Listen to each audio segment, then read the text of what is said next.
Net Zero Live will be starting in 9 minutes. We know that a lot of businesses are having a difficult time as we emerge from the pandemic and we continue into the post-Brexit era. Research tells us that businesses that have become truly digital have not just survived, but have thrived. Despite these tough times, there are opportunities to open up new markets at home and abroad, but we all need to operate digitally in order to be competitive, efficient and productive. Devon and Plymouth Chamber of Commerce has secured funding to help businesses across wider Devon outside of Plymouth by offering practical, helpful and valuable digital support. This includes events, seminars, training, programs and one-to-one interactive sessions, along with peer-to-peer and professional expert support. We'll go through everything from e-commerce, payments and marketing to social media, bidding, tendering and making your business financially and environmentally sustainable. Places are limited, but if you'd like to find out more or register, visit our website. The Devon and Plymouth Chamber of Commerce. Let's get digital. Net Zero Live will be starting in 8 minutes.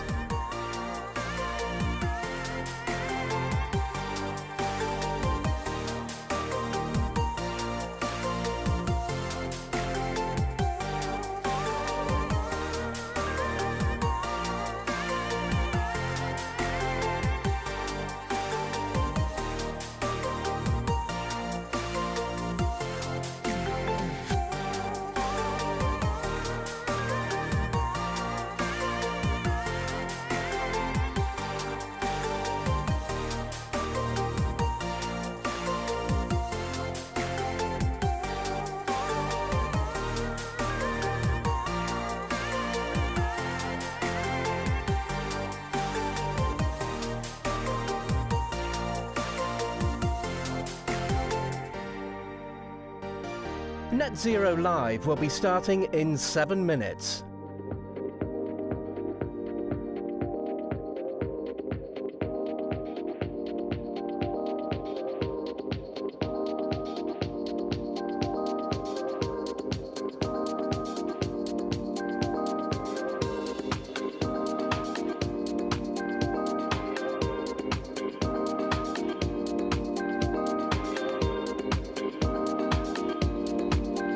Don't forget, during the event you can tweet us using the hashtag NetZeroLive and follow the Devon and Plymouth Chamber of Commerce on Twitter at chamber_Devon.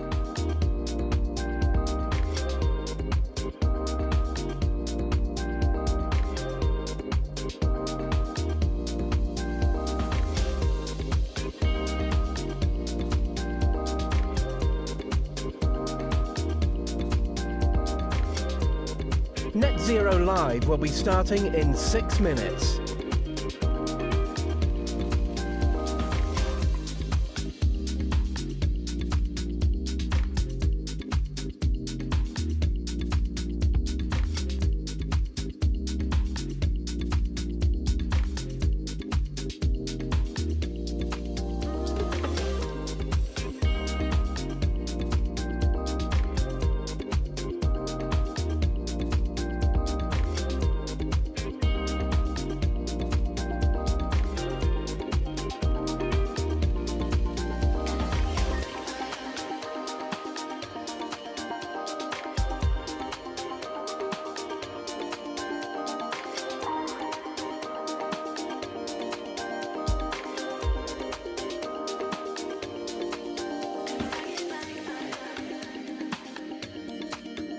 Net Zero Live will be starting in 5 minutes.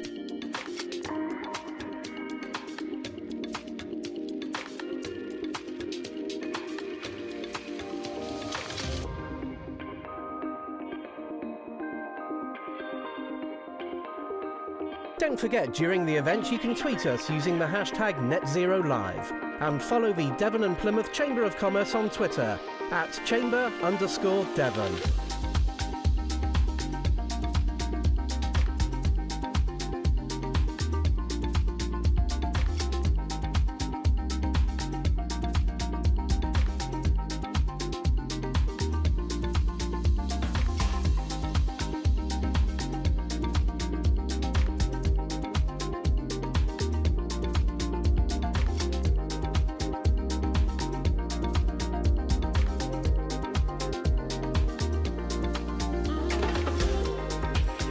Net Zero Live will be starting in 4 minutes.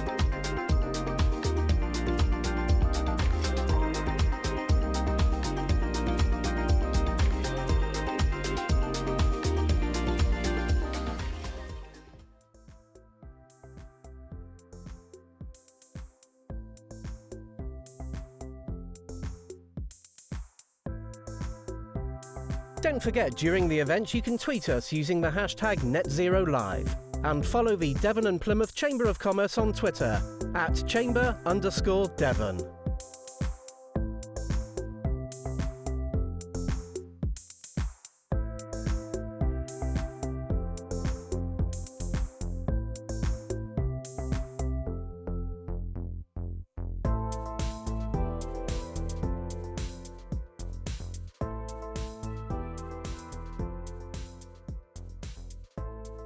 Net Zero Live will be starting in 3 minutes. Visit devonchamber.co.uk for essential business support.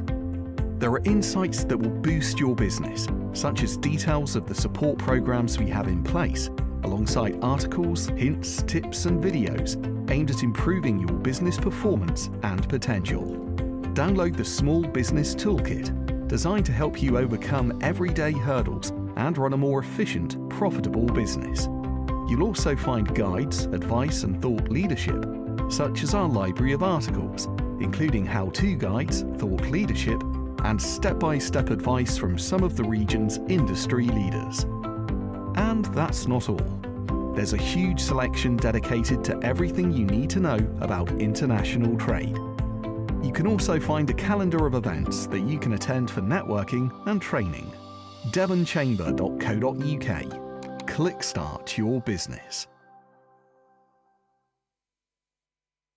Don't forget, during the event you can tweet us using the hashtag #NetZeroLive and follow the Devon and Plymouth Chamber of Commerce on Twitter at @chamber_Devon.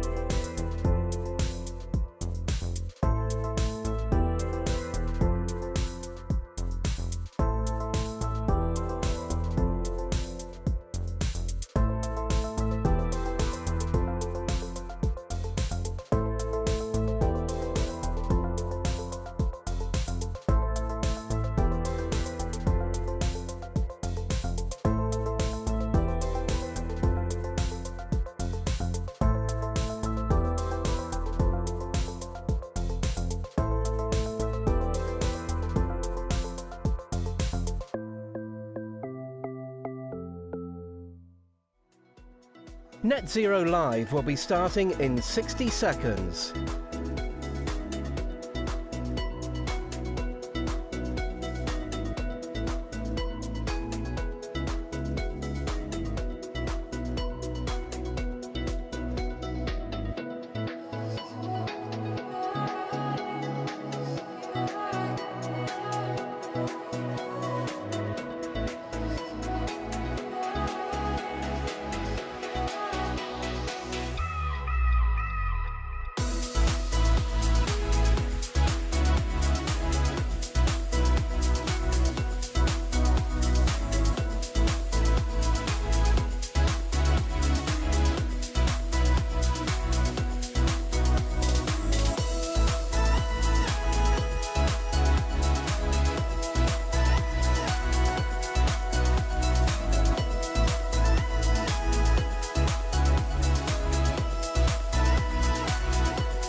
From Fresh Air Studios in Plymouth, Devon and Plymouth Chamber of Commerce presents Net Zero Live.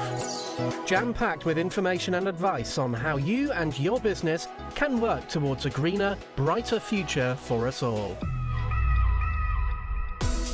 We'll be taking a look at Earth and energy, transport,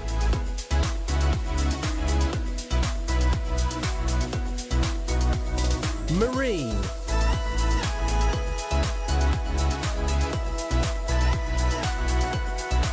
and business support.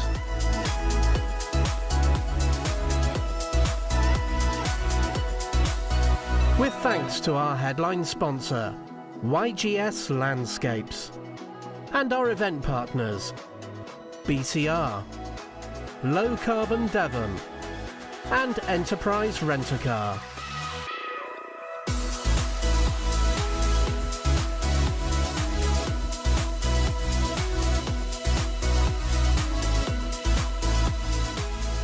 It's time to watch your future. It's time for Net Zero Live.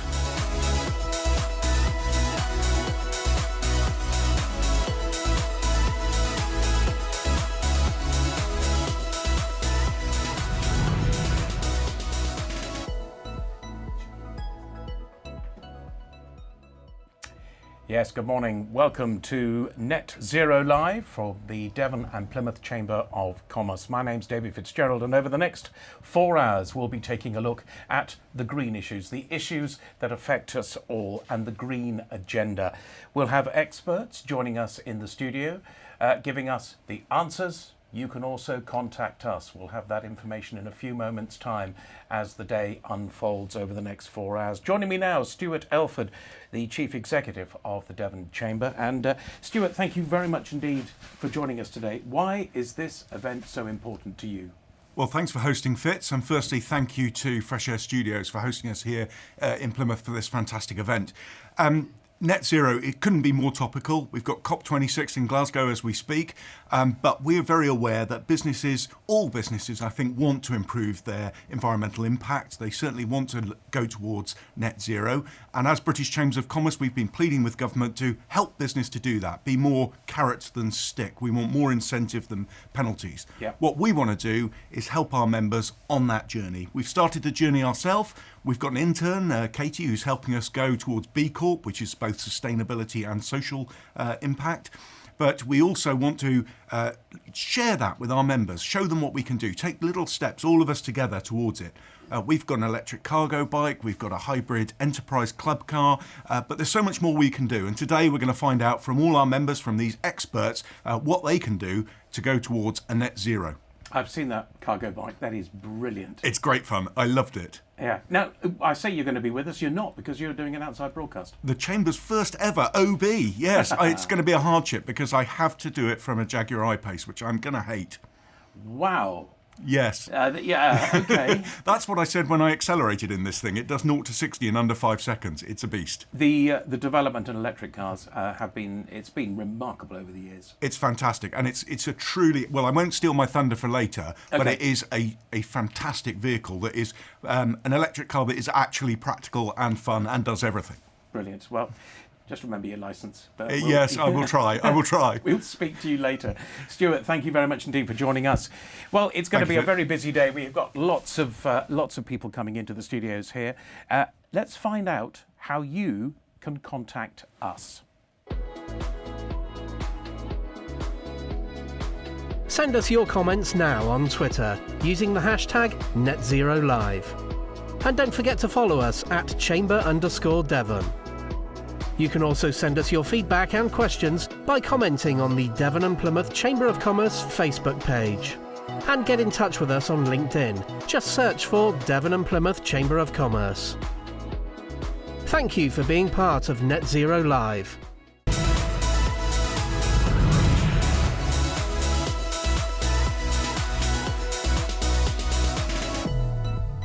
Questions for us? Well, thank you very much indeed for joining us today here on Net Zero Live. And we have our first two guests. And, well, firstly, events like this do not happen unless there is support. And I'm very pleased to say I'm joined by Steve Warren Brown and Adam King from our headline sponsor, YGS Landscapes. Why? Why have you supported us, gentlemen? Why is this so important to you? Morning, Fitz. Morning, all. It's incredibly important to us. The fact that we're in the landscaping industry is kind of symptomatic of what we're really here about. The environment's been a massive part of my life and Adam's life. 35 years served both of us in the landscaping and landscape architecture sector, and it's it's now or never, really, isn't it? It This is. is a really important time to raise that bar, to challenge ourselves, and to do better than we've been doing. So we're delighted to be part of this, to be sponsoring such an important event. As Stuart said earlier, the timing is great, and we're delighted to be part of that. Really looking forward to some of the speakers that we're going to see this afternoon, and we're also quietly excited about our little talk which we're doing at 2:00. We've got some new and exciting news. Okay. Well, this is a vital part. Well, your business is a vital part. Have you seen changes over the years when you're dealing with landscapes and gardening, Adam? Have you? They're certainly becoming far more important. They're moving up the food chain, as it were. They're not at the end. They should be considered right from the word go. And we're seeing more and more of that. And changes in planning policy are going to be critical to making that more and more important. What changes have you both made, or do you employ different processes now when it comes to developing a landscape? There's an appetite for us to change on a daily basis. I mean, we are looking at, only yesterday we were looking at a battery-operated sit-on, ride-on mower, which is something that at the moment, they're not that common. But we're looking at, and we're going to explore that as an opportunity to reduce our footprint. We use a lot of machinery, a lot of vans. When the technology is there, we will be right at the front of that. We will be acting accordingly. From a design perspective? Design-wise, there are loads of things we can do. Where we source our stock from, is it local provenance, grown? Yep. Tree shelters, it's something that in the past we saw thousands of plastic shelters around trees. It's something that I, as a landscape architect, have been trying to do away with. Let's find other ways. We never used to use them, say, 50 years ago. So why are we using them now? Could we move away from that and protect our new plantings in different ways?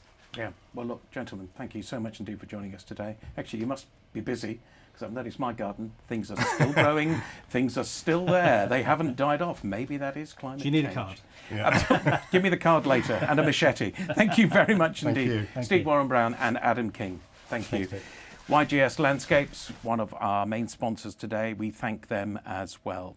Each hour has its own theme, and in this hour we are focusing on earth and energy.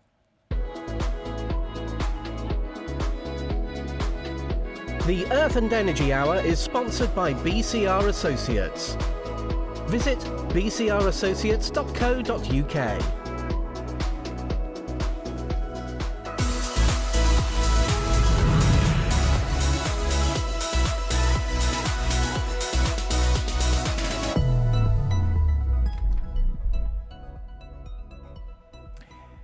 And talking about BCR Associates, I've been joined by the director, Steve Bolt. Steve, thank you very much indeed for joining us today.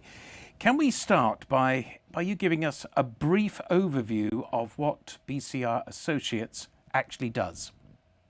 Yeah, just to give you an idea, we look after about 2,000 businesses throughout the UK, primarily in their energy spend and their energy usage. So we're really in the forefront, really, of where the energy market is at the moment, and also the net zero path that businesses need to take. And we work with clients to put together programs to help them achieve net zero.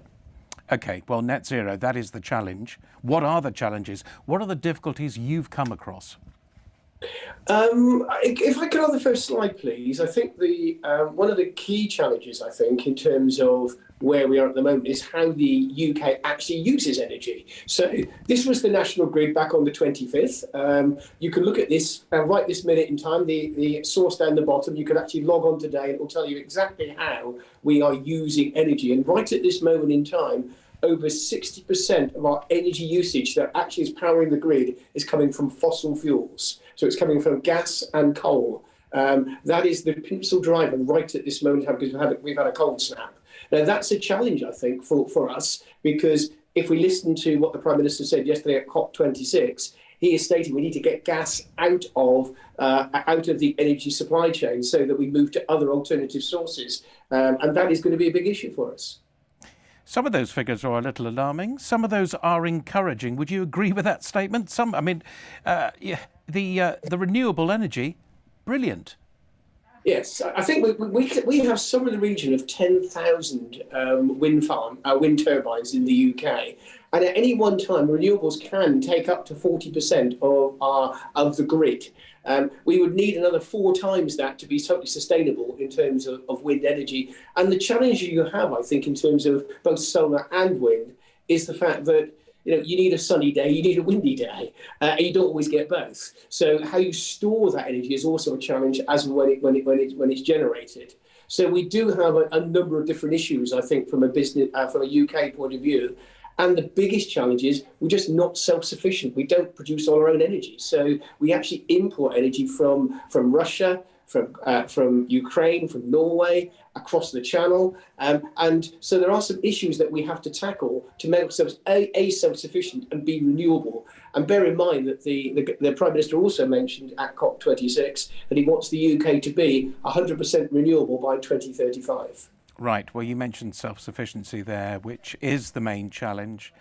Can we be, in your mind? I mean, more wind and wave energy, pulling away from fossil fuels. Can we be? In fact, I'll add the question, the current challenges for businesses in particular, how can they do it? Is it an achievable event? Yeah, if we move to my next slide, I think it is for businesses, but I think we do have some challenges. If you think about the UK as a whole, a lot of our stock in terms of businesses comes from the Industrial Revolution. A lot of our stock is Victorian. So we've got Victorian right up to modern day and everything in between. Now, clearly, modern builds should be very energy efficient. We have the technology now to build very good buildings that have a very low carbon footprint. The biggest challenge is the old stock and how we deal with that. And if you think about it in terms of education, it's probably a good place to start, because if you look at primary schools, they're often very Victorian buildings. And they're not particularly good in insulation, they're not very efficient in terms of energy usage. And that's something that we need to look at throughout the UK. And that will be a huge challenge, I think, for us. Well, obviously, we are all facing the challenges of fuel rises, gas prices. I've seen some estimates of 500% rises in gas prices. Heaven knows what that's going to do to industry, let alone, well, let's be selfish, your bill, my bill. Yes. Well, I think the issue is that, again, because we are reliant on third parties, most of our gas comes from Russia and from Norway. And when gas is in short supply, certainly this time of year when we sort of put our heating on and it's quite chilly today, that in itself creates a problem because we're not self-sufficient. Over half our gas is imported. Our North Sea stocks only account for 30 to 40% at any one time. So that is a big issue for us. The supply has then driven up the price, and we have seen some pretty horrific price rises in the last 3 to 4 months. And certainly businesses are bearing the brunt of that. If they're having to renew a contract at this stage, that's going to be a real issue. We've also seen 16 energy companies fail in the last 3 months. And that in itself creates problems because of supply. Basic question, is there enough understanding out there on the issues, your carbon footprint, the energy needs? No, I don't think. At this stage, I think it's a work in progress. I think there is starting to get more knowledge in terms of what we need to do. I think we all know that with COP26 and everything that is coming out of various sources, that we are in crisis in terms of the planet. And we do need to bring the planet's temperature down by 1.5%. Otherwise, we'll have real issues going forward, not just for us, but for our children and our children's children. So I think it really starts with where we can control ourselves. And the big challenge for industry in some ways is if they use less energy, they'll spend less money. So that's going to be a positive for them. So actually going on the journey to net zero should be a positive. Well, this is COP26. There have been 25 other meetings, which started, I believe, in 1995. Yes. Let's hope that there can be some movement forwards.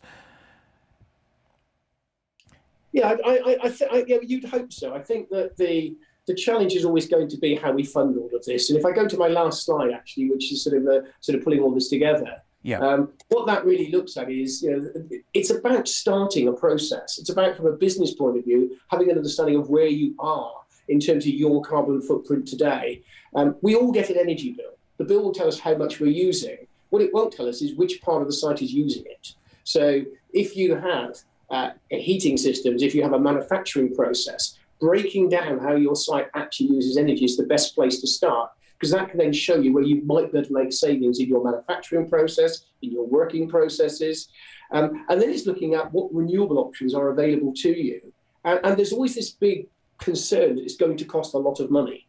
And it doesn't have to. There are lots of funding options out there in the market in terms of dealing with and actually getting your carbon footprint under control. So I think that it's about exploring and having a plan. The other thing I think that industry really needs to think about is that every business should have its own CSR policy, a corporate social responsibility policy, but their clients will also have that. And if business is not looking at what its client is doing, it could lose that client. It could lose its revenue because so people will make this journey at a different pace. And it's really important that actually you protect your business, not only from a planet point of view, but also from a revenue point of view. So this is something that businesses really do have to get hold of. Be realistic. I notice it says down here, be realistic. Is that a message you'd like to get across today? Because this isn't going to be achieved overnight, is it? No, absolutely. It's all about making a start. It's all about actually knowing where you are and setting a plan. If you look at what COP26 is doing and the pledges that various governments are making, these can be 15, 20, 30 years in the making. I'm not suggesting you should take business to do that. But what I'm saying is that it will take time, but you've got to start. If you don't make a start, you'll never complete the journey. And of course, let's be selfish here, an energy bill which is doubling, and indeed maybe 2.5, 3 times now, that is going to be crippling for business. Slash that, but in the effort to slash that, you're then helping green issues. No, absolutely, and I think that's the message really to get out through the whole of the net zero sort of piece that the Devon Chamber of Commerce is supporting. It is all about being realistic, but it also is about long-term bringing down costs, and it will bring down costs if we tackle this. How do we get in touch with you? If somebody is watching now and would love your advice and information, how do we get in touch with you, Steve? Yeah, well, it's steve.bolt@bcrassociates.co.uk. or call me on 0330 433 233. If there is just one thing you would like to see change or come out of COP26, briefly, what would it be?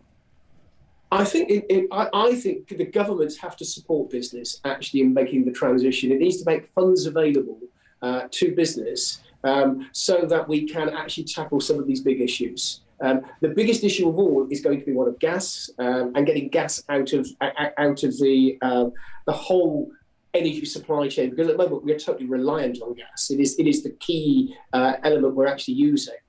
So actually funding is going to be key going forward. Steve, for the moment, thank you very much indeed for joining us today.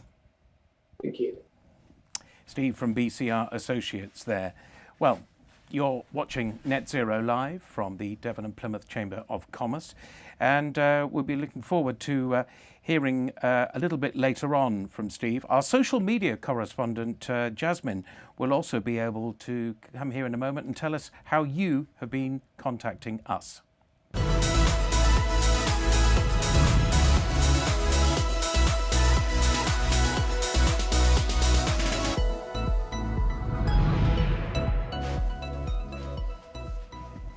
Jasmine, welcome to the studio. I'm very glad to say people have been contacting you. How do we get in touch and what are they asking? Yes, hi everyone, I'm Jasmine Pegler. We're looking forward to hearing all of your social media comments today. I will be keeping an eye on them. Just to let you know that we're streaming this event through YouTube, Facebook Live, Twitter Live, LinkedIn Live and also Twitch TV. If we can't get to all of your questions and comments today, we'll make sure to look at them after the show, and here's how you can get in touch. Send us your comments now on Twitter using the hashtag NetZeroLive. And don't forget to follow us at Chamber_Devon. You can also send us your feedback and questions by commenting on the Devon and Plymouth Chamber of Commerce Facebook page. And get in touch with us on LinkedIn. Just search for Devon and Plymouth Chamber of Commerce. Thank you for being part of Net Zero Live.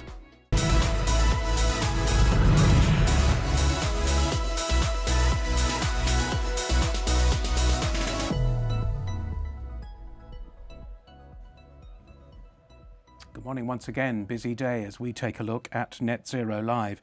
Now, the Devon Environment Foundation is an environmental Kickstarter, challenging funds to the most impactful impactful nature regeneration projects in Devon. That's an overly complicated introduction to Amanda Keatley, the Executive Director. Amanda, can you just explain, what is it I've just said? What do you do? Yeah, sorry, that was a bit of a mouthful, wasn't it? We channel funds from individuals and businesses that care about nature in Devon to the grassroots projects that are really doing something, some tangible action to regenerate or restore nature in Devon. Okay, well, in the past and now, sustainability is the word. Why should we be looking towards nature positive? Yeah, so if you want to go on to my next slide, being sustainable is no longer enough, sadly. Since the Industrial Revolution, we've broken nature's finely balanced ecosystems, whether that's through, industrial farming, overbuilding, everything that we've done, really, we've gone too far before trying to be sustainable and staying within the planetary boundaries. So we're just at this stage. If we'd have started 30 years ago, maybe we could aim for sustainable, but it's just not ambitious enough. And I understand sort of the arguments of being realistic, but actually we need to be realistic about the resources available on the planet we live on and how long we're going to be able to continue living here if we don't take really ambitious action. So as an example, the 2019 State of Nature report confirmed that globally wildlife populations have plummeted by 60% since the 1970s. And wildlife isn't just a nice to have, it's something, it's showing that our ecosystems are home, that we rely on for everything, whether it's for business or our own personal life, that it's not functioning properly. So we need to take this properly seriously. In 2021, in the summer, you would have seen the IPCC report saying code red for humanity. There is no more time to lose. We can't just be sort of the laggards and so slow as to say, let's just be sustainable. We need to go further. But the hope is there. The scientists have also said that a climate catastrophe can be avoided if world leaders this week and next week in particular actually do what needs to happen. But it's at all levels. It's not just the leaders, it's all of us, and business leaders, are really key as well to this. And what we need is deep cuts in emissions and to stabilise the rising, but actually what we really need is to start cooling the planet, and we can do that. It is possible, and one of the most effective ways is through nature positive initiatives. You are one of the first people to mention that sustainability is not enough. I mean, do you hear that message from other quarters? Well, the government, in fact, the G7 leaders at Carbis Bay so that was this summer in Cornwall, they actually said, yes, the world and business needs to go net zero, but also nature positive. And they use that phrase, nature positive, for the benefit of people and planet. Okay. And they're really recognising that the climate and the biodiversity crises are intertwined. And, the 2020s need to become the decisive decade where we take proper action. I know the UN is lobbying governments around the world to do 30% for nature by 2030, so 30 by 30. Currently, we're at it's 15% of land and 7% of the ocean has some sort of protection. So we've got a long way to go. Sure. And even yesterday at COP26, in his opening address, Sir David Attenborough said, nature must be at the heart of our fight to save the planet. So, we can talk about climate, we can talk about carbon, but actually nature holds the key. And actually we can all get inspired by this vision to be nature positive because it's actually an inclusive, inspiring, positive thing to get behind that solves multiple issues that we face. Well, little less talk, little more action. I'm sure you agree with that. Has there been governmental support? Have you seen evidence out there that you're being supported on this? Well, no, as I sort of just mentioned on there's definitely words, and the G7 leaders have acknowledged that this is that being nature positive is the way forward. But we're having pledges, we're hearing the right things. Even this morning, it was in the news that the key leaders have said deforestation must stop by 2030. But arguably, you could get rid of a lot of forests between now and 2030. So it needs to happen really as soon as. So what does being nature positive involve?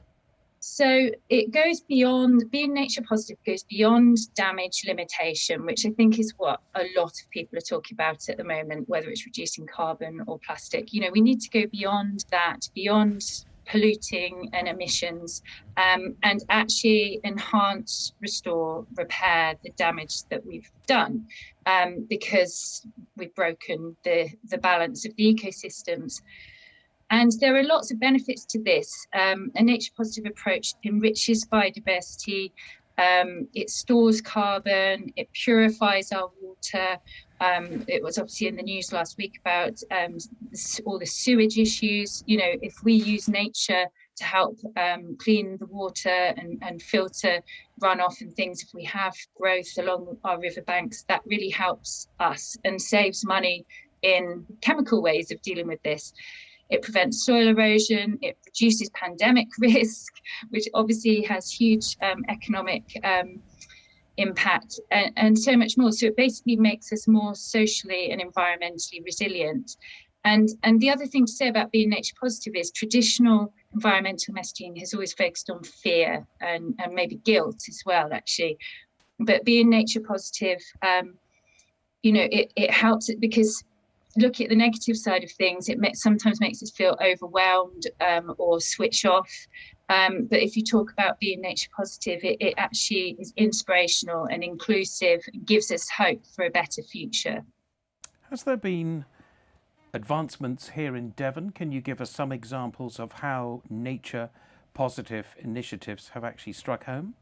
Yeah, I've forgotten to say to go on the next slides, actually, sorry. So could you skip forward, not that one, the next one? Very few elephants in and around Newton. But, no. And one more, sorry. One more, there we go. Yeah, so here we are, there's Devon Nature Positive Projects. Just a few examples. So really, I can speak from the heart here with the Devon Environment Foundation. This is our speciality. We support pioneering nature positive projects on the ground here in Devon. And, one of the best things is that they're so compelling and they give us hope. And if you're an individual or a business that wants to sort of get involved and support nature positive projects in Devon, it's actually a great way to share positive news stories that will engage your customers and your employees and sort of meet those CSR objectives. So I can just talk a little bit about some of the projects. So we've supported many, and we've only been going 15 months, but we've already funded 18 projects in total. So I won't talk about them all, although I'd love to. So one example is wildlife wardens. They're like an exemplary replicable system that provides training to empower volunteers in their communities to create more space for nature, whether that's in churchyards or gardens or community spaces. And when nature has space, it can thrive. And another one is a regenerative school in Dartington, which will grow the next generation of regenerative farmers, giving them the skills they need to manage land in a regenerative way, that instead of taking away from nature, it's giving back and also being more productive. We also have the Fleet Field Lab, which is on the Fleet estate. It's very experimental. We're not sure what will come from it, but we're looking at recipes using, bioremediation, so it's using mycelium and also biochar to clean the soil and the water. And once those recipes, if we're successful and we discover them, they'll be open sourced and shared across Devon and beyond. River corridors and beavers, I sort of touched on it before, that if we can use nature to help soak up water when we do have like flash flooding and heavy rains, wild trees and beavers and growth along river edges stops that pollution going into, or stops runoff and stops pollution going into the sea. Seaweed farming is another really inspirational example. We've found a pioneering pilot that we're helping to get off the ground to prove the economic, environmental and social benefits of seaweed farming, to give another form of economy really for coastal communities that is actually giving back and cleaning up nature, creating habitat, and actually it's a carbon sequestration, a way of sequestering carbon as well, and it grows without the need of fresh water, so it's very sustainable. On Exmoor, we've got a tree nursery, which is collecting native seeds and growing resilient saplings upstream to prevent downstream flooding in communities down there. We're reintroducing some water voles on the rivers in West Devon, just to try. They're like a keystone species that really help with a balanced ecosystem along rivers and the nature corridors there. And just the final one to let you know about is Till the Coast is Clear, which is an adventure beach cleaning organisation, which kind of makes going out to do beach cleans really fun, and it actually reaches parts of the coast that other beach cleans don't reach because they use boats and kayaks, and it engages the community and makes them aware of the plastic use as well as obviously cleaning it up. So there's so many projects. We've only got a certain amount of time, so I won't talk about any more, but we've got lots more in our pipeline as well, and anyone who sort of likes the thought of getting involved and supporting these really tangible things that are happening here in Devon to restore nature, please do get in touch, because we're always looking for new supporters. Brilliant. Actually, no, I've been following not only the beaver project, but also the water voles as well, the health of rivers. And it is wonderful to see this little fella just sliding across the river. That was down in the Torquay area. I know there's been some releases down there and some very successful projects. It's amazing you've seen them, because they can be quite, often you just see their droppings to know that they're there. They can be quite elusive. No, I'm the same as well. That's people find me that way.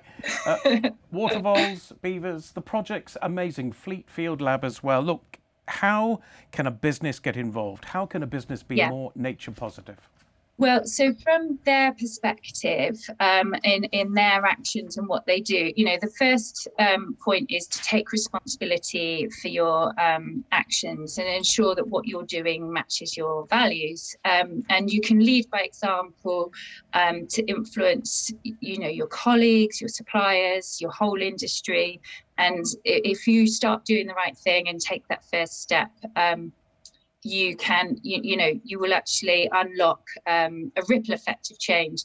So it's basically about removing support from investments and clients and suppliers whose businesses degenerate nature.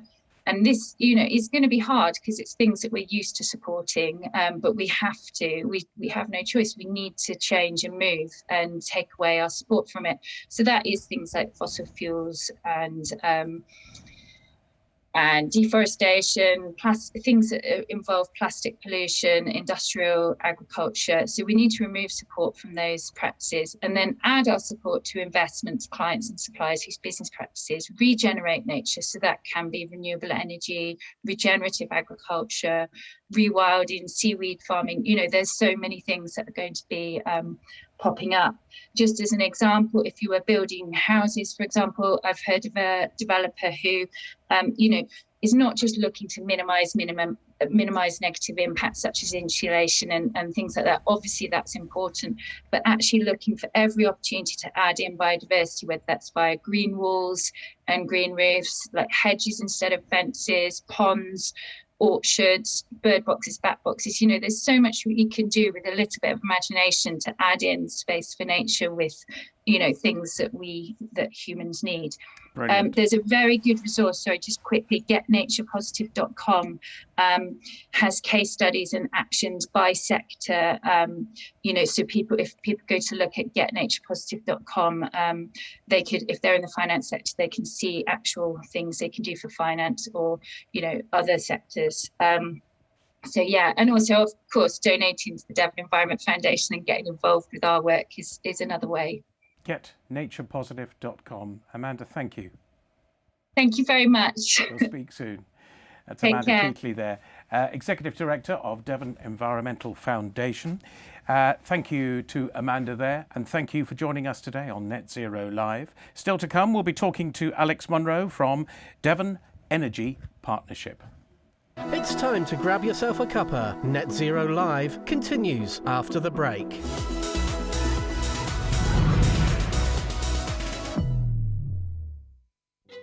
Devon urgently needs 2,000 more care workers, especially in domiciliary care and care homes. If you're looking for training opportunities, Proud to Care Devon can help you decide if your skills and values are suitable for a career in care. There's free one-to-one telephone support to find out if a job in care is right for you, without the need for qualifications or previous experience. It's your core skills that are most important, along with your values and attitude towards working with people who need care. And thanks to the European Social Fund, there are free and flexible courses to help you find the right role. Register your interest at proudtocaredevon.org.uk/find your calling, or email any questions or queries to proudtocare@devon.gov.uk. Proud to Care Devon. Health and care recruitment in Devon. We know that a lot of businesses are having a difficult time as we emerge from the pandemic and we continue into the post-Brexit era. Research tells us that businesses that have become truly digital have not just survived, but have thrived. Despite these tough times, there are opportunities to open up new markets at home and abroad, but we all need to operate digitally in order to be competitive, efficient and productive. Devon and Plymouth Chamber of Commerce has secured funding to help businesses across wider Devon outside of Plymouth by offering practical, helpful and valuable digital support. This includes events, seminars, training, programs and one-to-one interactive sessions, along with peer-to-peer and professional expert support. We'll go through everything from e-commerce, payments and marketing to social media, bidding, tendering and making your business financially and environmentally sustainable. Places are limited, but if you'd like to find out more or register, visit our website. The Devon and Plymouth Chamber of Commerce. Let's get digital. In Conversation With is the podcast from the Devon and Plymouth Chamber of Commerce. Presented by Chief Executive Stuart Elford, the podcast gets to know local entrepreneurs, their businesses, their stories, and all the facts about the people behind the brands. But then I bounced from that into a single-handed round-the-world race, and that had been a really long-term, 10-year dream. Lammas Fair is going to happen this weekend. It's big white glove on a stick time again. And the students embraced it and absolutely loved it, but also it gave them an industrial focus, of what's out there to create their own futures. If you've not listened yet, you'll find all episodes from Season 1 are available right now on Apple Podcasts, Spotify and more. And keep an ear out for Season 2, which is coming soon. In Conversation With, from the Devon and Plymouth Chamber of Commerce. Your stories are our business.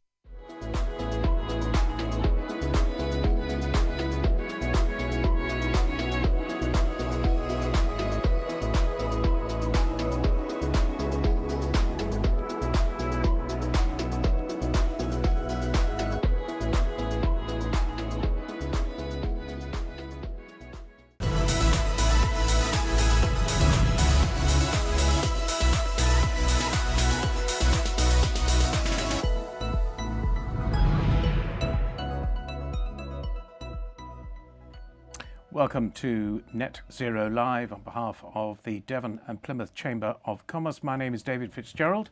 We're moving on with our experts today, and I'm very glad to say Devon Energy Partnership joins us now, offering energy management services for local businesses. And here to tell us a little more is the Managing Director, Alex Monroe. Alex, nice to see you again.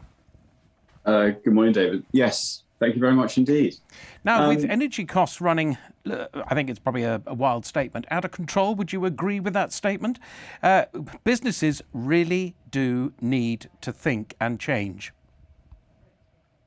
Yeah, I mean, certainly in the last 2 months, energy prices have gone up to unprecedented levels for a number of different factors, which I know your previous interview probably gave you a good snapshot of the energy market. But yes, this has been unprecedented in the last 2 or 3 months, and now I think of all times will be an ideal opportunity to start to seriously look about generating electricity on site, essentially. Well, are there any grants available? Is there any government assistance at the moment? What have you seen that will help people, I don't know, invest in solar PV? So there's a number of factors that ultimately will I think incentivize businesses to look at solar PV in particular. Certainly, there are 3 core components to try and engineer your business to become self-sustainable, or certainly head towards becoming self-sustainable. The one aspect which I always encourage clients to do is to try and understand how and when and where they're using their electricity across their business. And the key component to do that ultimately is to look at data. So to collect as much data as you can on a circuit level around your whole business. Once you've collected that data, you can then start to identify areas of the business where wastage is being used or identifies. And then you can start to drill down into the kind of granular detail of what circuits are using the electricity and at what time. And then you can start to manage and do about managing that particular area of the business. And once you've done that, you then have a blueprint to seeing what your business is currently using today versus what your business should be using in the next 2 or 3 years' time. So if you had yourself a target that said, look, I want to reduce my business consumption over the next 12 months by at least 10%, that is a great way of starting by looking at your current usage, and then you can start to benchmark that versus what your target should be in 12 or 2 years' time. Then you can identify things. For example, I mean, we had a classic scenario of a business that was using their air conditioning unit at 12 midnight to 2 o'clock in the morning when the whole office was closed. We had no idea, the business had no idea, but we only found that out once we started to collect data on a circuit level throughout the whole business. Once you've done that and you've got a strategy in place of using that electricity in a more efficient way, then you can start to look at renewable generation and in particular solar. Is there any incentive business-wise at the moment? And I know am I right in thinking that the feed-in tariff has been pulled? I know it was reduced way back. Has it been pulled? Is there any incentive? Is there any payback for businesses? Absolutely. So yeah, the feed-in tariff has disappeared, and that was sort of tearing down over the last sort of 4, 5, 6 years. But I keep saying to people, and I do get asked this question, Alex, I don't want to invest in solar anymore because there's no feed-in tariff. The feed-in tariff is irrelevant now because what's happened ultimately is we've seen a huge rise in energy prices, which now makes solar PV in particular very, very attractive. Now, in terms of typical return on investments, and this is very recently, we actually looked at, and we've now completed a solar PV array for Vicespring in Plymouth, which I'm sure most of your viewers are familiar with. And the payback on that array is sub 6 years, but that was forecast 2 years ago. If you did the same project now, you'll be looking at a payback of sub 4 years. Wow. Well, at least there is something coming back. Look, I've got to say, this is a programme of 1,000 initials. Can you explain what CPPA is? So CPPA is what they call a commercial power purchase agreement. And they are actually becoming very, very popular. And the reason why CPPAs are becoming popular is because, I'm going to give you an analogy now. If you have a business on an industrial park and you don't have the capacity on your roof to be able to put sufficient PV on your roof, and you need more power, but the grid is restricting you, one initiative which is actually becoming quite popular is that business groups are coming together on industrial parks, for example. They are then approaching the landowner who happens to have some land adjacent to the industrial park. They approach the landowner and say, look, we need energy. We need X amount of energy for the next 5, 10, 15 years. We would like you to invest in renewables on that particular area around the site. It might be wind, it might be solar. And we will guarantee you a price for a 5, 10 or 15, even a 20-year contract to provide us with electricity. That then gives the reassurance and the guarantee to the landowner and the investor to go and implement the solar array or the wind turbine. And it's a win-win for everybody because every tenant on the industrial park will get a guaranteed price for a guaranteed period of time, which tends to be considerably lower than the price you would get from the national grids. So that's what we mean by commercial PPA. Right. What's PPA? CPPA. By the way, CPPA. And the reason why that works, David, is purely, and it has to work off the back of what we call a private wire. So we're not actually involved with the grid locally, but it could be exported if you have extra capacity. But ultimately, you put a private wire in from the generational asset you have next to the industrial park and put that straight into the industrial park, and thereby essentially you're creating your own private wire. The landowner tenants essentially have share and access to. No, I'd love to think if I put up a photovoltaic or solar panel system that I was actually giving something back to the grid, paid or otherwise. It's a great feeling. Have you seen great success? Is there one project, one thing that you can point to say, actually, Devon Energy Partnership, we've achieved? Well, I mean, certainly looking at, Viceby would be a good example. We only actually have installed that in the last 4 to 6 weeks. But I did a similar project actually for the company called Rutherford Estates or Rutherford Cancer Centres up at Reading, which actually there might be a picture on one of the slides. I think it might be 5 and 6, where we installed 50 kilowatts of solar PV about 3 years ago. And they're now seeing an 18 to 20% return on that. We're always conservative in terms, yes, that's the one. And if you flick onto the next slide, you'll see it wasn't a particularly big array, but that array there was approaching an 18 to 20% return. We always forecast in a very conservative manner when we put together our proposals, only because it's the right thing to do. But that gives you a typical overview of an ROI. And certainly if we went back there today and did the same project today, under the circumstances of prices, which are, I'm seeing prices of 35 to 40 pence a kilowatt hour now, the return on that investment will be 25%. Excellent. So it's anybody that's got a large scale roof has seriously got to consider solar PV. It's madness not to. Simple message there. How do we get in touch with you? On the last slide, you'll see my contact details. There we go. www.devonenergypartnership.co.uk. Thank you so much indeed. And on a personal note, Alex, thank you for what you and your family do for military charities as well. Thank you very much, David. We'll speak soon. Alex Monroe there, the Managing Director for Devon Energy Partnership. And don't forget, get in touch with us as well here at Net Zero Live. I'll be back in a few moments talking to Jackie Young from Urban Agenda Southwest.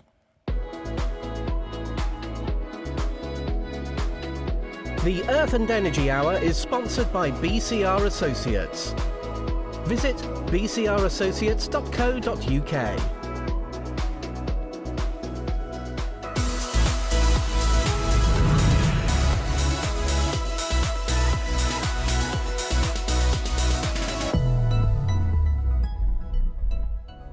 Busy day, lots of information here on Net Zero Live on behalf of the Devon and Plymouth Chamber of Commerce. Jackie Young is an environmental scientist who's been engaged in environmental business advice since the early 1990s. She owns Urban Agenda Southwest, an environmental sustainability consultancy firm and manages Environment Plymouth.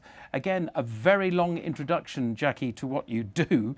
Tell us, is that a simple explanation? What do you do? What have you achieved? Well, a lot of my work is about communicating.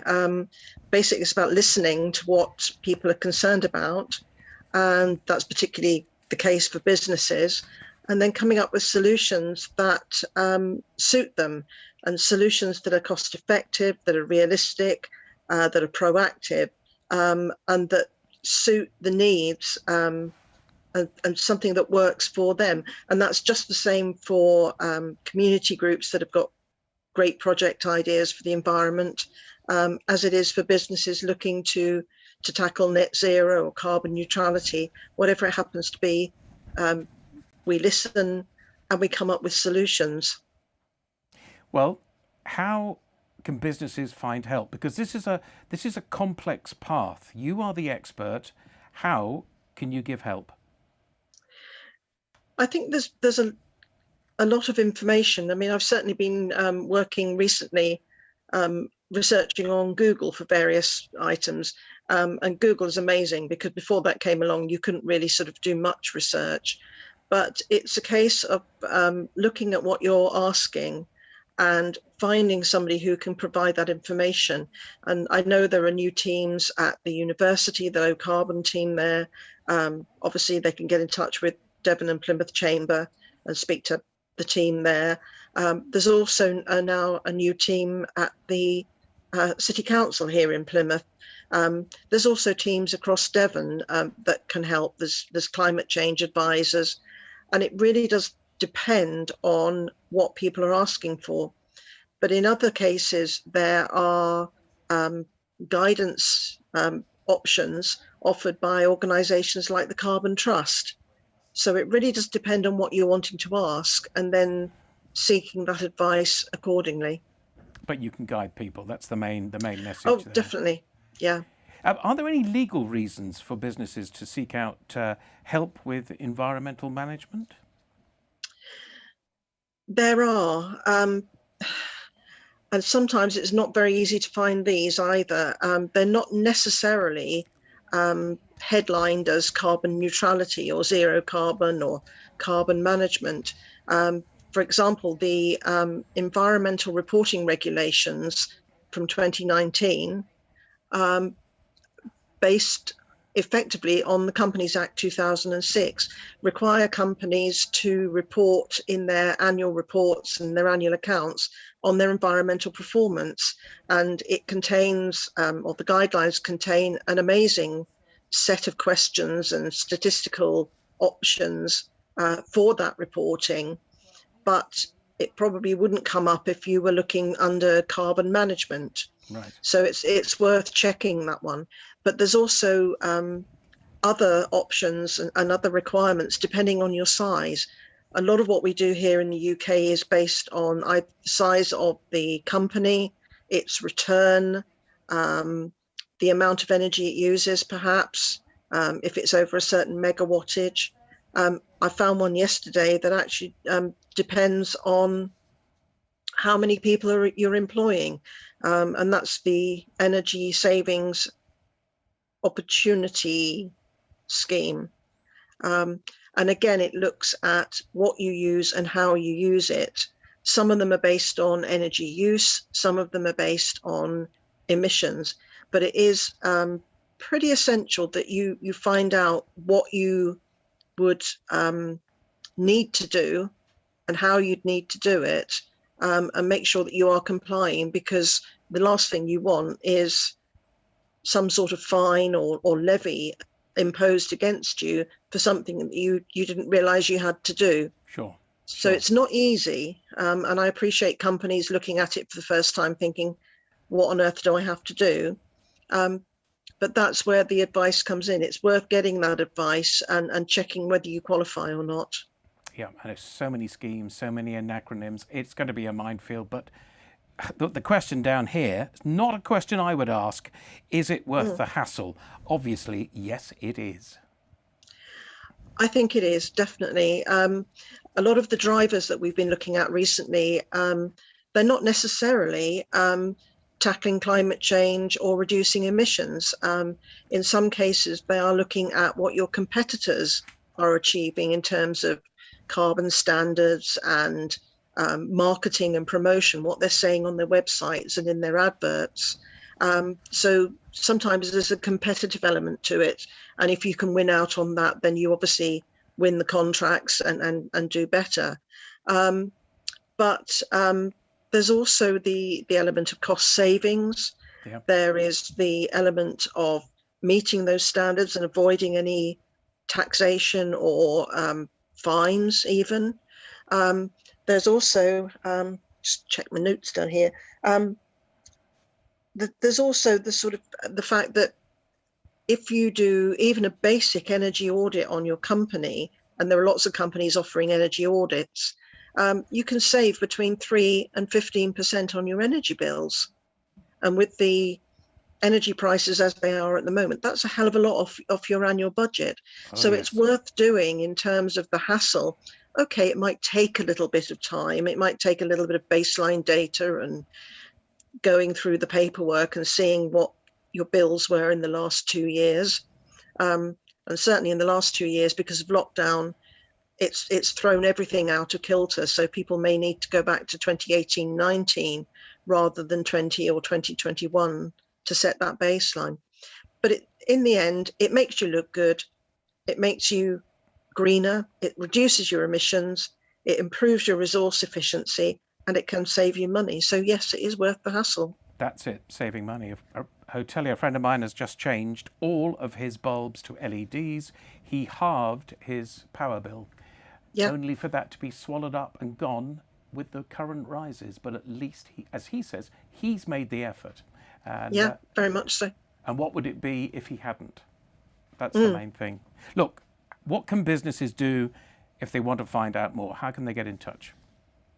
Well, unfortunately, at the moment, I don't have a website, but my email is jyoung.urbanagenda@gmail.com.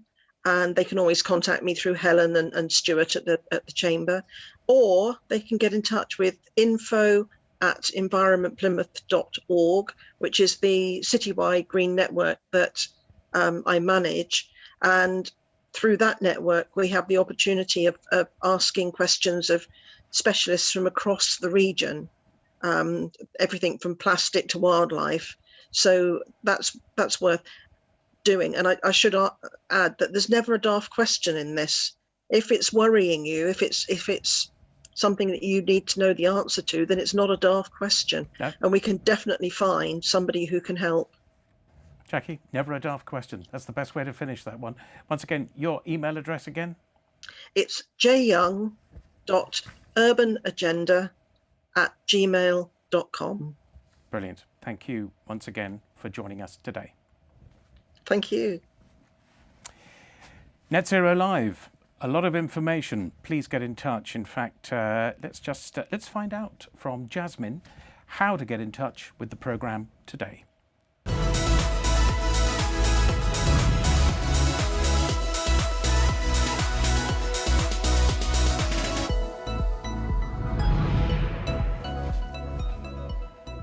Yes, hi again everyone. What a great show we've had so far, and I can tell you're all enjoying it too from the comments we've had coming in. Intro tweets shared on Twitter. Delighted to be viewing the hashtag Net Zero October event today with Devon Chamber. Well done everyone, a fantastic thing to be highlighting to local businesses. Thanks intro tweet. Charlie Brianti on Facebook and LinkedIn says, great to see such good representation from the Southwest. At Mineral Digital, it's a huge step in the right direction to see so many positive conservations around regeneration and climate action. Brian Fisher also posted on Facebook, well done everyone at Devon and Plymouth Chamber of Commerce for shining this spotlight on our environment. Keep up the great work from all at Eco Cornwall and Eco Devon environmental magazines. Brilliant. So there's some great response there. Yeah. How do we get in touch with you? Let's find out. Send us your comments now on Twitter using the hashtag NetZeroLive. And don't forget to follow us at chamber_Devon. You can also send us your feedback and questions by commenting on the Devon and Plymouth Chamber of Commerce Facebook page. And get in touch with us on LinkedIn. Just search for Devon and Plymouth Chamber of Commerce. Thank you for being part of Net Zero Live.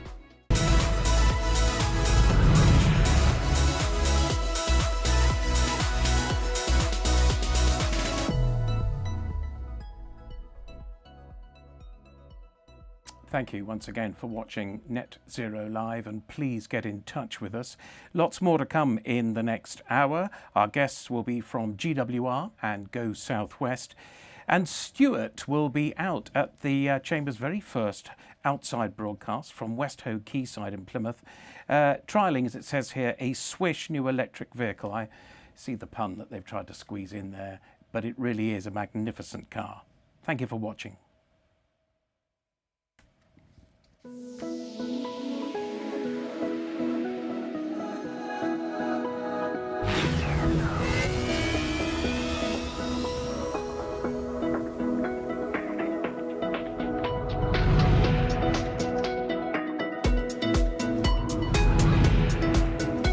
From Fresh Air Studios in Plymouth, Devon and Plymouth Chamber of Commerce presents Net Zero Live. Jam-packed with information and advice on how you and your business can work towards a greener, brighter future for us all.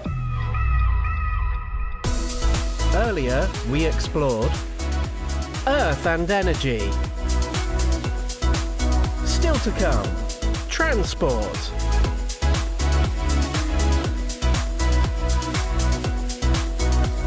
Marine.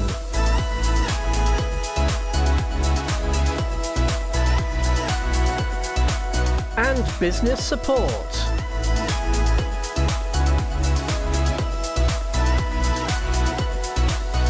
With thanks to our headline sponsor, YGS Landscapes, and our event partners, BCR, Low Carbon Devon, and Enterprise Rent-A-Car.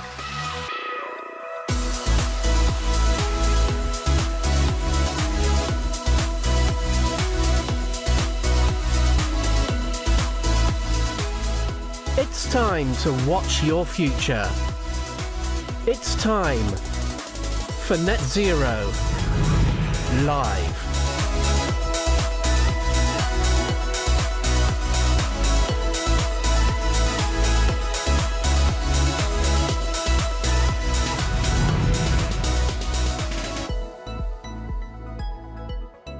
Thank you once again for joining us here for Net Zero Live from Devon and Plymouth Chamber of Commerce as part of Net Zero programme of events. In the last hour, we've tackled the topic of earth and energy. This hour, it's all about transport and how businesses can implement changes to meet the needs of being net zero.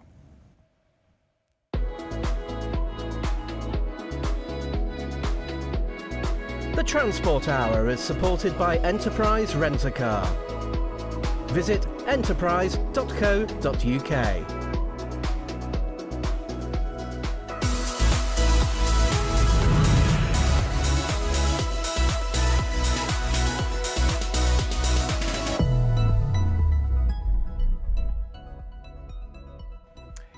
Now, Enterprise provides a range of Motability products and services, and I'm very glad to say we're joined by Oz Chowdhury, who is Head of Motability Sales for the UK. Oz, thank you very much indeed for joining us today. Tell us a little more about your role with Enterprise. Well, good afternoon. My main role is to engage with local government and the transport authorities and help them deliver sustainable transport solutions.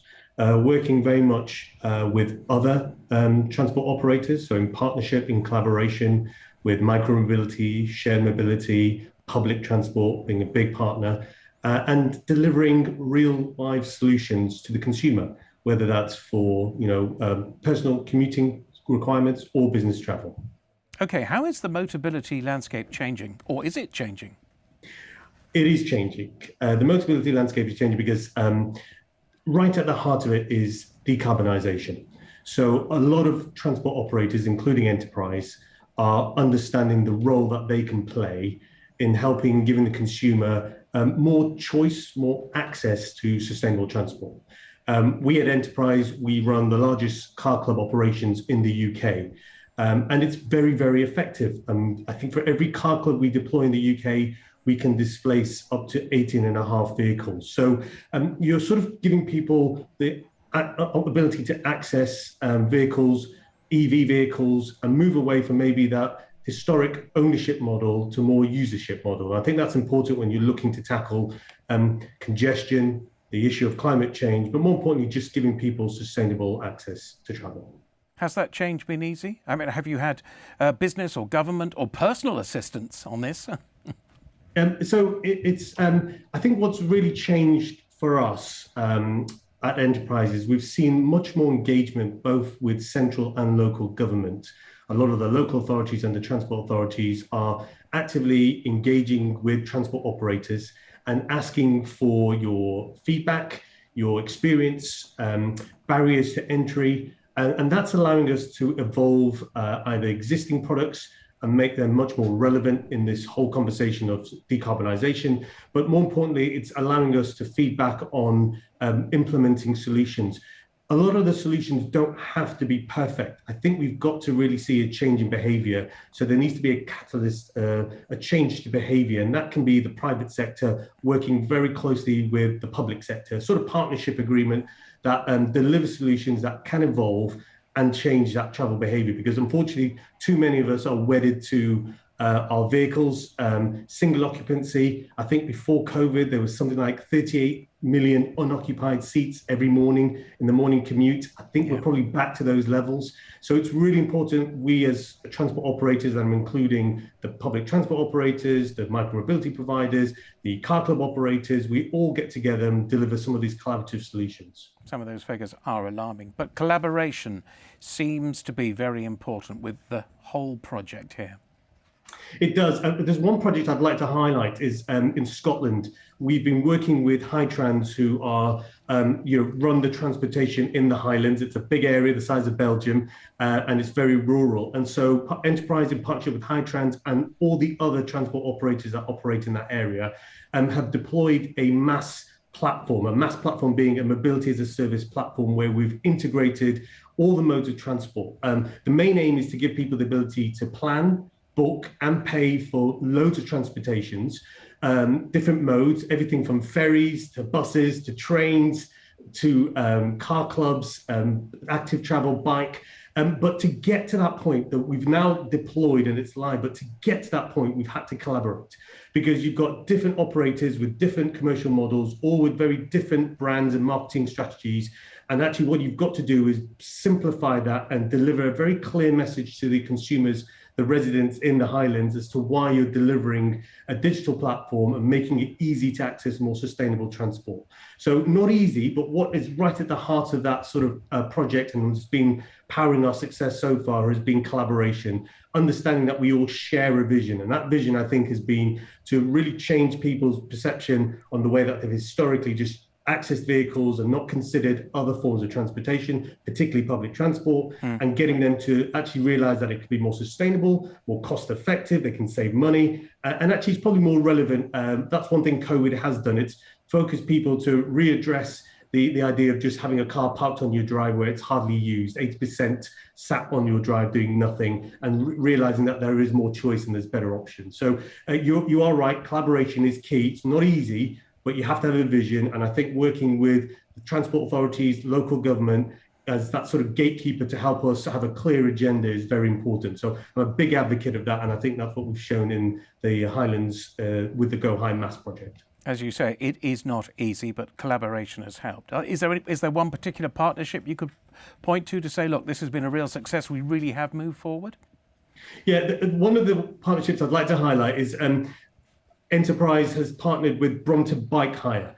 And we've done that in a way where we've seen that a lot of our consumers for vehicle hire and car club, they tend to be predisposed to using other modes of transport.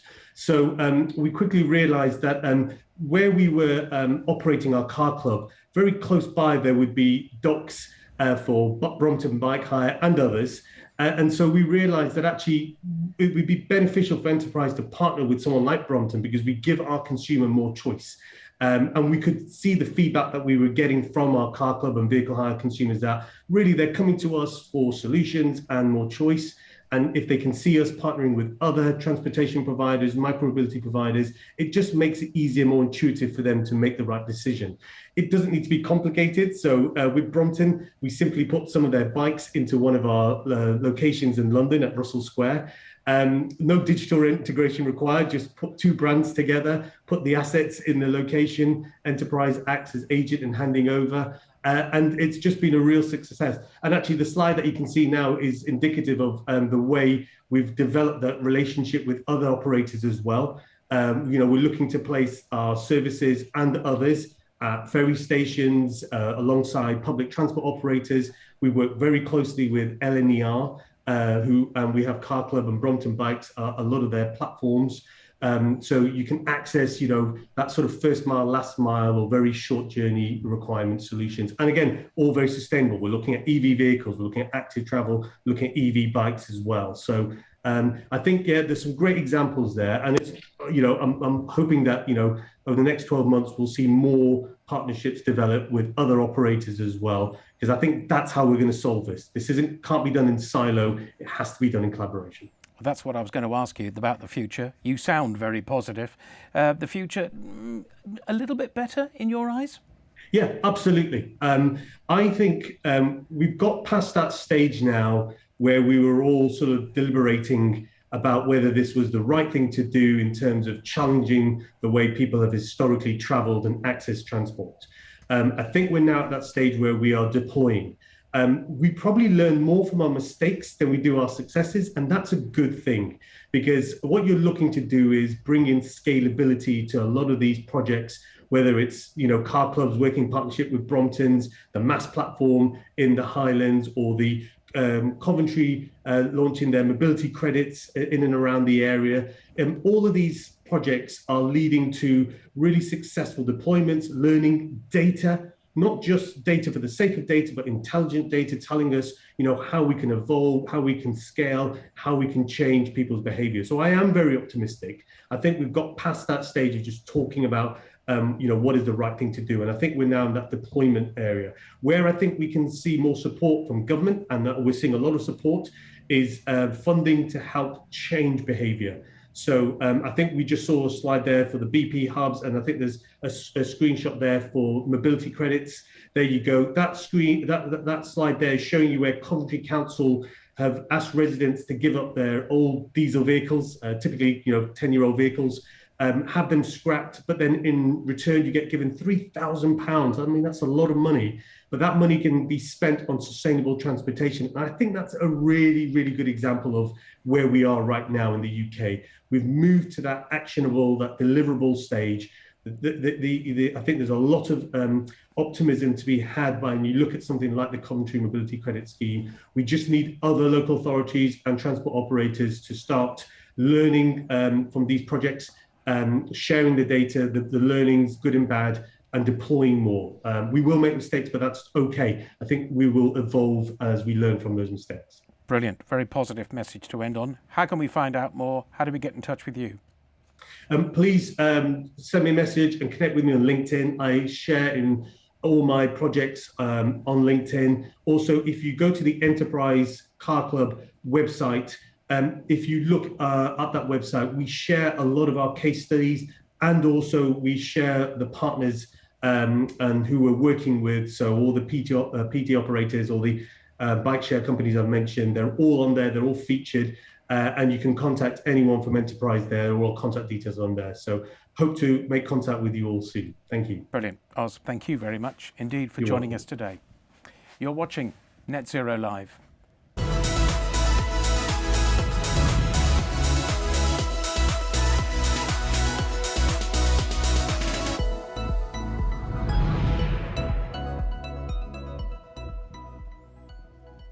And welcome back to Net Zero Live. Thank you for watching today, and don't forget to get in touch with us. You can question any of our experts. We will always pass on your communication and links. Now, we're all familiar with the name GWR. but perhaps less so with the work that they're doing towards reducing carbon emissions. I'm joined now by Amy Coppin, Head of Sustainability for GWR, to find out a little more.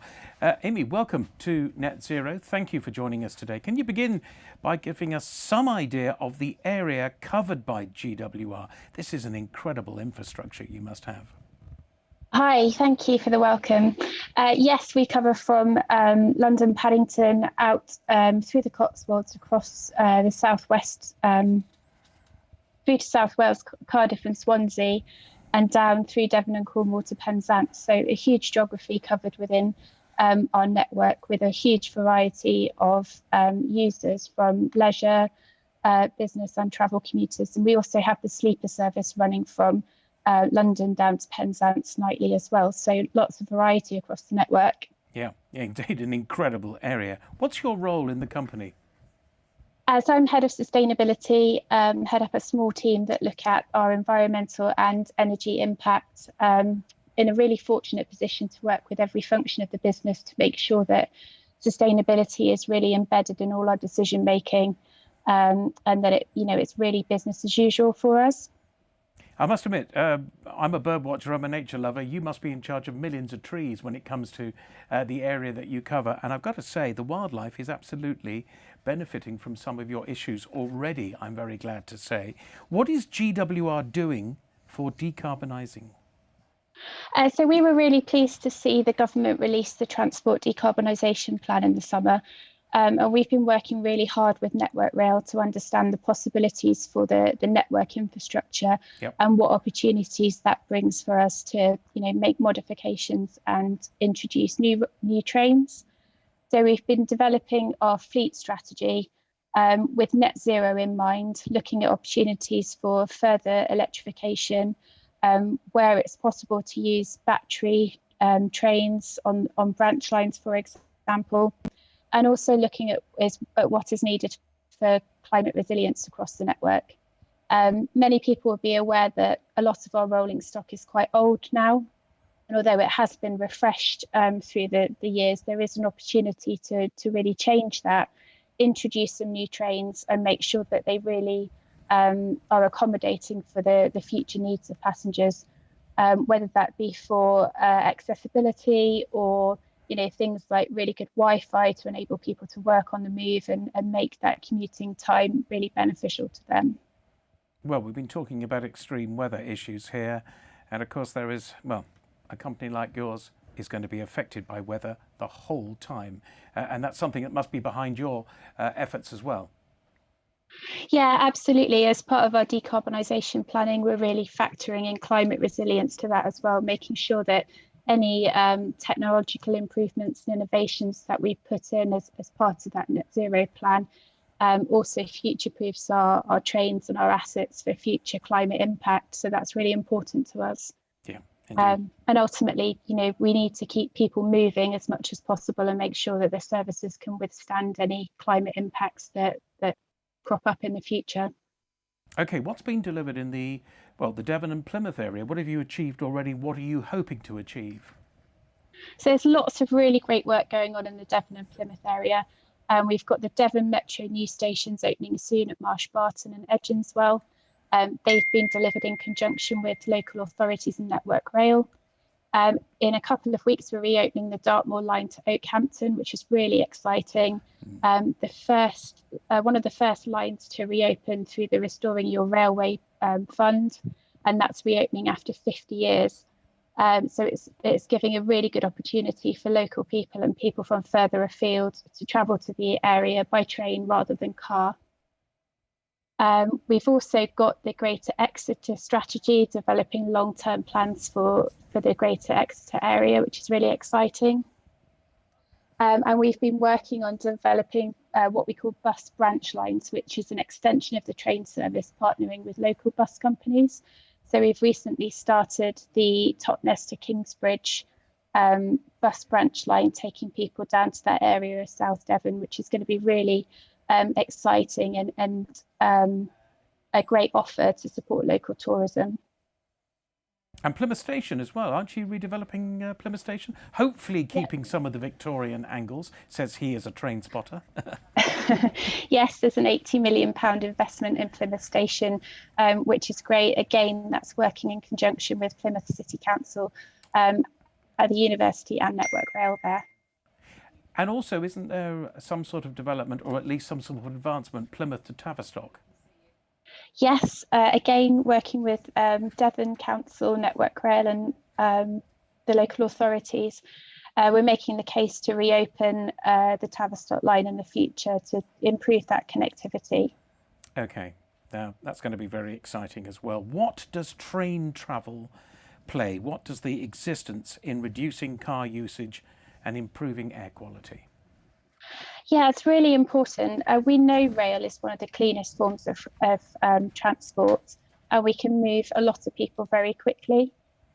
We know that there's economic impacts of congestion as well, and moving people more quickly into city centre areas and local towns really does a lot to combat those congestion issues. We also know that by reducing the number of cars on the road, there's significant improvements in local air quality, so we have a role to play in that. And part of our decarbonisation approach is not only decarbonising our own business, but positioning ourselves to support the decarbonisation of the regions by encouraging that modal shift and getting people out of their cars and onto public transport. We're not just concentrating on our own services, though. There is a real push on that integrated transport piece and the connectivity to and from the stations. So the end-to-end journey and the first and last mile piece is really important to us in our decarbonisation plans, so that our customers have lots of opportunities for different modes of transport to get to the station and make their onward journeys. Okay, well, look, we've all been touched by COVID-19 in some way. How has the usage of trains fared? How has it affected you as a company? It's fair to say that the leisure market has been leading the recovery. Over the summer in particular, the London to Devon and Cornwall route was the fastest growing in the UK, which is really positive for us. Travel in the Exeter area is back to pre-COVID levels. That's been held up by both the leisure and business travel, and we have a large proportion of students using our services, which is really keeping those passenger numbers up in that area. Plymouth is following behind, a bit slower than the Exeter area, but those signs of recovery are really positive. So yeah, in the west region of our network, it's fair to say that the COVID recovery has been positive. Excellent. Well, what can GWR offer business travellers looking to reduce their carbon emissions? So we're really keen to work with local businesses so that we can play a part in your own net zero plans and your business travel plans post-COVID. We do appreciate the working routine has changed. I'm sitting in my house today rather than travelling down to Plymouth, and I know I'm not alone in that. But there are numerous benefits of travelling by train for business travel. We've invested in Wi-Fi in the trains. We've got at-seat charging, so you can work on the move. Catering services available on our long-distance trains, so we can really help you make use of that time when you do need to commute, and also contribute towards your own decarbonisation and net zero plans by using a low-carbon mode of transport. Well, Amy, there's a lot ahead for you, and it's going to be a very busy 2022. Thank you very much indeed for joining us today. Thank you very much. Amy there from GWR. As I say, it is going to be a very busy year for them. We'll be checking out your comments, your likes, your shares on social media. Jasmine will be with us after this break. It's time to grab yourself a cuppa. Net Zero Live continues after the break.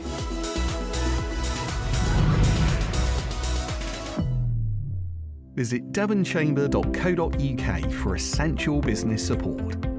There are insights that will boost your business, such as details of the support programs we have in place, alongside articles, hints, tips and videos aimed at improving your business performance and potential. Download the Small Business Toolkit, designed to help you overcome everyday hurdles and run a more efficient, profitable business. You'll also find guides, advice and thought leadership, such as our library of articles, including how-to guides, thought leadership, and step-by-step advice from some of the region's industry leaders. And that's not all. There's a huge selection dedicated to everything you need to know about international trade. You can also find a calendar of events that you can attend for networking and training. devonchamber.co.uk. Click start your business. Devon urgently needs 2,000 more care workers, especially in domiciliary care and care homes. If you're looking for training opportunities, Proud to Care Devon can help you decide if your skills and values are suitable for a career in care. There's free one-to-one telephone support to find out if a job in care is right for you, without the need for qualifications or previous experience. It's your core skills that are most important, along with your values and attitude towards working with people who need care. And thanks to the European Social Fund, there are free and flexible courses to help you find the right role. Register your interest at proudtocaredevon.org.uk/find your calling, or email any questions or queries to proudtocare@devon.gov.uk. Proud to Care Devon, health and care recruitment in Devon. We know that a lot of businesses are having a difficult time as we emerge from the pandemic and we continue into the post-Brexit era. Research tells us that businesses that have become truly digital have not just survived, but have thrived. Despite these tough times, there are opportunities to open up new markets at home and abroad, but we all need to operate digitally in order to be competitive, efficient and productive. Devon and Plymouth Chamber of Commerce has secured funding to help businesses across wider Devon outside of Plymouth by offering practical, helpful and valuable digital support. This includes events, seminars, training, programs and one-to-one interactive sessions, along with peer-to-peer and professional expert support. We'll go through everything from e-commerce, payments and marketing to social media, bidding, tendering and making your business financially and environmentally sustainable. Places are limited, but if you'd like to find out more or register, visit our website. The Devon and Plymouth Chamber of Commerce. Let's get digital.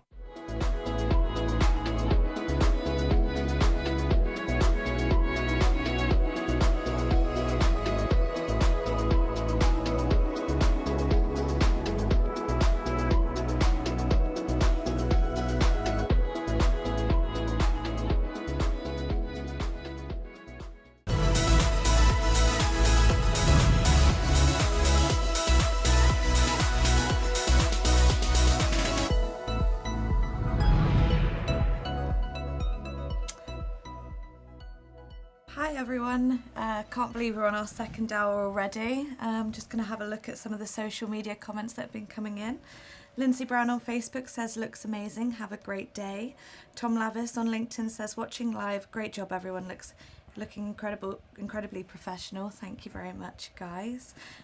Lisa Hartwell on LinkedIn says, I may be biased, but I'm loving the programme so far. Really valuable information from people who obviously care about and are enthusiastic about finding solutions to our climate crisis for individuals and businesses. That's what this show is all about, Lisa, so thank you. Peter Coxon on LinkedIn says, great stuff so far, thank you. I'm looking to encourage local communities to respond rather like businesses by taking a collective approach on the road to net zero. Anyone who can help us would be most welcome. Thanks, Peter. We'll make sure to send out your details after the show. Make sure to tag us in all social media, #NetZeroLive, and here's how you can get in touch. Send us your comments now on Twitter using the hashtag #NetZeroLive. And don't forget to follow us at Chamber_Devon. You can also send us your feedback and questions by commenting on the Devon and Plymouth Chamber of Commerce Facebook page. And get in touch with us on LinkedIn. Just search for Devon and Plymouth Chamber of Commerce. Thank you for being part of Net Zero Live.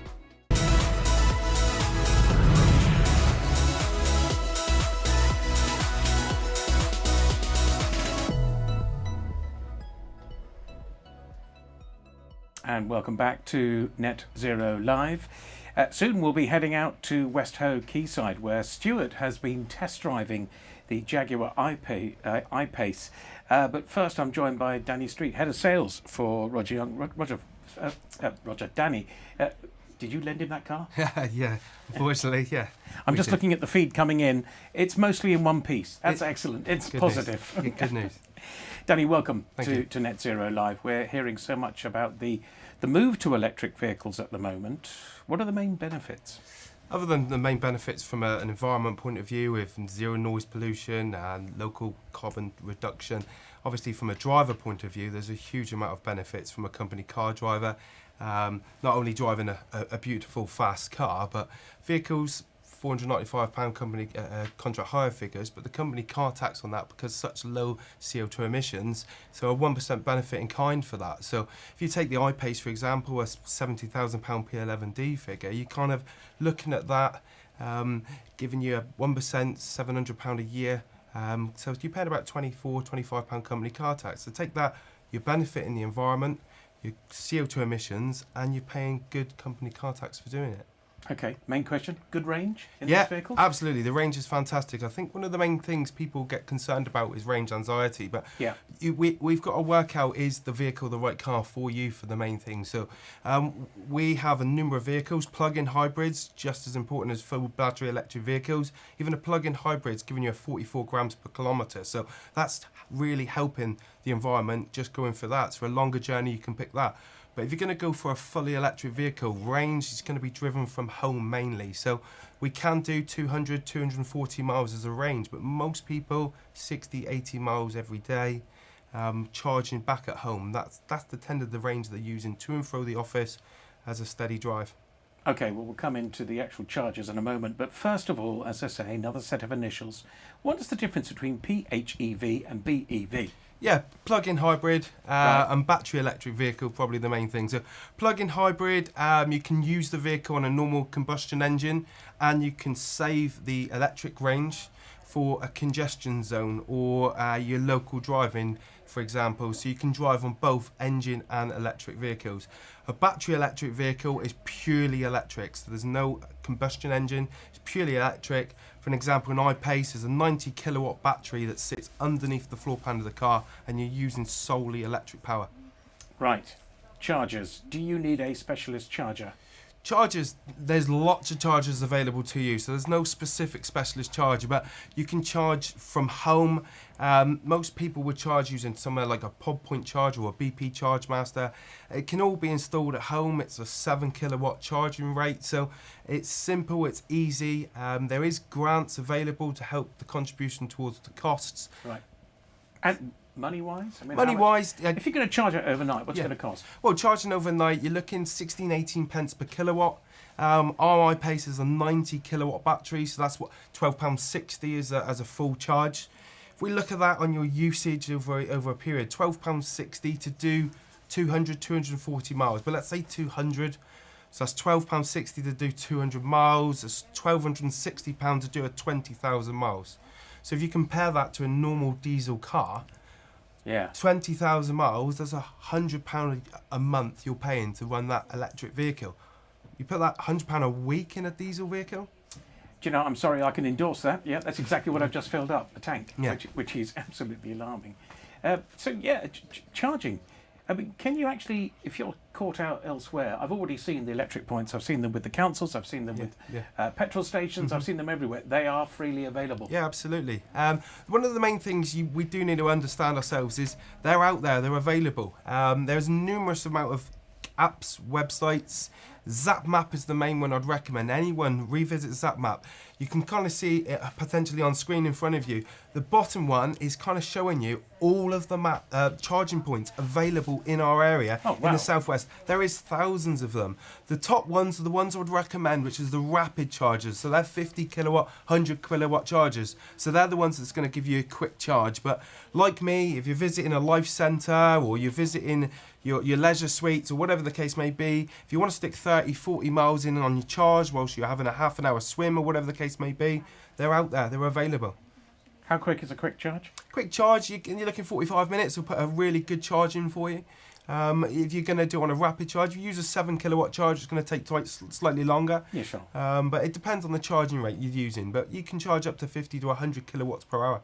So, easy. Sit down, have a coffee and relax for a while, yeah. Eventually it will become, rather than stopping for a charge, you're going to be stopping for a refreshment break, toilet break, sandwich. And in that time, you'll be able to charge. Now, obviously, you've got the systems. Now, the one bit of advice I would strongly recommend, before you go out and use it, research that map. There are numerous companies. You may need to download your apps, pod apps. You may need to put some credit on there. It's nothing more frustrating than actually getting there and not having the right app on your phone to be able to do it. So do your research first, and ZapMap will actually give you a review of that charge point. Perhaps it's been out of service recently, but there are some really good apps out there, and ZapMap is where I would start.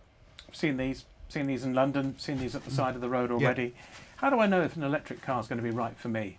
Electric car, right for you. Firstly, talk to us. That's the main thing. Talk to us. But one of the things that's out there and readily available for you is a Go iPace app. Download the Go iPace app. Keep it in your pocket when you're driving, whatever the case may do. What that will do is that will give you the ability to research your mileage, your usage, and it will start giving you a cost of savings. So Go iPace app. But mainly get in touch with us, because if an electric vehicle, pure electric vehicle isn't available, perhaps a plug-in hybrid's available for you. Okay. And that's a good start, good learn. 40 miles of pure range, 30 miles mainly. That would be a good range to get you into learning electric before perhaps when we get to that deadline of getting to all electric vehicles. And you can help with budgets and financing of the whole lot. Absolutely. It's there. We've got finance specialists on hand, contra hires, like I said, $495 as a monthly payment from that for pure electric vehicles. So, yeah, we've got the team there over in Saltash. We're happy to help. Brilliant. Danny, look, thank you for the moment. Let's just cross to Stuart Elford, who's on West Hoe Quayside, who's out in a Jaguar I-Pace. Stuart, that looks brilliant. It's absolutely wonderful, Fitz. What a tough job I have. Here we are at the Waterfront Pub and Restaurant. Thank you to them for letting us use the car park. Looking out, we can see Anthony Gormley's statue, looking out at where thousands of journeys, millions of journeys have started from iconic Plymouth. But here I am with the fantastic I-Pace. I was very fortunate that Roger Young Land Rover lent me this Jaguar I-Pace for a Profile magazine article. Smart, attractive, clever, high performance. Enough about me. Let's talk about the car. It is fantastic. It's absolutely beautiful. We had a drive here. It does 0 to 60 in under 5 seconds. In fact, I think it's under 4.5 seconds. And I think Olivia can testify that that's quite an exciting drive.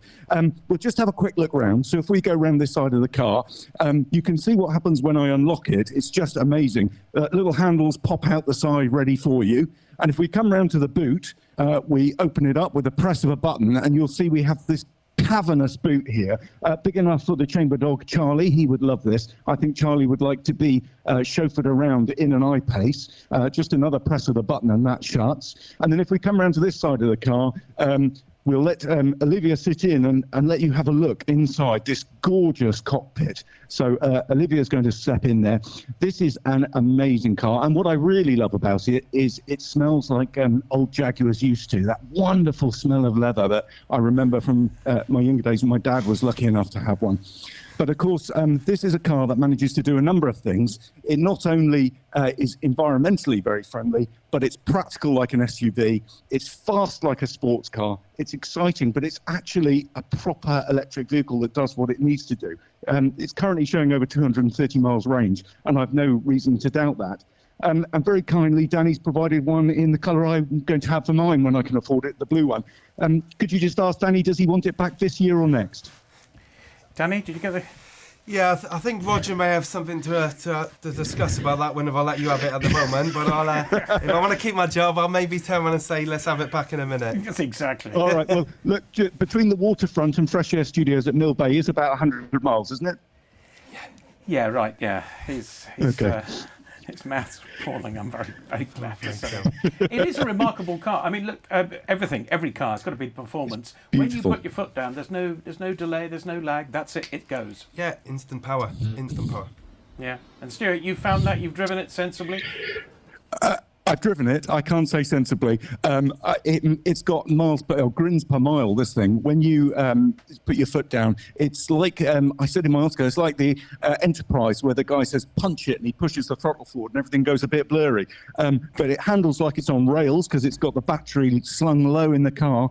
So the weight is low down, it's four-wheel drive, and yet it's good for the environment, which is clearly the reason that I'm going to get one in this colour. Okay, what about servicing? Just a minute, Stuart. What about servicing? I mean, it's not well, what do you do to service an electric car? Well, most of it is obviously keeping on top of the materials in the vehicles themselves, tyres and brakes and health checks. The car's capable of over-the-air software updates, so we're also reducing the amount of time that people are travelling to and fro showrooms because you can do your updates over the air. So a lot of upkeep of the vehicle can be done wirelessly. Brilliant. The only thing I will say is the silence. I've been picked up by an electric car and it's like, oh, where did you come from? Yeah, there is a slight hum at a very, very low speed. Right. So they are incredibly safe as far as that. But then eventually as you start driving a little bit quicker, the tyre noise is sufficiently loud enough for regulations. Stuart's the same. Very silent, then he's beside you, then the noise starts. Something like that. But I'm stylish, but I'm cheaper than this, I have to say. But it's a fantastic vehicle. Would you generally, hand on heart, consider now an electric car, Stuart? Well, I've had a hybrid car, and my problem with it was that it wasn't enough range and that I didn't have anywhere to charge it. We're getting charging points put in at the chamber. I can have this one. I can charge it while I'm at work, and it will do a significant range, is what I really need. Hand on heart, if I can afford it, I'm having one of these. That's the problem. So many people will remember 2, 3, 4 years ago that, the ranges were okay. They were very expensive as well, but things have changed. Absolutely. I mean, like I said, the range, it's getting there, it's growing, but how many people, I ask you the question, how many people are doing more than 200 miles in one journey all the time? True. Because the average person doing 30, 40 miles every day. Now, personally, myself, I drive one, I use one, I charge it every 10, 12 days. So every 10, 12 days, putting £12.60's worth of charge in the vehicle. You can't say fairer than that, and you're doing a 400 brake horsepower performance car at £12.60 every 10, 12 days. Danny, thank you for joining us today. Stuart, what I'm going to ask you now is maybe you can just hand the microphone to the cameraman. Can you actually just pull away in that? Because it does still surprise me, the fact that there is no noise, but the performance is still there. Yeah? I'll sign off. I'll hand the microphone to Olivia, who's been a fantastic camera person. Thank you, Olivia. Thank you, Handing Olivia. that over. I will get it and drive it away, trying very hard not to crash it. I'll have to take my earpiece off, otherwise I'll take Olivia with us. I love to see him struggle. He can't hear us now. It's fantastic. It's the best part of the day so far. There we go. So jump in and can you just whisper to me how much? You're looking circa about £70,000 for that one there, £72,400. But the key thing is, because of the residual values of the car, monthly instalments. Look at that. Sorry, you were saying monthly instalments? Monthly instalments are sensible. Like I said, contra hire vehicles, 495, 599 monthly payments on a finance product. So they are affordable, and you convert that to other vehicles, you're being environmentally friendly, doing the right thing at a sensible price now. And you can work out monthly payments, all that sort of stuff. Well, you look at a whole life cost. That's what I would recommend. Look at whole life costing, because when you build in your tax saving, your benefits, your fuel savings, all of a sudden it becomes an affordable purchase as well as an environmental one. Lovely views there of the Hove, and that's with net zero. Let's keep it that way. Yeah, absolutely. Danny, thank you so much indeed. I should point out that Stuart is a former Devon and Cornwall police officer and will be keeping to the national speed limits. Good. Okay. Lovely. Yes, good. Right. Thank you once again. You're watching Net Zero Live. It's been a very busy day. Thank you to Stuart, and also special thanks there to the Waterfront Bar for allowing us to use their car park. We're going from cars to buses in a few moments with Go Southwest. That's coming up in a moment.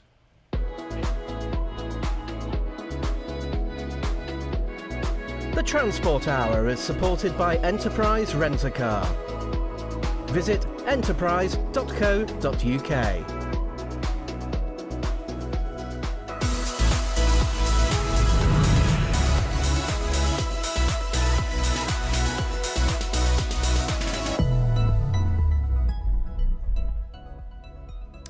Net Zero Live, my name's David Fitzgerald. Again, as I say, it's been a very busy day. There's still a lot more to cram into the programme as well. Go South West deliver bus services under the brands of Plymouth City Bus and Go Cornwall Bus. It has a team of 850 people running 300 buses connecting local communities. I'm now joined by Mark Collins, Head of Commercial, to find out more about their climate strategy and the benefits of bus travel.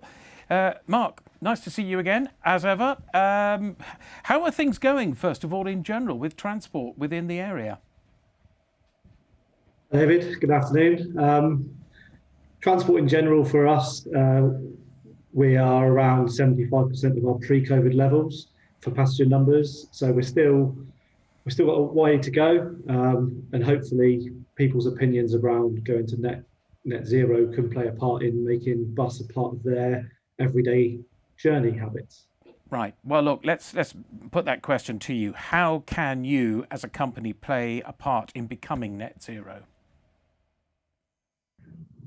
Well, I think bus travel in general has already played a huge part to become net zero. A double-decker bus takes 75 cars off the road. So my worry is that we're being overlooked already. We just seen a great piece around electric cars.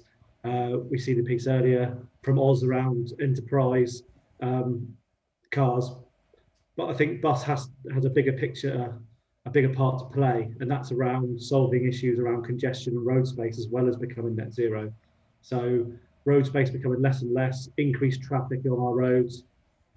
We really want to give road space back to our communities. We want communities to have green spaces, not just car parks or vehicle parks as they currently are today. How do you think the bus companies can help? I mean, are you taking on partners? Are you taking advice as well from other greener companies? So we've heard it mentioned a lot of times today already, and that's around becoming net zero through partnerships. We're in exactly the same offering. We heard around mobility as a service. That's something that bus travel plays a massive part of as the biggest shifter of people around the city of Plymouth at the moment. We link up with buses, with bikes, and even in the future, dare I say it, e-scooters. But they all have to come under one umbrella, and that's mobility as a service. You pay for one set of travel requirements, and you can use them through car clubs, e-bikes, etc.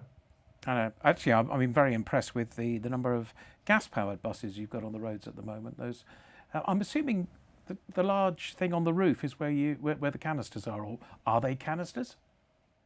Correct. Yeah, chambers we call them. Not commerce chambers, but normal chambers. So there's 4 chambers on each gas bus. They're fueled up every night at our depot in Milehouse. They are a stepping stone towards becoming net zero. There's still some way to go. We're looking into currently around alternative fuels and how we can play our part in delivering zero to tailpipe buses to serve our cities and the southwest region. So they're a stepping stone. There's a lot to come yet. Yeah. Well, look, what is Go Southwest doing to advance the green agenda? What else can you show us? So we've Go Southwest parent company, Go Ahead Group, national rail and bus operator. We've recently launched two pieces of work. One of them is around our climate change agenda, and the second part, which I was very close to, and I launched the event last month, and that is around mobility hubs.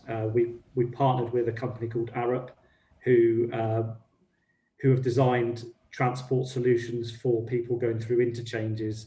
They've also designed the new Elizabethan line customer experience in London. So in a great partnership to look at this concept of mobility hubs and how we can promote joined up travel through mobility hubs. Well, what have been the challenges over the last couple of months? Obviously, I think like the resurfacing of the Tamar Bridge. There's also, as you say, the roads as well, the sheer number of cars that are getting back onto the roads after lockdown. Have those been the main issues on running an economical company? Absolutely. Road speeds increased traffic on the roads. We're looking at areas where are more traffic on the roads than it was pre-COVID, so having to adjust our own timetables, and that comes at a cost. That means that we have to invest more into resource to run the level of service we need to run to make the city live and breathe, I guess. So major issues, if we don't do something, will come back again around congestion and how we can make sure that sustainable travel and net zero travel is put at the front of the agenda.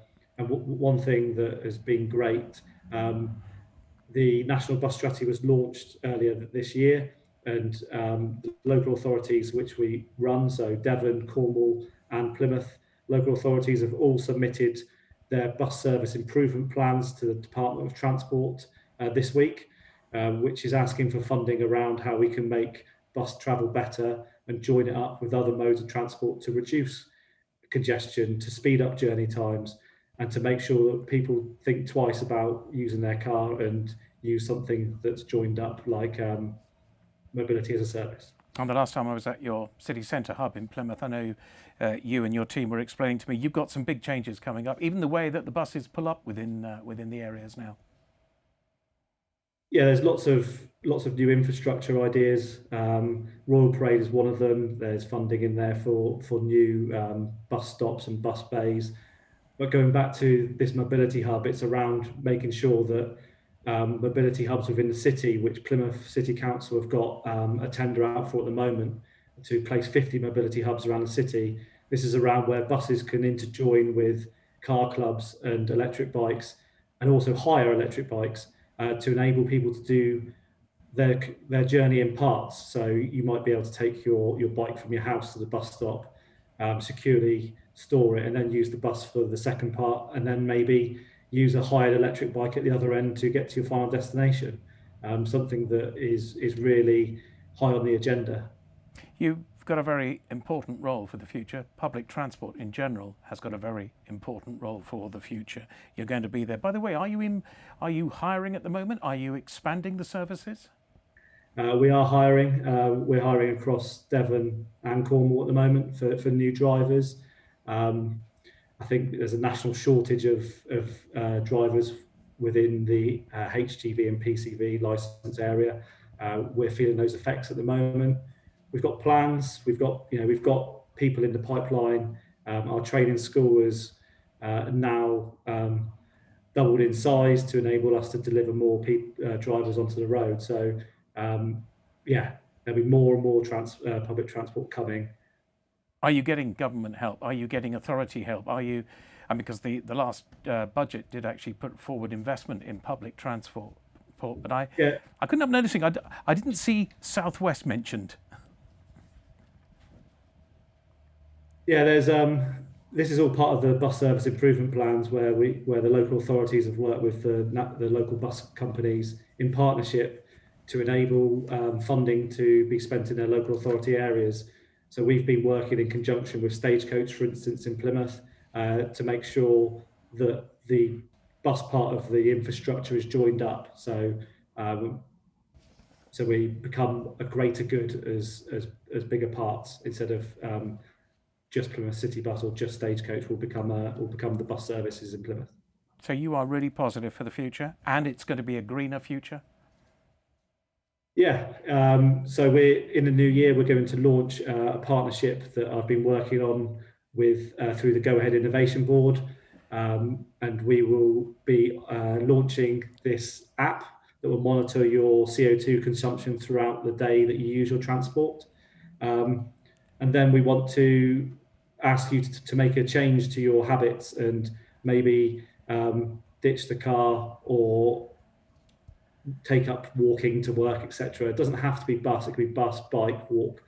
But the app will allow you to track the changes you've made from one week to another to make sure that you are doing your bit for the climate crisis. And there'll be prizes up for grabs. There'll be free travel and free bike hire for the people who participate in that climate challenge. So in the new year, we really want to set off on the right foot and make sure that we become part of the bigger picture. Brilliant. OK, if we want to find out more on Go South West Climate Strategy, where do we go? Who do we contact?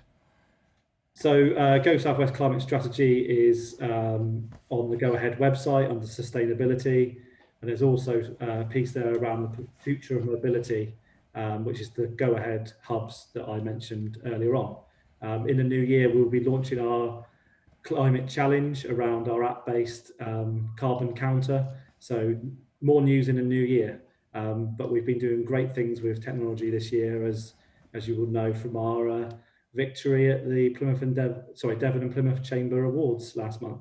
So technology plays a huge part in how we can make sure that people change their habits.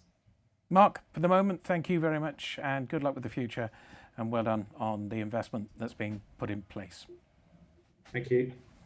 Well, you're watching Net Zero Live on behalf of the Devon and Plymouth Chamber of Commerce. As I say, there is still a lot more to come. Let's just go and see what has been said on social media. If you'd like to receive copies of the information covered in today's event, register your details at netzerolive.uk.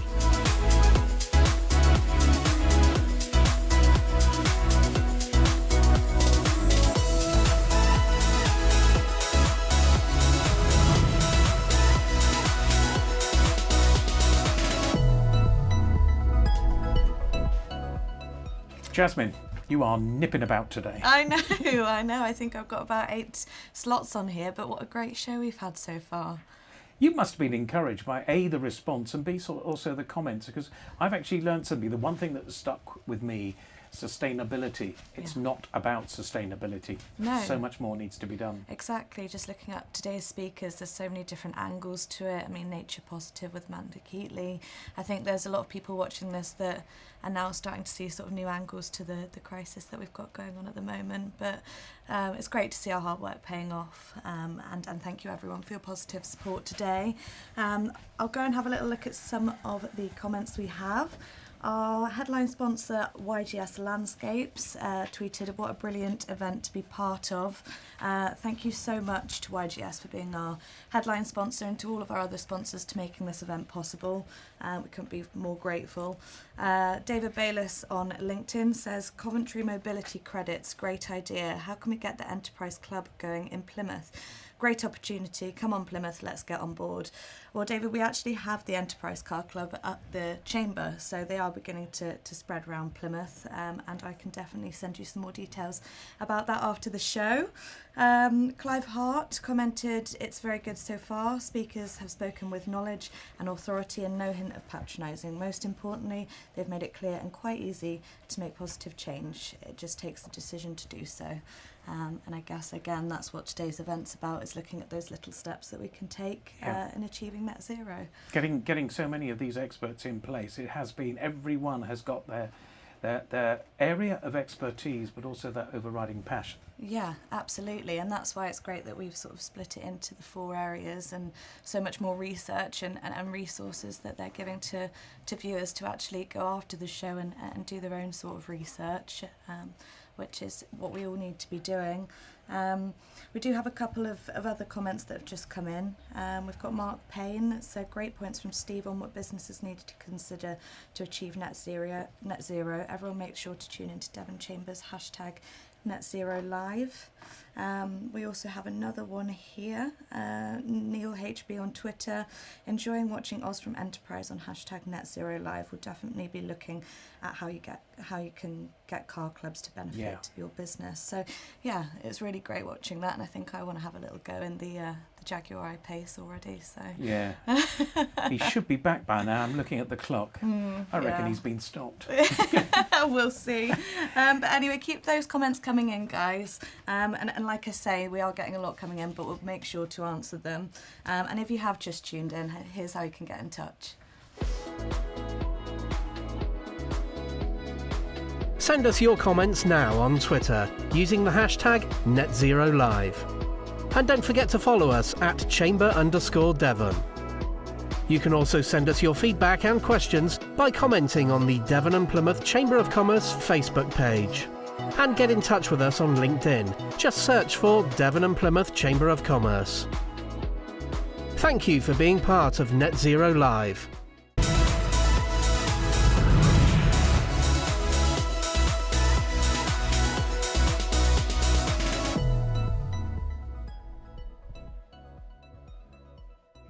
Well, that's it from me. The time has flown past, but it's not the end of the programme, because Net Zero Live continues with Samantha Smith. In the next hour, we'll be focusing on marine industries and initiatives.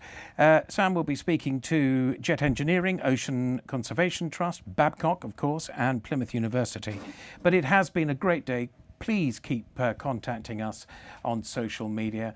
But from me, for the moment, thank you very much, and thank you for watching Net Zero Live.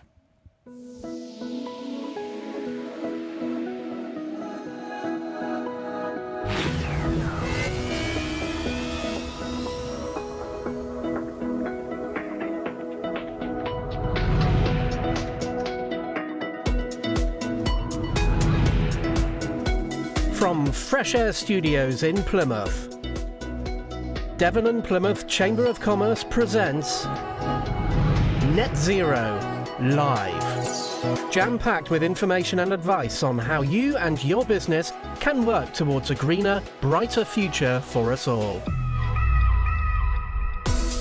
Earlier, we explored Earth and energy,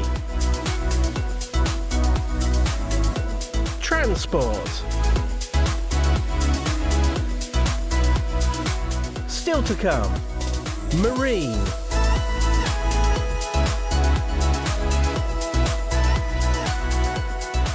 and business support.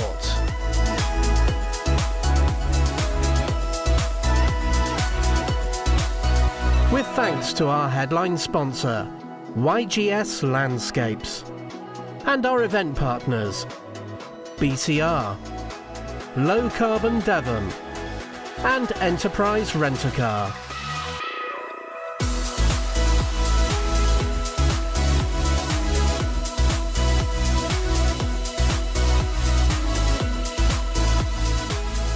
It's time to watch your future. It's time for Net Zero Live.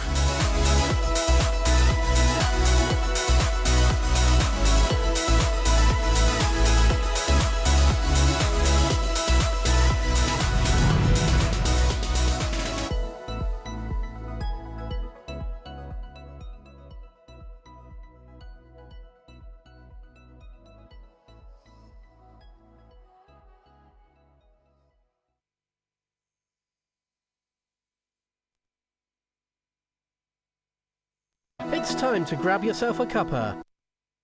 It's time to grab yourself a cuppa. Net Zero Live continues after the break.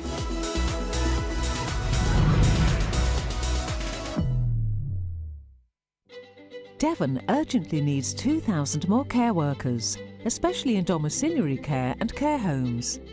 If you're looking for training opportunities, Proud to Care Devon can help you decide if your skills and values are suitable for a career in care. There's free one-to-one telephone support to find out if a job in care is right for you, without the need for qualifications or previous experience. It's your core skills that are most important, along with your values and attitude towards working with people who need care. And thanks to the European Social Fund, there are free and flexible courses to help you find the right role. Register your interest at proudtocaredevon.org.uk/find your calling, or email any questions or queries to proudtocare@devon.gov.uk. Proud to Care Devon, health and care recruitment in Devon.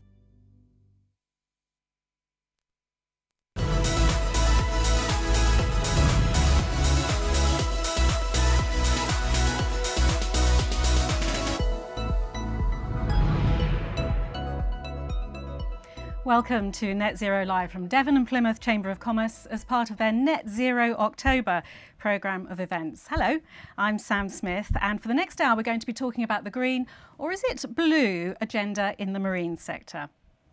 Now, don't forget. Send us your comments now on Twitter using the hashtag NetZeroLive.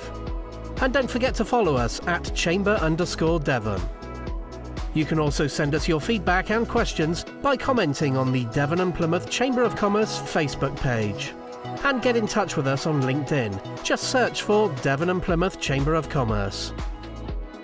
Thank you for being part of Net Zero Live.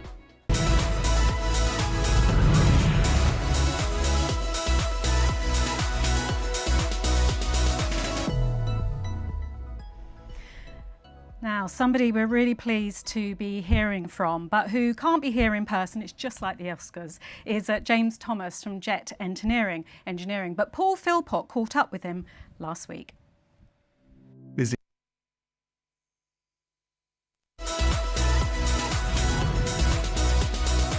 And now it's time to talk about all things connectivity. And we've got somebody who has far too many technological qualifications. In fact, couldn't even fit them on the single page of A4 paper. We'd like to say hello to James from Jet Engineering. Hi there, James. Thank you very much for joining us on Net Zero Live. So let's start by just finding out a little bit about you and also Jet Engineering so that we can put everything that you're about to tell us about into context. Okay, perfect. So I'm an engineer by background, and what we're trying to do is we're trying to build connectivity at sea. We've seen there's a lot of different use cases that could be benefited by having connectivity at sea. Things like autonomy, things like renewables. And what we're trying to do is make this sort of a more safer, secure maritime environment. And why is all this important to do, and how does this link back to the concept of net zero? So if you think about the efficiencies that we have on land, we can have all those efficiencies at sea. And when we look at that piece towards net zero, we've got a lot of operations that on land we would completely understand how we'd remotely monitor them, how we would use comms to make sure they run efficiently. Now, at sea, there's currently limited to no comms, so a lot of those maritime operations can't happen efficiently.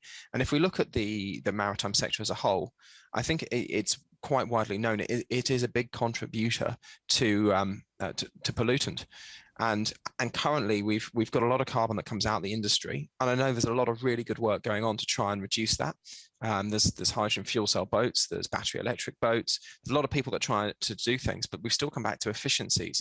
And it doesn't really matter where we get the electricity from that refuels those batteries, we still need a more efficient solution. So we're trying to enable a much more efficient industry. And why 5G? Where did the idea come from in order to take 5G out to sea, and why is that? Why is 5G so much more better than? I mean, we're all familiar with 3G and 4G. Most certainly, I'm hoping to get 4G on my mobile phone soon. But you're talking about 5G out at sea. Why is that such a difference? So the idea came from, I was on a small little sailing boat in the middle of the Irish Sea, and we'd left Land's End and we were heading up to Southern Ireland. We'd lost the engine, and therefore we'd lost all the electronics, and we're double-handed on the boat. So we had the next sort of 3 days of trying to work out where we were by sort of old school methods with charts and plotters and things like that. But what was really interesting was we all had very capable mobile phones that didn't have any signal. So that was where the idea came from. And we started to investigate what could we do to start to make that network that would need to exist. Now, there's people that've got networks that exist on fixed infrastructure currently. So offshore wind farms have phone signal on them generally. It's a private network for those people that are operating the wind farms most likely. But what we're trying to do is we're trying to leverage some of the more interesting capabilities of 5G to create this slightly more connected environment. So when people discuss 5G initially, they normally start to talk about bandwidth, they talk about latency, and they're really important points for 5G when you look at it in a city. But we're trying to look at the more novel and niche use cases and how they can exist at sea. So hopping between buoys and having fiberless backhauls, so we don't have a fiber cable going back to land. Things like that are where we're trying to focus the business direction. I was actually going to ask you, probably picking up on that as a point of interest.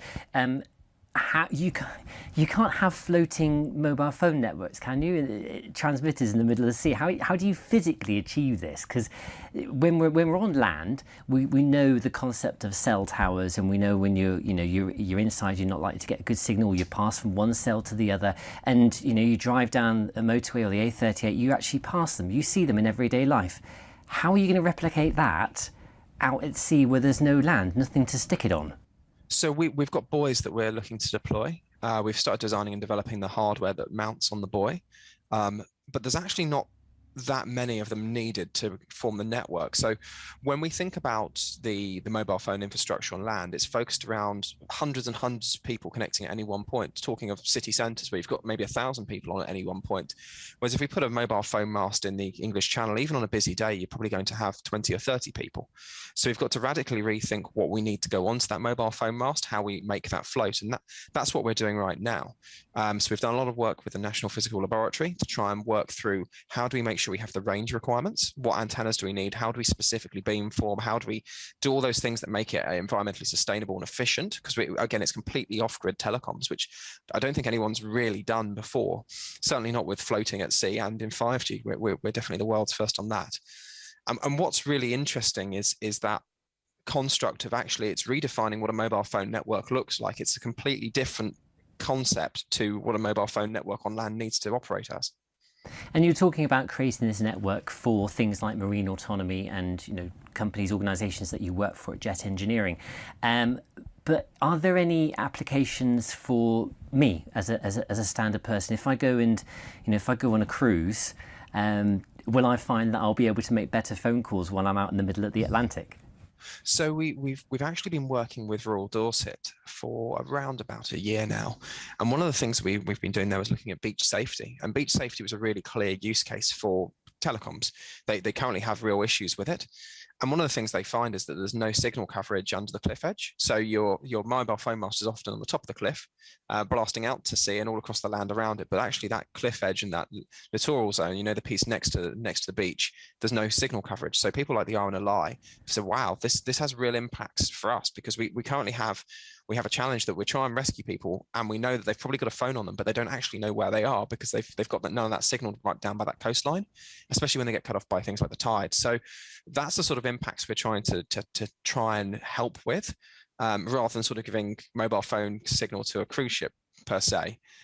It's the more sort of strategic objectives of trying to help the country in sort of the safety, security, and the environmentally sustainable manner. Things more like aquaculture farms, that's kind of the connectivity piece that we see as a stronger value add. So certainly putting this towards an application related to health and safety is a priority for everyone who works in such locations such as out at sea. Sounds like an absolutely fantastic idea. I want to just ask you about marine autonomy, because you touched on that at the beginning when you came on. Jet Engineering, you're involved heavily in marine autonomy? I think where our involvement sits at the moment is around how do we enable marine autonomy. The challenge is mainly around the legislation at the moment.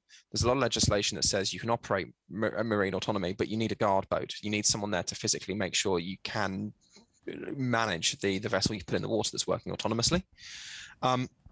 When we look at that and we go, okay, what's the future of marine autonomy look like? You go, well, actually, if it's got a connected signal, does the guard boat have to be next to it, or just have sort of continuous availability of signal coverage so that they can connect in and turn that vessel on and off? Yeah, I was going to ask, because we've had some situations and some stories in the news where they've got a robotic boat and off it goes on its way, and you kind of like you kind of watch these things and you think, actually, what are the real world applications for that? How does that technology affect me and society and everything that we're talking about today?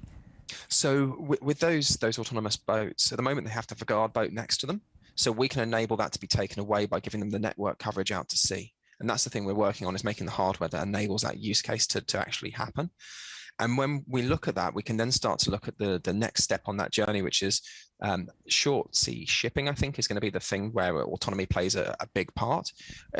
Autonomy at sea, I don't see being something that's going to be transatlantic or off to China, because fundamentally, if you need a service and maintenance, you're not going to want to go and do the recovery in the middle of the Atlantic Ocean. You want someone on board that can fix those big vessels. And when we talk about the cost of the vessel compared to the labour, it doesn't quite make sense. But actually connecting up some of the ports that we currently have a huge infrastructure of in the UK would be a really, really good use of autonomy. We're a very lucky country that we can use maritime autonomy to benefit that societal piece.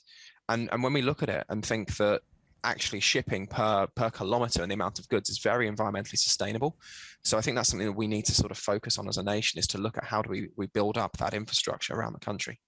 Earlier on, you mentioned about that one of the objectives behind setting all this up is to improve communications and data flow. With this event being talking about net zero, can you give us a specific example as to how, or a concept as to how better communications equals a better impact on the environment? Absolutely. So one of the things that we've worked through is the impact of the offshore vessels. So say you're going out to an oil rig, or you're doing offshore maintenance on a wind farm or similar. You've got a really rather large vessel that's burning a lot of fuel if it can't operate.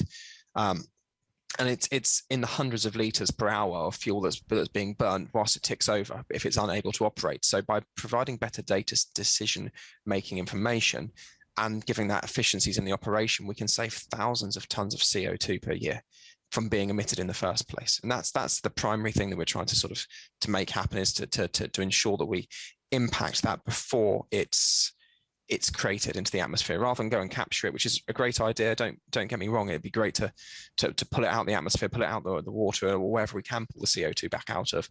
But actually, let's stop it being created in the first place. And is this data are you able to analyse this data in real time back on land?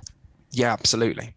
That's amazing. That is kind of like, so you could essentially, I suppose, have some kind of vessel. This is how I'm visioning it in my head.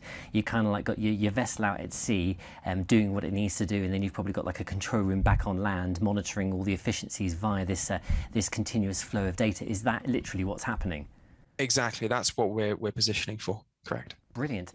Can I ask, are there any impacts that we're likely to see on land with regards to what you're doing out at sea? Are there any innovations that you're working on all the way out there that can actually be reapplied back here on terra firma land? Absolutely. So some of the data we're getting, we're putting on connected signs in rural Dorset to enable better decision making for the public before they enter the water. There's some other pieces that's being enabled because of that data flow. So we're looking at how we would help some of the port operators grow. So we're hopeful that the short sea shipping construct builds sort of more industry in those regional areas. And I think the other thing that's interesting is if we talk about a fiberless backhaul for a network, that means that actually we can deploy faster telecoms to more rural areas. We've got a clear focus on what we're trying to do, but those learnings can be applied on land as they are at sea. You just get rid of some of the challenging environment at the same time. So the projects that Jet Engineering are working on are quite diverse. What's the future look like for you? How are you going to take the business forward? So we've been trading financially for 10 months now. The team's now 7 heads, and we're bringing 12 more in at the moment. We've got 12 open job recs. How long? Scroll back, just 10 months? Yeah, we've been going for 10 months, and we've now got 7 heads, and we're bringing a further 12 in as we speak. That is amazing progress for the organisation. Yeah. So the future in terms of you're obviously looking forward to growth, and I guess more innovation as well. I think when you say looking forward to, I think scared by, but embracing happily. How can people get in touch with you, please? We're fairly active on LinkedIn. We're fairly active on our website. Or they're welcome to drop us an email at info@jet-eng.com. Excellent. James Thomas from Jet Engineering, thank you very much for joining us here on Net Zero Live. Thanks for having me. Cheers.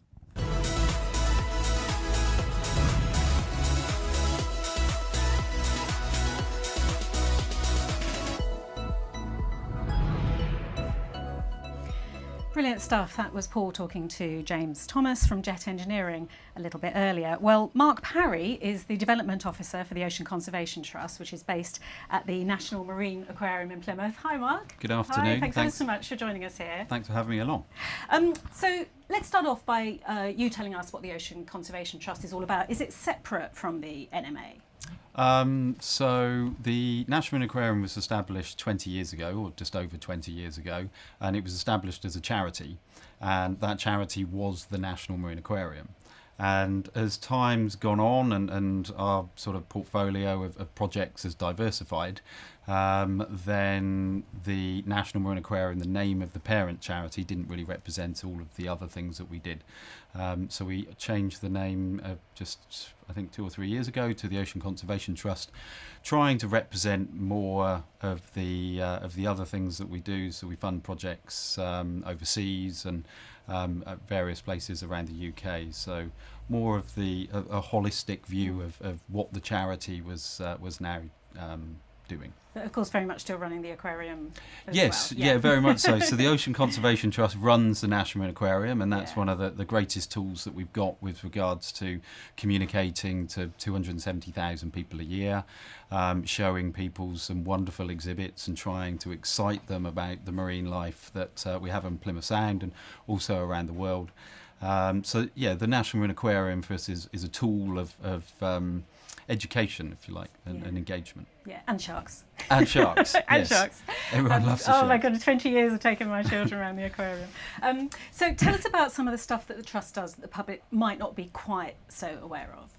Okay, so we run a grants program, and there's various projects down through Africa that we fund. So there is a megafauna project in Mozambique. There's turtle projects within Ghana. There's other seagrass projects, and we're developing an expertise in seagrasses in the southwest of the UK or within the UK. But we fund various other sort of community groups surveying their seagrass beds in the Aran Islands. But my involvement over the last sort of 7 years has been very much to focus upon seagrasses, which is not something that a lot of people knew a great deal about. And they're wonderfully diverse and productive habitats. So yeah, we do at present we've got to focus on our habitat restoration, is looking at our subtidal seagrasses in the southwest of the UK. Exactly, because we do have seagrass, don't we? We have some just off Jennycliff, I think, a bed there that's quite well protected. It's something that's so important, isn't it, to the ecosystem? But it's not that big it's not coral reef, is it? But as important. It is, yes, it's hugely important. So seagrasses are the most widespread coastal ecosystem on the planet. So we find them off southern Australia, in quite sort of temperate seas there, and we find them all the way to the top of Scandinavia as well, in quite cold waters there. And they're primary producers. They're turning effectively barren or sand, which doesn't have an enormous amount of productivity, ocean productivity, and it doesn't house a lot of animals, into like a wild flower meadow under the oceans, and that then allows different animals to move. So things start growing within that canopy, within that seagrass, and then things come in and start eating the things that are growing on the seagrass, and then some of the bigger animals move in, and then you end up with this sort of trophic level. So seagrasses are hugely important at primary producing some of the ecosystem services, or all of the community services that coastal communities rely upon, that bare sand certainly doesn't offer. Yeah, that's such a great analogy, I think, with the wild flower meadow. Yeah, it really brings it to life. And how does seagrass and carbon offsetting, what's the interplay between those two things? So it's there's been quite a bit of focus on blue carbon with regards to some of the ambitious goals of net zero.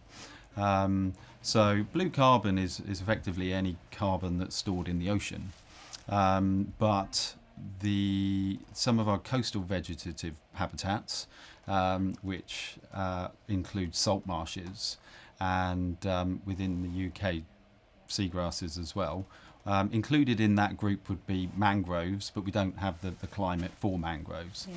Mangrove swamps. Well, yeah, when you think about a salt marsh as well, it's probably not to the standard observer. It's probably not the most picturesque of environments, but they're hugely important for wildlife and, as you say, carbon. So what's happening is these habitats store carbon in slightly different way than, for example, our terrestrial forests do. So when you stood on the land in a forest, you can clearly see where the carbon is. It's within the body of the tree and the mass of the tree. And then occasionally, or at quite a slow rate, in comparison to marine habitats, some of that vegetative material ends up in the sediments, in the soils. And what that's doing is removing it from the cycle. So when a tree falls over, or in some cases it can catch fire, it's very quick to remineralise that carbon back into the atmosphere. So where people are interested, or where there's a focus, and there's been a recent interest in seagrasses and salt marshes, particularly in our case seagrasses, is that seagrasses are acting like a filter to take that organic carbon out of the water and bury it in the sediments. So you might hear some quite big statements like seagrasses are 35 times more efficient than storing carbon than terrestrial forests. And really what they're referring to in that sense is that it's getting it out of the cycle into the sediments. So our salt marshes and seagrasses are in the UK, whilst they don't have these big sort of structures, these big sort of biomass above ground, what they're very, very effective at doing is getting the carbon out of the in the environment and down into the sediments or the soils and the muds, and as you said, mangroves, the swamps, and those places are incredibly efficient at storing carbon and not allowing it to back into the remineralising back into the atmosphere. So capturing that carbon, that's really, really, really clear explanation. And what are the pressures and forces that are affecting the seagrass beds and their ability to do that and contribute in all the other ways they contribute as well to the environment? So I think there's sort of increased recreational use over these areas, certainly around the UK. People enjoy being on the water, and where sort of human activity comes into nature, there's sometimes quite a bit of conflict. That can be literally someone dropping an anchor, for example. It can in be, the wrong place. yes, Yeah. and sort of motorboats but I think what the biggest issue is that people aren't aware of where these habitats are, and their impact upon them if they're in the vicinity. So we do a lot of work and sort of with various partners within the Remedies project that we're contributing to sort of raise awareness, and we predominantly find if people are aware of these habitats and their significance, and that there is albeit maybe a small impact that they have visiting these areas, then they're very respectful and they sort of try to change some of their activities. So there are also sort of water quality issues. So these organisms are true plants. They're not a seaweed. So if you go down to the beach at Wembury, for example, and you see a lot of things on the strand line, predominantly that's a algae, that's a seaweed. And our plants, they've got a root structure, they've got a sort of quite complex rhizome structure, and they need light to grow. So if, for example, certainly this time of year when we receive sort of heavy rainfalls and the winter wheats have been sown on the agricultural areas of catchments, then we can get excess nutrients that lead to algal blooms, and then a breakdown in the light availability for these plants. So this is fertiliser, if you like, running off the land, or animal excrement running into the watercourses, into the sea, and then that can have an impact itself. Yes, that can definitely have an impact. But predominantly, I think people just aren't aware of where these locations are or the significance of them. And interestingly, over the last since the 1930s, we've potentially lost about 90% of this vital habitat to our coasts. And when we think, or when we look at seagrasses, they're one of the most productive marine habitats that we have. So they're important for fisheries and as well as nutrient stripping from the watercourse. Thank you so much for that explanation. How can people find out more about what the Trust does? So there's a couple of different projects that we're involved in, and there's information posted on the Ocean Conservation Trust website, but also there's a big European Union Life Recreation Remedies project that we're involved in, and that's a partner project led by Natural England, and people can understand more about that project by visiting the website Save Our Seabed. Brilliant. Okay, thank you so much, Mark. No It's worries. been great to see you. Thanks ever so much for coming in. Right, well, let's find out next what you've been saying on social media. If you'd like to receive copies of the information covered in today's event, register your details at netzerolive.uk.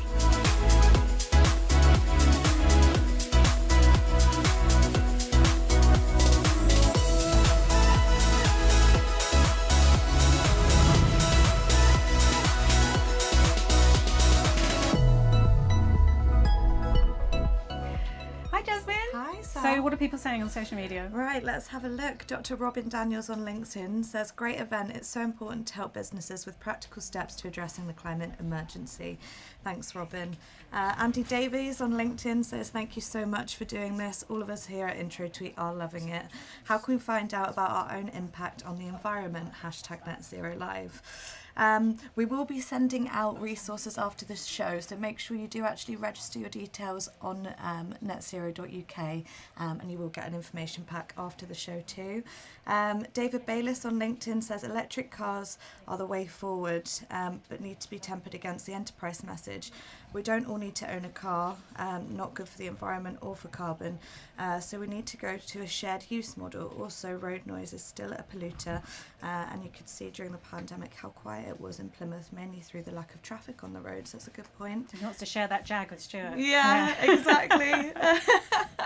And then Ron Griffin on Facebook says, good idea about car sharing, but where do we stand with regards to COVID-19? So some two different messages there, so it's interesting to think about those two. And like I say, we will get back to you after the show on those comments.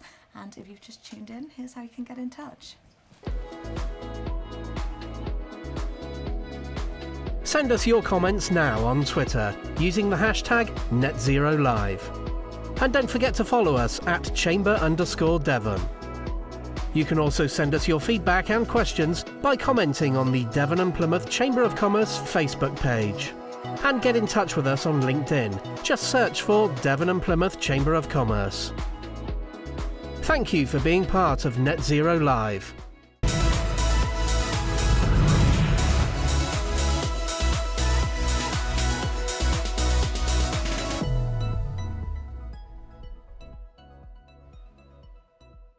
Hello, you're watching Net Zero Live from Devon and Plymouth Chamber of Commerce. Really great to have you here. Now, still to come, I'll be talking to Sarah Fear from the University of Plymouth, and Alex Stannard from Babcock will be here after this break. It's time to grab yourself a cuppa. Net Zero Live continues after the break.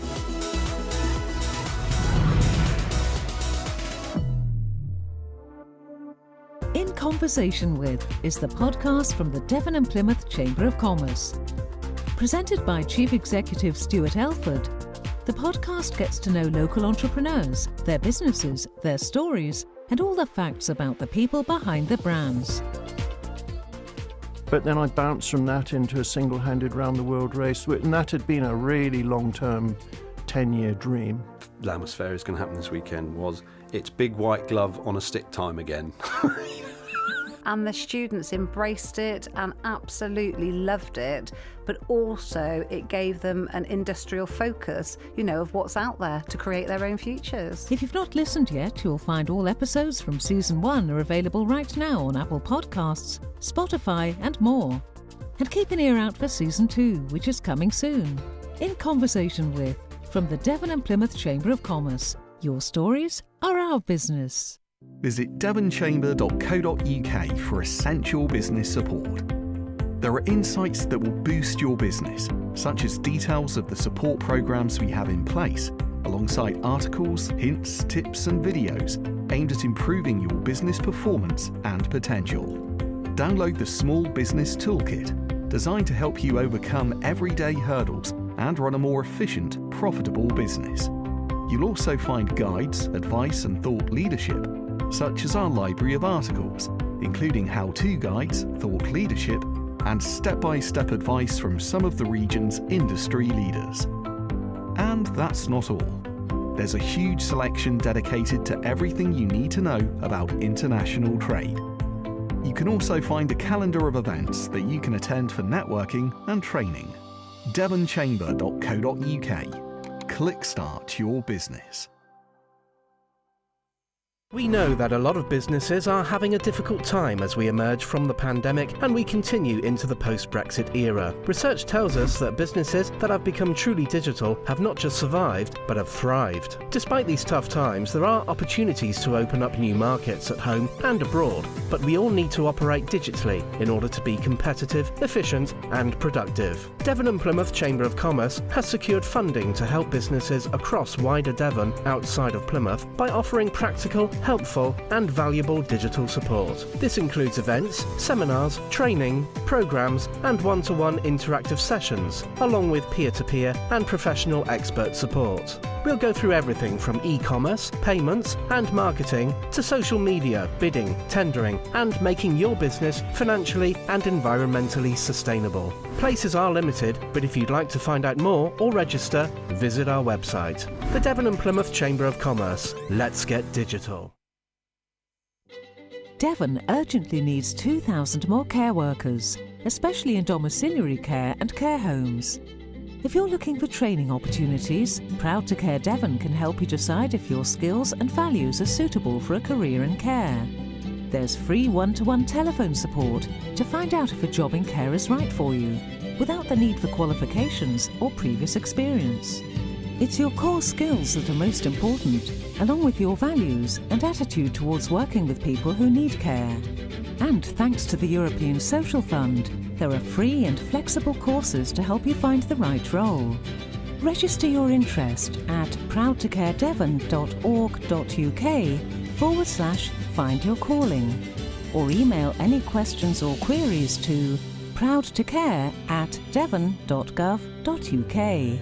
Proud to Care Devon. Health and care recruitment in Devon.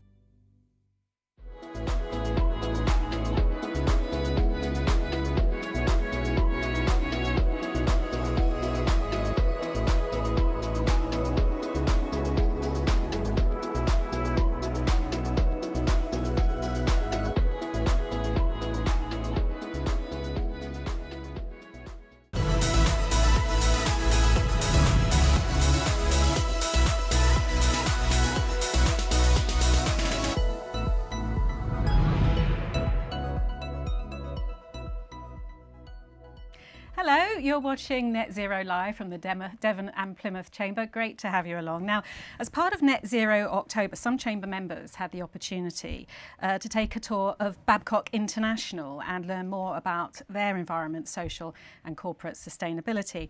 But if you missed the tour, I'm pleased to say Alex Stannard is here with us to tell us more. Hi, Alex. Hi, hopefully you can hear me. I can hear you and I can see you. With a very, very out of focus background there. Better than seeing my bedroom, so I apologise there.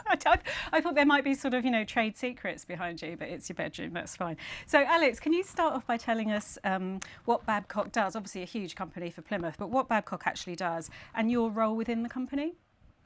So there's two separate elements here. Babcock as a whole, obviously we're a group that have both a foot in the military side business, but also within the nuclear element and the aviation element. Devonport Royal Dockyard, which is the element that I'm the Environment and Sustainability Manager for, is specifically focused on refit and maintenance and upkeep of the at-sea assets, including submarines and warships. Now, something that we've expanded recently into is construction on site, because we've got a 10 to 20 year project of upgrading the site to facilitate the future for the Navy. In that, the team that I am part of and lead have quite a key role as far as sustainability is concerned, as we are there to make sure there's the right impetus on sustainability. Great. And what are Babcock's overall aims in terms of becoming net zero? So Babcock Group have recently committed to net zero by 2040. This is not to say that we're not doing everything in our power to reduce sooner, but it's saying that we will continue reducing until 2040, and then we will look to offset what we cannot reduce at that point. However, what we also need to look at is why we are doing this. Now, net zero and carbon emissions are something that I'm very passionate about. The fact is that it's anthropogenically increased.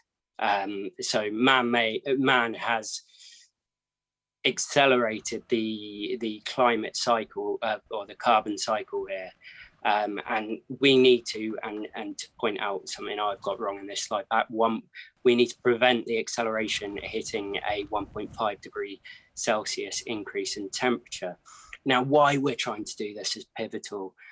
We've seen in many situations in the last 10 to 20 years, extreme weather conditions that have then resulted in massive impact, both environmentally, but on human life as well. Now, an example here is the 2004 tsunami, which actually, because mangrove forests have been removed from Thailand for farming purposes, has resulted in significant effects that a natural barrier would have essentially helped to mitigate.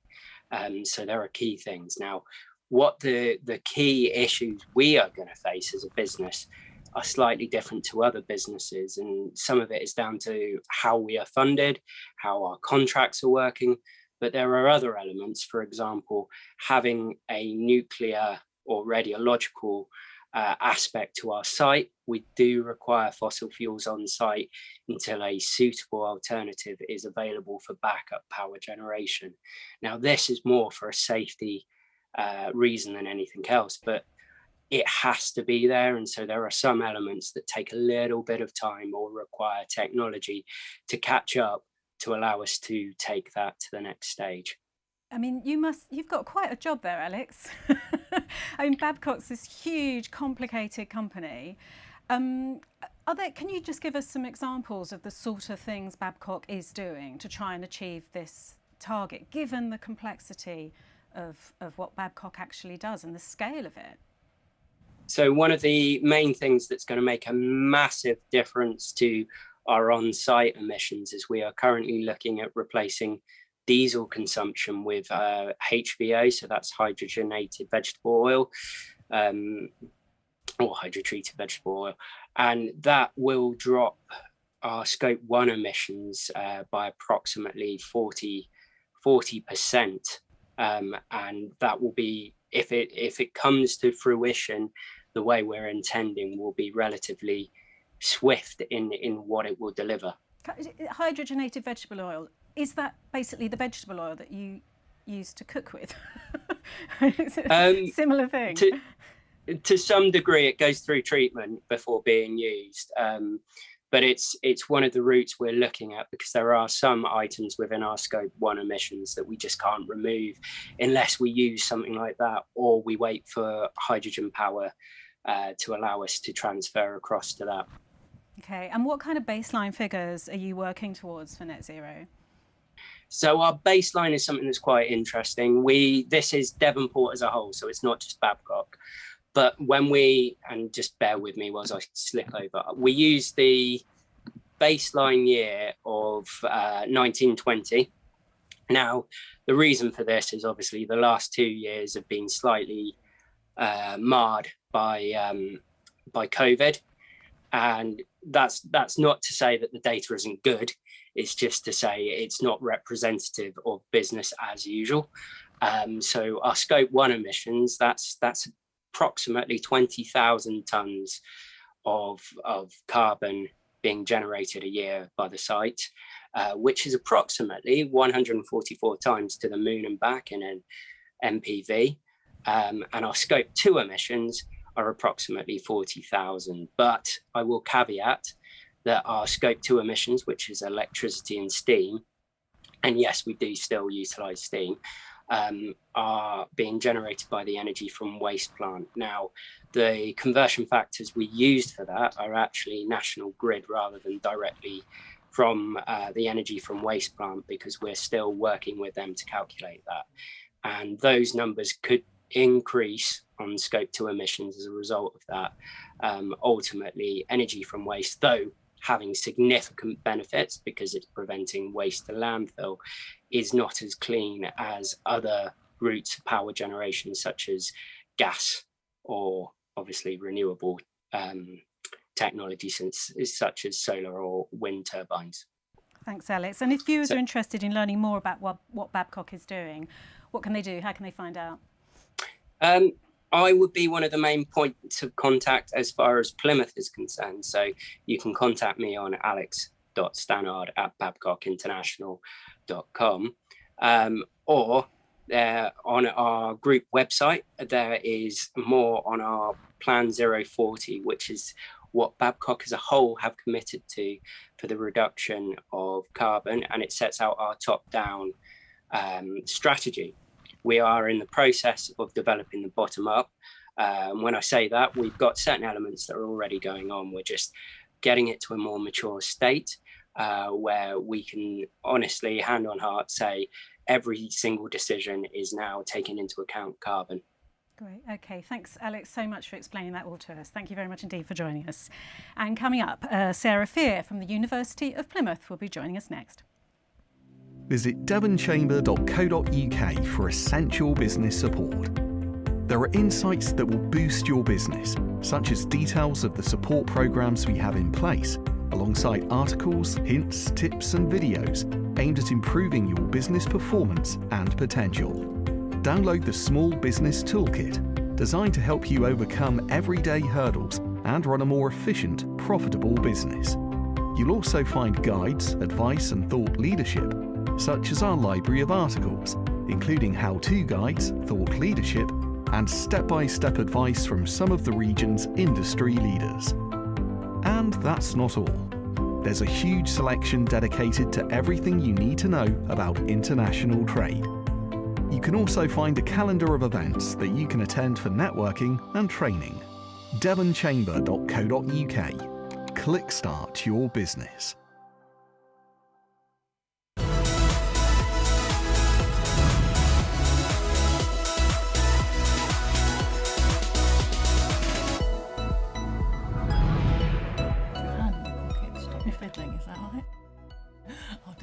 Hello and welcome to Net Zero Live from the Devon and Plymouth Chamber. We're just discussing where you put your hands when you're on the telly box. Have you got a pocket? Yes, I have. Yeah. Perfect.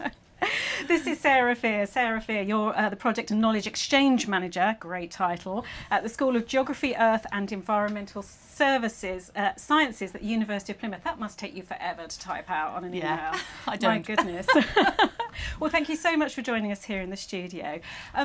Let's kick off by you telling us about how Plymouth is leading the way, because I think it is, isn't it, in the decarbonisation of the marine sector? Yeah, we certainly are. I mean, Plymouth being shoreside, the beautiful water we've got on our doorstep and the Plymouth Sound, and I think it gives us a unique opportunity to be forefront of all things decarbonisation with regard to the maritime sector. And that's what we're trying to do. So there's several things going on literally on the doorstep already that people may or may not have heard of. So there are now, as we speak, a couple of full electric vessels in Plymouth Sound. And those are quite, some photos here. So this one on the left-hand side, the E-Voyager, was launched October last year, and that was the UK's first full electric seagoing passenger ferry. And where does this one go to and from? At the moment, that has a sort of a mixture of things. So it's Plymouth Boat Trips. They obviously own a multitude of ferries that do different things. And this one was a sort of feasibility, conceptual idea to understand, can it be done? How can it be done? How will it work? So it does it sort of mirrors some of the smaller sites, and it also then picks up if some of the bigger vessels aren't in use for any particular reason.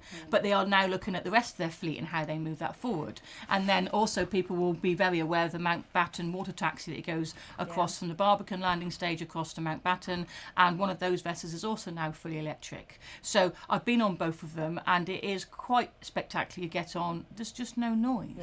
So automatically you think, we're moving, how they start the engine, and it's lovely. So there's no noise, there's no emissions, and not just for the people, the staff on board and tourists and customers, but also the environment and the life below water, the impact of all those things having on the wider environment around us. So there are a couple of other vessels underway at the moment as well.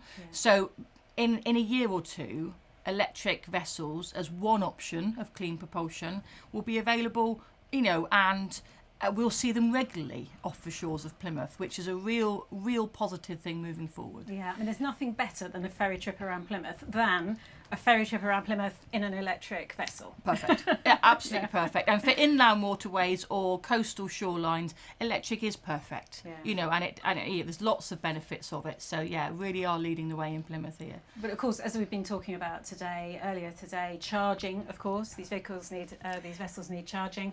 What's going on in terms of charging capability? Yeah, that's the next stage. So there's the project we've just got for the university is leading the project, but there are partners within that with us, which is the council, excellent partners, Plymouth City Council, Aqua Superpower, who are actually the charging infrastructure installation company, and Princess Yachts are involved as well. So it's a four-way partnership, and that project is called the MEL project. So again, we love an acronym. Yeah. So it's the Marine E-Charging Living Lab.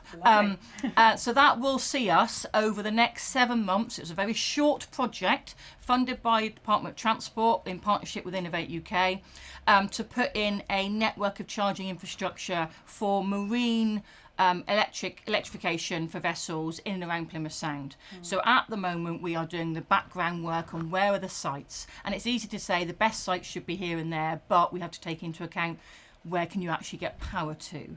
Where is it possible? We don't want to be digging up loads of roads. We don't want to cause a load of disruption. Where is power availability? So all of that side of it, and where they're going to be used. Where would a fleet of vessels like to come to charge? So that's what's happening now. That's the natural progression on from the electric vessels, is to get this infrastructure in place in and around Plymouth Sound. Again, that'll be a UK first, which is great to happen on our doorstep. And with that, the next step is really, how can we expand that out? So Plymouth will be electric options. So having that electric infrastructure will enable businesses to make that change and actually say, whether it be a commercial ferry, whether it be potentially longer term the fishing fleet, but also the private owners of the yachts that come in and out on a regular basis, how can we encourage them and say, if you'd like to change your vessel for an electric engine or alternative propulsion, you can, because the charging infrastructure is there. It's very much that sort of chicken and egg scenario. Yeah, of course, you can't do one without the other. Yeah. Oh, that's great to hear Plymouth's leading the way. And of course, Plymouth University has got a long history of leading the way in the marine sector. How is it playing a role generally in decarbonisation plans? Yeah, we're heavily involved in, as you'd imagine, sort of policy and strategic direction and developments from a southwest perspective as well as a Plymouth perspective. So you have stakeholder bodies like Maritime Southwest that feed in, that we are partners of and feed into that process, that feed up to government, etc. But from a university perspective, a couple of key things that we're really looking at is we are a research organisation, and we have students, and we want to understand the direction of travel for research. We need to understand what the impact this is going to have on environment, as I mentioned, above and below water. We anticipate it will all be positive, but we can't assume it will all be positive. So we need to understand that. So that sort of rule of unintended consequences. You go down a path exactly. you think is, green and clean, and then something happens that you weren't anticipating. Exactly that. So we're looking at it from a pure research perspective. So we are looking at putting some sensors on the equipment and in the marinas where we install it, on the vessels, to understanding what the emissions are and a range of different things that could be included around that from an environmental impact perspective. And that information will be valuable, not just for us, but for everybody. It will be a case of understanding what potentially any unintended consequences may be, but also proving what we think is there, which is it's all very positive, but it will have the proof and the justification behind it. But also from a research area, we're looking at the wider UK fleet to understand from a economic and development perspective when the fleet will change, how quickly that could happen, when the demand and supply is, which involves the whole supply chain of everybody that works on all the component parts of building new vessels or retrofitting them, maintaining them, servicing them. So all that whole supply chain is important to the process. Yeah, amazing. And how does all this fit into the wider activities that are going on in Plymouth in terms of the marine environment? Yeah, well, I'm sure the viewers will know there's a huge number of things going on in around Plymouth at the moment. So there's National Marine Park. So again, UK's first National Marine Park. Elements of that are still being drawn up and worked through, but undoubtedly having a cleaner environment for the National Marine Park will be imperative. What is the National Marine Park? Because I think people can get their heads around the idea of Dartmoor National Park, Exmoor National Park, and so on. A marine park, so much of it you can't see, can you? I think that is half the point, I think. I mean, I'm no expert on the marine park, but from what I know so far, you want to encourage people to engage with something that's on the doorstep. So for starters, it will be encouraging the local, everybody that lives in and around Plymouth to engage with the water in some way, shape or form. Also then about understanding the invisible things, whether it be below the water, whether it be, there's another project called Smart Sound Plymouth, which is a 5G connected network in the waterways, and understanding how that can encourage people to utilise that as a network, not sit on a boat and download a film. Right. That's, it might work that way, but that's not really the purpose. Yeah. But if you're looking at technologies, if you're looking at unmanned vessels, how they work with each other, surveying equipment, I'm sure it'd be useful for the MOD, but also the big ports with the ferries going in and out. So there's a whole range, cyber security, a whole range of things that can happen around that. So yes, there's the National Marine Park. Then there's also, like I mentioned, the Smart Sound Plymouth. But there's the Freeport status. So again, now can you explain what a Freeport is? Again, I'm no expert on Freeport. However, sort of a brief overview. So the government has outlined a Freeport status for multiple sites around the UK. Potentially strategically located, so they're all spread out, which is great. And Plymouth having that Freeport status moving forward. So strategies are being developed now, and the planning phase is underway heavily, with things expected, I think, we're in November. Yes, this month. So I think that's where we're moving forward with. And that is, you try and put it into layman's terms, I suppose, is trying to encourage not just the water element, but a whole, it's like the travel to work area. Yeah. So Plymouth and its immediate area, and you could encourage new business development, economic growth, encourage businesses in. One thing we're very good at in the UK is we may not be the initial creators of the innovative technology, but what we're very good at is bringing in component parts from different places, putting it together to make the whole that works for other people to use. So a Freeport would enable a business to import from one area, import from another area, put those together, create something new and export again. And the benefits around that, whether it be via taxes and levies, will be hugely great for them from an economic and bottom line perspective, but also then it will just encourage more businesses in. And then we've got Oceansgate on the doorstep as well. So the new development with phase 1 and phase 2 already completed and phase 3 underway now. And that Oceangate development, I don't know if they'll appreciate it, but I sort of look at it as like almost like a marine science park. Okay. You know, if you want to, try and explain it really easily, but it is that element where you're encouraging businesses, and again, not all of them will be marine orientated, but it's just understanding that a huge amount of our cargo and products in the UK come in via marine sector. And that's how they get here in the first place. And if we want to do something and create something and ship it off, that's how they leave. It's not via planes; it's via via vessels. Yeah, and I suppose with all these initiatives, what you guys want to do at Plymouth University, I assume, is to sort of get in there and make sure that sort of environmental sustainability is right at the heart of all these things from the outset. Yeah, I mean, at the university we have 3 main institutes. 2 of those are the Sustainable Earth Institute, which is where I sit, so very much that environmental impact, and also the Marine Institute, which is world leading and renowned for many things, including like plastic pollution, etc. But from a university, there's that research element, but also you think our bottom line is our students. We want to engage with students and give them the best opportunities to say you can work with the university, with collaborations with businesses, etc. But also when they leave us, they are ready for industry. So they're up to date. So all these things that are coming forward, they need to be up to date and know what's happening, not 5 years out of date. So the University of Plymouth is very good at collaborative working with stakeholders and partnerships. And in that sense, I think that's how we sort of coordinate and just bring a lot of things together. Thank you, Sarah, so much. And if people are interested in the work that you're doing and the university is doing, how can they get in touch? The easiest thing, obviously, university website, there's a whole multitude big of things website on there. But for me personally, and I'm very happy for people to contact me, the easiest way for me is on LinkedIn, to be honest. They've got the email address Wonderful, there. thank But you. I'm relatively easy to find on LinkedIn, Yeah. and I'll pick up messages anytime. Brilliant. Okay, Sarah, thank you so much indeed. Thank you for coming in. That's Thank you. Sarah Fear from the University of Plymouth. We'll be catching up with Jasmine in just a minute to find out what you've been sharing on social media. If you'd like to receive copies of the information covered in today's event, register your details at netzerolive.uk.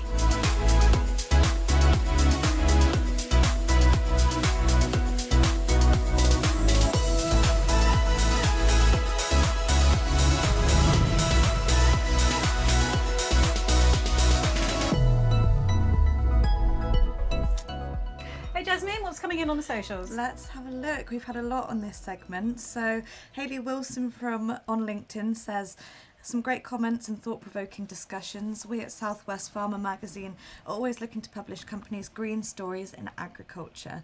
Thank you, Hayley. Sarah Horde, really promising to see the figures at Babcock are working towards to achieve net zero. Brian Bruce, great to see how Plymouth is leading the way in decarbonisation of the marine sector. Truly proud of our ocean city, aren't we all? Kim Stafford, I've known about electric cars, but it's really interesting to find out about electrifying vessels and the infrastructure to do so. Thank you so much, Sarah. James Hill, seagrass restoration is something I had never heard of before today. Thanks, Mark, for explaining. Ocean Conservation Trust are really doing their bit. Hashtag Net Zero Live. So some great comments coming in. And I think obviously very close to home in the marine sector. So yeah, well, if we let just one more person know what seagrass is, I think that's, we've achieved a lot there. Absolutely. Okay, guys, we're coming into our final hour now, so make sure you get all of your comments and questions in. And like I say, we'll try to address all of those today. And here's how you can get in touch. Send us your comments now on Twitter using the hashtag NetZeroLive. And don't forget to follow us at Chamber_Devon. You can also send us your feedback and questions by commenting on the Devon and Plymouth Chamber of Commerce Facebook page. And get in touch with us on LinkedIn. Just search for Devon and Plymouth Chamber of Commerce. Thank you for being part of Net Zero Live.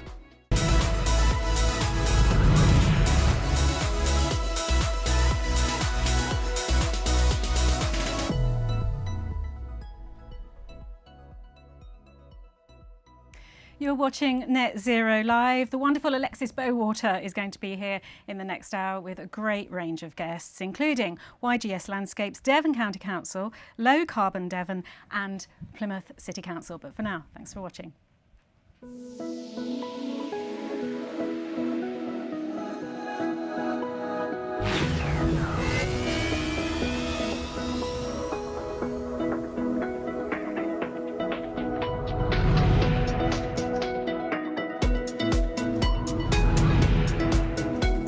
From Fresh Air Studios in Plymouth, Devon and Plymouth Chamber of Commerce presents Net Zero Live. Jam-packed with information and advice on how you and your business can work towards a greener, brighter future for us all. Earlier, we explored Earth and energy, transport,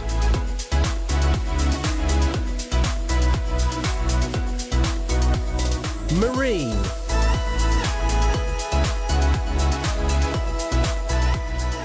still to come, business support.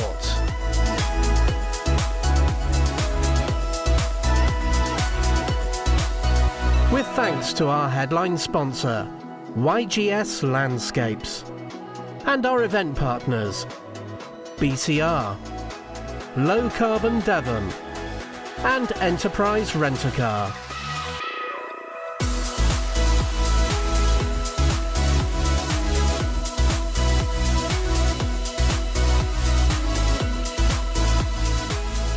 It's time to watch your future. It's time for Net Zero Live.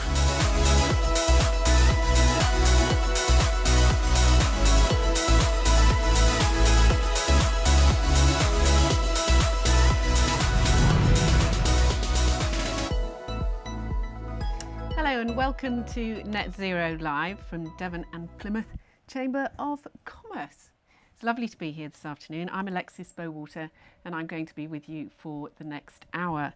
Now, for those of you who have been with us, you'll know that already we have covered with Fitz, Earth and Energy, and with the lovely Sam Smith, we've had guests talking about the marine environment. But in actual fact, we have heard from this huge variety of experts about potential solutions to the current climate crisis. They've freely shared with us their experiences and what they think could happen. But there is one area that we definitely need on board with this if everybody is to succeed, and that is the business community.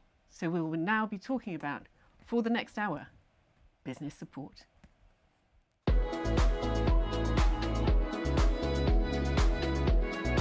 The Business Support Hour is sponsored by Low Carbon Devon. Search for Low Carbon Devon online.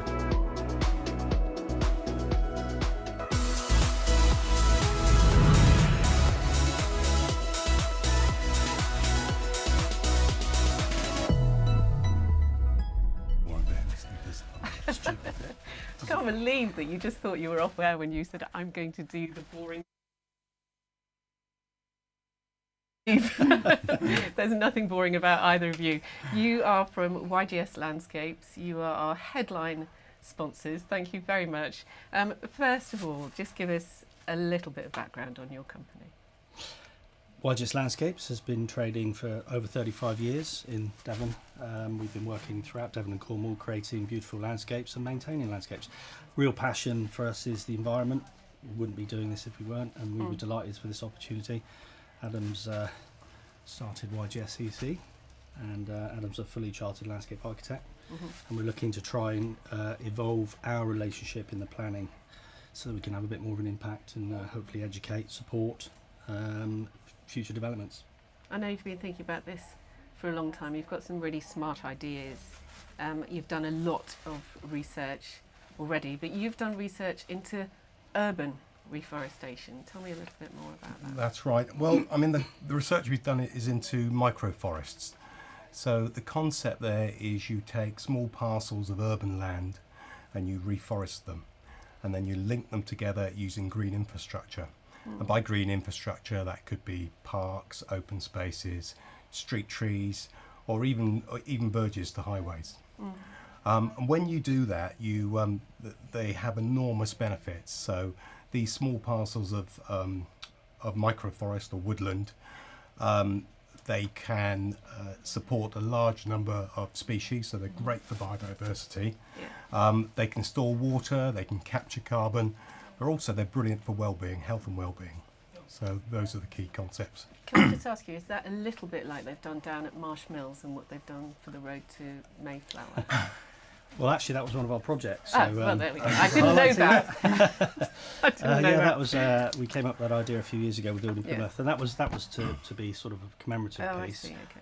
But in principle, it's very similar. The planting down there is very dense, so not quite to the Miyawaki method that Adam's going to talk about in a minute, but getting close to. Yeah, because I was going to say, I know this has been in some development with you, but it's not a new concept, is it? No. No, I mean, microforests have been around for a long time, and the principle that we're looking at was developed in Japan in the 1970s. It was developed by a Japanese botanist, Dr. Akira Miyawaki. Now, he came up with a concept whereby which he could speed up growth rates. So he could get a forest within 20 to 30 years, as opposed to conventional planting where it could take 150 to 200 years. And of course the byproduct of that, which is really current, is the capture of carbon. So more trees, faster they grow, more carbon they capture. Now, a lot of these forests have already been developed, but they're mainly been done in Asia, where they've planted about 3,000 to date. In the UK, Europe, they're a very new phenomenon, and only a few have been planted. So it's something we want to attach ourselves to and sort of bring that development forward and use it as microforests in the UK. Yeah, but reassuring to know, I suppose, in a way that it has already been rolled out somewhere else. You've got proven positive outcomes. It's not going to be that complicated for you to adopt best practice. Well, we hope not. So you never know. You never know. Well, you know, the proof of the pudding is sort of in the eating. Go back with me to the name of this guy who invented it. Akira Miyawaki. Okay. And you've come up with some smart idea. Yeah, well, Alexis, you've led straight in. It was almost like it was rehearsed. No, I read about this a couple of years ago, and I was talking through with a colleague, and I could not recall the gentleman's name. And frustratedly went back on LinkedIn, and I eventually found the name, Dr. Miyawaki, and I realised at that point that if we were going to be able to bring this sort of planting methodology to the front and centre of our agenda and spread the word about it being a really super high performing forest, I'd need to come up with a wacky catchphrase. Or a catchphrase. So I wanted to, I was literally sat there one night repeating the name in my head, rabbit fashion, and it suddenly came up, I came up with My Wacky Forest. And for those of us that are old enough, obviously not yourself, Alexis, you know, we'll all have memories about My Wacky Races. And so then it kind of grew as a concept. Just like that? Yes, it grew as a concept. So the idea is... the word grow as a verb in reference to all these trees. Yeah. So the idea is that it's an educational piece and a fun piece as well as, and you know, we're really excited about the opportunity that's going to bring, and it's all, of course, in you know, honour of the chap Dr. Miyawaki, who very sadly passed away only a couple of months ago. So how does it work? Well, as Adam's explained, the trees are planted far denser, so therefore the carbon sequestration, the performance improved massively, and there's already statistics out there to prove how much more efficient it is. We believe that the idea of this is a bit of fun. It's definitely going to be part of the whole you know, jigsaw about the you know, working towards carbon net zero and so on. But this is a model that we've developed. Yeah. The idea on this is based on, as I've said to you before, My Wacky Forest. It's cartoon characters. If I could have the next slide, please. There's the central character. He is the superhero. What's his name? He's called Mushy, and he is a fun guy. Did you do the drums then? No. Yeah. Yeah, no, but that's my joke. Dad dance. You yes, I know. it. I do the dad dancing as well. If we He's could, a fun guy. I know. It's quite deliberately we chose mushroom because reading all the books about. What's all that? That's the super spores. Oh, okay. Which he uses. So he is the superhero. He goes around the forest and he uses those super spores to clean up the forest. I like it. So there's a subliminal message there about how mushrooms are through decomposition, obviously we know, but through the children, and this is where this model is aimed at. So the idea is we want to approach corporate entities and facilitate them, helping them to offset their carbon. They can do that by sponsoring a microforest to be installed in a local school of their choice. And really there's 3 sort of key factors. If we could have the next slide, please. There's the overriding message, of course, is the education, is the environmental message. Yeah. But the education, we want to be fun. So the idea is that the corporate entity will sponsor the implementation from start to finish. The 3 important parts are the original design, the actual design of it, so it has to be fit for purpose. So we would do the soil analysis on, and Adam would bring the brains to the party. And then the maintenance and the educational pack. Now in between there, we're hoping for the real fun to start. We're hoping for the kids to get involved, the parents to get involved, mums and dads to get involved, and so on. Yeah. We're hoping for the community to get Put you involved. backwards a bit there, so we can have a proper good look at Super So the idea is that we're hoping the implementation process is actually quite fun. It gets the community involved. The kids are going home and talking to mum and dad. So on the basis that we've implemented it, we then need to make sure it's maintained correctly, which is where our expertise comes in. We need to make sure it matures as it should do. Yeah. And then, as part of the third part of the process, is the sponsor is paying within their sponsorship package for that educational pack, which is what we'll talk about. Tell me if you've. Tell me what happened when you piloted this against kids. What did they say? We've had some really good feedback, actually. Yeah. I mean, we've had a limited bit of research, but we've already started our first school, and we've already done the clearance. Have you? And you know, we've been very pleased with the feedback. Now, I'm sure it's a very difficult market, 6 to 8. I don't talk about it as a market, but as a demographic, 6 to 8 year olds, you're going to get certain children that have more of an ability than others. Yeah, they'll get and it. so there's going to be, but it's quite deliberately silly. It's quite deliberately fun. Yeah. And we're hoping it does mean that the kids can take that message home to mum and dad. Yeah. We're hoping that they want to go out into their own microforest. One of our aspirations is that we would love to think that we can facilitate a microforest for every child in Plymouth. Yeah. Do the kids? Do the kids get to plant these? Yeah, so we're hoping that the school that this is not about a corporate entity coming along and ticking a box to satisfy some target. This is about their school that they choose. Perhaps there's a relationship with the corporate, the corporate director, and maybe his kids go to whatever. Yeah. We're hoping there's a relationship that develops, working with the community. Get the kids involved. Let's have a planting day. Let's get the wellies. What better way is there to implement a chaotic planting style than to give a load of trees to a load of kids and just say, crack on and get it done? Couldn't agree with you more, Steve. I've been involved in outdoor learning for quite some years with Beach Schools Southwest, forest schools. Yep. Obviously, massively important to kids. And it occurs to me that what you're actually getting kids to do is plant their own school. Yeah. Absolutely. Forest, yeah. Fabulous. Yeah. Very, very quickly, how can viewers get more involved in this?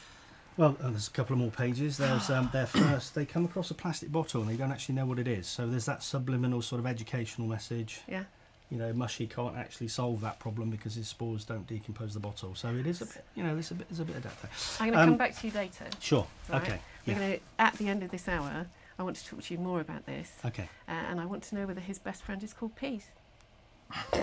Okay. Did you do the badum-chush for me, like I did for you? I hadn't bought the sticks. Sorry. Get out. I'll see you guys later. Thank you very much. You. So thank you to Steve and Adam. I'm going to be talking to Polly Frost from Devon County Council next. Visit devonchamber.co.uk for essential business support. There are insights that will boost your business, such as details of the support programs we have in place, alongside articles, hints, tips and videos aimed at improving your business performance and potential. Download the Small Business Toolkit, designed to help you overcome everyday hurdles and run a more efficient, profitable business. You'll also find guides, advice and thought leadership, such as our library of articles, including how-to guides, thought leadership, and step-by-step advice from some of the region's industry leaders. And that's not all. There's a huge selection dedicated to everything you need to know about international trade.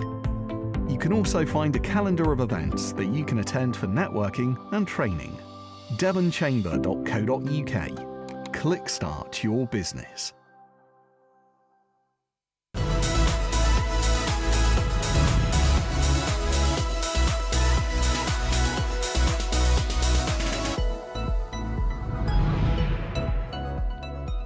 Welcome back. Now, Polly Frost is working at Devon County Council on the county's economic recovery from COVID, with priorities on green innovation and entrepreneurial education. Polly, I wouldn't like to have to say that, your title, after a couple of gins. Have you ever tried it? No, but I was only talking to a colleague of mine yesterday about the issues of spelling entrepreneurship frequently. Yes. I had a colleague who once had to suddenly say evangelical ventriloquists unexpectedly on television, and I think this is the same thing. No rum that night. Anyway, please do tell us more about your work at Devon County Council and how it supports businesses who do actually want to go green. Yeah, sure. Thank you. So we offer a breadth of business support to businesses right across the heart of the Southwest area through our Growth Hub. And I think the colleague's going to handily put the links in the chat underneath for me, but that's a simple one, Heart of the Southwest Growth Hub. And there's a whole wealth of information there about different training, about grant funding, and links into different areas of business support. We also work with businesses, social enterprise and organisations across the county who are looking to grow their business, those looking to employ apprentices, and particularly in the sort of green skills area, which is growing for us as well. There's a Growth Hub. We also work with our trading standards colleagues, so there's a lot of information there through Better Business for All, which is kind of looking at those sort of regulatory requirements around that one as well, going green, and our focus on carbon net zero. This is going to be a bit of a plug now for links, but there's so much information out there for businesses, and I really wanted to be able to share that for people who've kind of been inspired by events today and are looking to make changes themselves to their own business. So Make It Net Zero is a partnership with the Local Enterprise Partnership and Southwest Manufacturing Advisory Service, and there's a great portal of information there around that journey to net zero, circular economies. The UK SME Climate Hub is another one, and that's got a lot of information on there for sort of small businesses and micro businesses. And I think that's really important, looking at our kind of economic makeup here in Devon and the Southwest, that we're sort of looking at appropriate tools and resources. And there's also Planet Mark, which is pushed by BAYS, and there's again lots of industry-specific information in there about changes that people can make within their own business. And finally, not to forget the Chamber's own fantastic resources on the Net Zero Hub as well. Polly, can I take you back a little bit to something that you just said? You know, you're talking about small businesses and micro businesses in particular. Now, I think people in general terms are very committed to this. But what they are fearful of is the financial cost and the financial challenges of net zero or going green. How can you help with that? I think there's an importance to accept that challenge, but also to look ahead and to think that is the future. There is no future without reaching net zero. And particularly in terms of those businesses that we can see being successful, and those businesses where their sort of market segment is growing, because consumers and their purchases right across the supply chain is a real priority for everybody. So I think there's that sort of that ability to look forward as well. But I appreciate what you're saying, and I think some of the training and the grants that are available, not just through Devon County Council, but wider, that are accessible through the Growth Hub, are ways to help people make that journey. And talk to me about these grants, because, you know, people's ears are going to prick up when they hear that there are grants available. Okay, well, I've got a good one for you at the moment, but I will say that it's only open for another 6 days. So one of the pieces of work that we're doing Devon County Council as part of our COVID economic recovery prospectus is a Green Innovation Fund. I've got really bad news for our people watching in Plymouth, because sadly this isn't available in Plymouth, but there has been a similar project, but it's come to an end. Anyway, I'll cut to the chase. The Green Innovation Fund is currently live for businesses across Devon. Businesses of any size who are looking to innovate their ways of delivery, their business concept, their products, to, I guess, for a sort of dual aim really around reducing carbon and around growing their business. So there's all sorts of different sectors. We've intentionally kept this quite broad and quite open. So they may be companies working within agri-tech, they may be green retail, green tourism, looking at transportation, electrification, and So that all those businesses are able to apply, but there's a brief expression of interest that people need to submit within the next 6 days. And you can find out about that through our Green Innovation Fund, which is on the Economy and Enterprise pages of Devon County Council, which will be posted underneath. But if you've got any issues, please do get in touch with us at economygrants@devon.gov.uk. Just to be clear, the deadline for that is the 8th of November, is that correct? And Polly, That's sorry, correct. just remind me, so that came as, just for clarification, this is not available for businesses in Plymouth, is that correct? Yeah, I'm really sorry to say it's not available for businesses in Plymouth. Okay. Nothing personal. Yeah. Just the way our you think they're administrative green enough boundaries already. work. Yeah, okay. But presumably there'll be more grants coming through and becoming available. So apart from grants and advice, and we've got an absolute tranche of signposting that you've given us, which we'll be showing in a minute, what else would you suggest that people do? I think I'd really encourage people, whether they're from their own business and also from their personal perspective as well, to look at the Devon Climate Emergency, which is a partnership right across Devon of local authorities, universities, businesses and environmental groups. And that's really a plan that's been put in place in a very collaborative way to look at how we make that journey to net zero. And there's lots of information there. There's a resources for organisations page, which again, more information about measuring your carbon footprint, changes that you can make within your own business, some small, some more significant. But I think that's a great sort of vehicle to kind of bring all these different pieces of work together so that we can really make this journey that we need to make in a collaborative way and because we'll achieve more working together. Yeah, I mean, that's the whole concept, isn't it? You know, we're all in this together, we have to work together. Polly, tell me something, because you're kind of at the coalface of this and you can see the flux and changes and what needs to be done and how hard or easy it is to bring people on board. What do you feel people are feeling now? Is there a momentum really here that's building? I think I was going to use the word excitement. I think there's sort of it's quite a scary place in a way when we look at, listen to some of the messages that are coming out from COP26 and the recent IPCC report. We know we've got a big job to do, but I think inevitably then there's a momentum that sort of is created around that. And I think one of the things that's been really interesting is seeing sort of some of the sort of informal market research that we've carried out about how this is a real priority for consumers right across the board.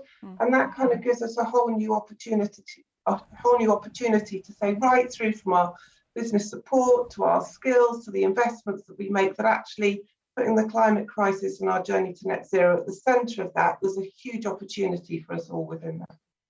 And do you genuinely think it's achievable now with that momentum that you're talking about? I really hope so. I really hope so. Sorry to put you on the spot. You weren't exactly going to say anything different there, I know. But no, thank you very much, Polly, for joining us. I will carry on trying to practice entrepreneurial education with no gin. And I'm delighted that you've been with us today. Thank you. Now, Polly has provided us with links to lots and lots of information, which we will be sharing and adding to the comments on the social media channels where hopefully you are watching now, or certainly you can be. So talking of social media, Jasmine will be here in a moment with lots of feedback.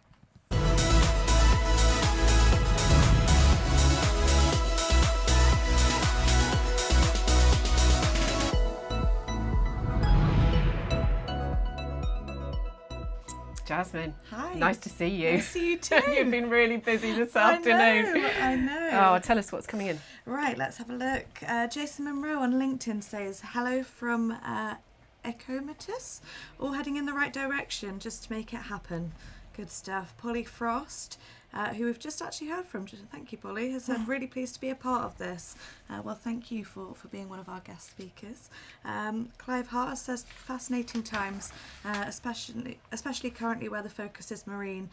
Should really be doing some decorating, but I can catch up later. Oh, I don't know. I quite like having something on in the background when I'm doing the decorating. Absolutely. I'm flattered they're actually watching.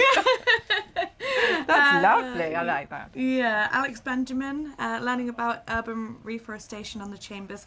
#NetZeroLive is a perfect way to spend my Tuesday lunchtime. Oh. Thanks, Steve. So many green benefits. So it looks like everyone's out there enjoying it. On a quite chilly Tuesday. Faye West, such a great show. Well done, Fresh Air Studios. Looks amazing. And I've got to say, this is one of the best events, RE Carbon Neutral, I've seen in the lead up to #COP26. Oh, that's lovely. Great. Thank you very much indeed for that. Yeah. I love this social media feedback. I know, I think it's brilliant. And how do people get in touch with us? So you can get in touch via LinkedIn. Quick Twitter. reminder. Yeah. Yeah, go and have it. So have a LinkedIn look. and the Twitter? Yeah, it will come up on the the strap is there. That's all we need. Yeah, Devon Chamber. I can't wait to see what comes up. Send us your comments now on Twitter using the hashtag #NetZeroLive. And don't forget to follow us at @Chamber_Devon. You can also send us your feedback and questions by commenting on the Devon and Plymouth Chamber of Commerce Facebook page. And get in touch with us on LinkedIn. Just search for Devon and Plymouth Chamber of Commerce. Thank you for being part of Net Zero Live.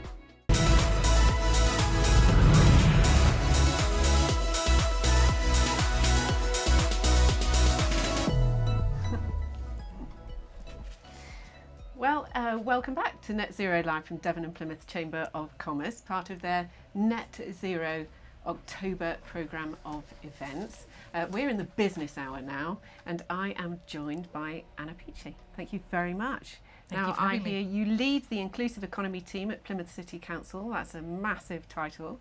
And the team champions the cooperative and social enterprise economy and inclusive growth. That is a massive area of concern. Please talk to me about why it's so important for Plymouth businesses to start moving towards net zero. So we're really concerned with making sure that the economy works for everyone, and that everyone feels that they are part of the conversation, and that it's benefiting them, their lives, where they live, and the things that they care about. And net zero is a huge part of that, and it's been growing in importance for a long time. But certainly over the last few years, we've seen a massive change in the way that investors, customers, employees are saying, this is non-negotiable for me. Oh, really? I want to do business with businesses who care about this. And certainly that's where they're going. They're looking for businesses that are taking a responsible approach to the environment and to climate change in particular. Hey, that's really interesting. I mean, that's a revelation for me to hear, because you have these sort of push me, pull you ways of trying to encourage people to do things, but you're actually saying it's coming from the bottom up as much as from top down. I think it's changed in the last couple of years. Really? So it used to be that businesses were very motivated by waste, for example, because when waste goes out the door, money goes out the door. But we're seeing this as a driver that is of increasing prominence, because you just won't be able to do business unless your investors, your customers and your staff can see that you're being responsible around climate. Yes, so it's absolutely impacting that financial bottom line. Absolutely. That is so interesting. Is that how, you're the Economic Development Department, aren't you? Is that how you got involved with net zero? Is that how you got so sort of drawn into it? Yeah, so in terms of looking at the inclusive economy and how the economy works for everyone, we've been having conversations with businesses through the Plymouth Growth Board for a number of years. The Plymouth and Devon Chamber have been part of that. We've had a lot of conversations with Stuart Elford. He's really driven a lot of these discussions.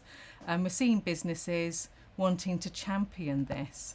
And part of it is about wages and working hours, and making sure that procurement opportunities are transparent. Can small businesses actually do business with bigger businesses in the city.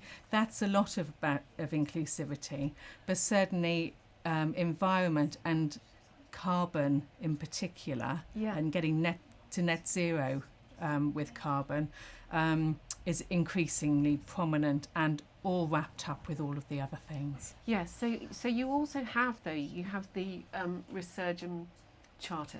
Talk to me briefly about that and explain that to me. Yes, so as we were talking about what it means to be more inclusive economy and what businesses can do, businesses were saying to us, give us a list. Give us a list of the activities. So in March, we launched the Resurgam Charter. Yeah. So this came out of the Resurgam programme. That was all about the response, the kind of emergency response, really, to what happened with COVID. And we will probably evolve it as businesses engage more and more. We've got 140 signatories to the Resurgam Charter. Really? And what they sign up to is to say that they are committed to a fairer, greener future for Plymouth. Yeah. And in doing so, they're engaging with us in conversations about what that means. So we've presented them with 5 themes, with 25 actions across those, and environment is one of those, but in that, those actions very much concentrate on carbon, because we can see that unless businesses are able to understand what the priorities are for them, what's changing in their industry, what the issues are going to be for their customers and investors, we know, don't we, from the COVID emergency, that crises can come from left field, and the resilience of the business and their ability to cope with business interruption and adapt and change has become increasingly important. So the economy as a whole is ever more complicated. Of course. There's no way that businesses can assume that they've got a license to operate into the future without addressing all of those things. So part of the Resurgam Charter conversation is about what is it like to do business in Plymouth. And we also are talking to individuals about what's it like to grow your career in Plymouth. What do you need from businesses? So having those conversations through the Resurgam Charter and the signatories is our way of empowering businesses to tell us what are their support needs, and make sure that as a department we're able to plan for and respond to and support voice. Them. Yeah, exactly. Yes, can I just ask you the question though that is always the question, isn't it? Is the what's in it for me question. For these businesses, what is it that's in it for them? What support does this charter and your organisation offer businesses to be involved and fully committed to this? Well, I think on the back of so many businesses saying we want to be founder members of this, we can really see that this is a good thing. And that's 140, was it? 140 so far, yes. Wow. We've just been able to get some funding. We've got a new person in post in my team who's an environmental specialist, Beth Whitaker. Right. And she is going out talking to businesses about what this means for them and putting in place a programme of meetings, events, seminars, resources around some of the activities that would at least get businesses started, but also able then to signpost to other resource in the city. So some of that is publicly funded support, but what we're also looking for are the small businesses in Plymouth who want to raise their visibility and say, I can help. And obviously through the chamber, and some of the other, there are quite a lot of business networks in Plymouth, but the chamber's really championing this. And we can see that the chamber are keen to work with other networks as well. to just try and engage people in this conversation, because it's important to the whole economy. Yeah, and creating that community. Yes. So, one lot rises, the other lot, everyone rises. Precisely. And none of us are safe until we're all safe. No, exactly. Yeah. It's that old adage, isn't it? A rising tide floats all boats. And what better place to be using that adage than in Plymouth, indeed, Britain's ocean city. Yeah. Can I just, I'd love to talk to you all afternoon, actually, but just tell me what businesses can actually access the support you're offering. So to keep it really simple, I'm going to suggest to people today that the best way to get in touch with us is through our social media channels. Oh, really? Okay. So it's the Resurgam Charter, and we're on Twitter and LinkedIn. Okay. And I believe the links will be shared. So it's Resurgam_Charter on LinkedIn and at Resurgam Charter, all one word, on Twitter. Okay. So if people get in touch with us through those channels, then we can point them to web pages, support services. We can introduce them to people who can work with them, and have that conversation, and also talk to them about how they join up to the Resurgam Charter and get involved over the next few years, and help us evolve it as well. It's fantastic. It's lovely to hear that there's so much support available. Is there any other support available from the council? Yeah, so there's a few programmes that we have started. We've got a specific net zero contract. That's a short 6-month contract for businesses to engage with the Southwest Manufacturing Advisory Service, SWMAS, and that finishes in March. It's just launched. You can find out about it through us. Okay. But the idea is that they will talk to businesses about what their priorities should be and how they can take action. Anna, thank you. I'm going to have to stop you there. I'm so sorry. Thank you very much. If you hang around, I'll talk to you afterwards. We'll have a cup of coffee, because I love this idea of everybody joining together, the networks joining together, everybody working together. It's got to be that way, hasn't it? Of course. Is there and another? It works, doesn't it? Yeah. Anna, thank you Thank you very much for inviting me. Just wait there a minute. So we will make sure that all of our links are made available to viewers, all of you, on the Net Zero Hub, and in a few minutes I will be talking to Chris Woodfield from Low Carbon Devon, so I'll be having a long chat with him as well. Thank you. Thank you very much.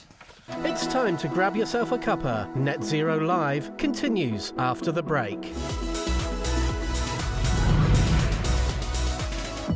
We know that a lot of businesses are having a difficult time as we emerge from the pandemic and we continue into the post-Brexit era. Research tells us that businesses that have become truly digital have not just survived, but have thrived. Despite these tough times, there are opportunities to open up new markets at home and abroad, but we all need to operate digitally in order to be competitive, efficient and productive. Devon and Plymouth Chamber of Commerce has secured funding to help businesses across wider Devon outside of Plymouth by offering practical, helpful and valuable digital support. This includes events, seminars, training, programs and one-to-one interactive sessions, along with peer-to-peer and professional expert support. We'll go through everything from e-commerce, payments and marketing to social media, bidding, tendering and making your business financially and environmentally sustainable. Places are limited, but if you'd like to find out more or register, visit our website. The Devon and Plymouth Chamber of Commerce. Let's get digital. Devon urgently needs 2,000 more care workers, especially in domiciliary care and care homes. If you're looking for training opportunities, Proud to Care Devon can help you decide if your skills and values are suitable for a career in care. There's free one-to-one telephone support to find out if a job in care is right for you, without the need for qualifications or previous experience. It's your core skills that are most important, along with your values and attitude towards working with people who need care. And thanks to the European Social Fund, there are free and flexible courses to help you find the right role. Register your interest at proudtocaredevon.org.uk/find your calling, or email any questions or queries to proudtocare@devon.gov.uk. Proud to Care Devon. Health and care recruitment in Devon. In Conversation With is the podcast from the Devon and Plymouth Chamber of Commerce. Presented by Chief Executive Stuart Elford, The podcast gets to know local entrepreneurs, their businesses, their stories, and all the facts about the people behind the brands. But then I bounced from that into a single-handed round-the-world race, and that had been a really long-term 10-year dream. Lammas Fair is going to happen this weekend. It's big white glove on a stick time again. And the students embraced it and absolutely loved it, but also it gave them an industrial focus, of what's out there to create their own futures. If you've not listened yet, you'll find all episodes from Season 1 are available right now on Apple Podcasts, Spotify and more. And keep an ear out for Season 2, which is coming soon. In conversation with, from the Devon and Plymouth Chamber of Commerce, your stories are our business.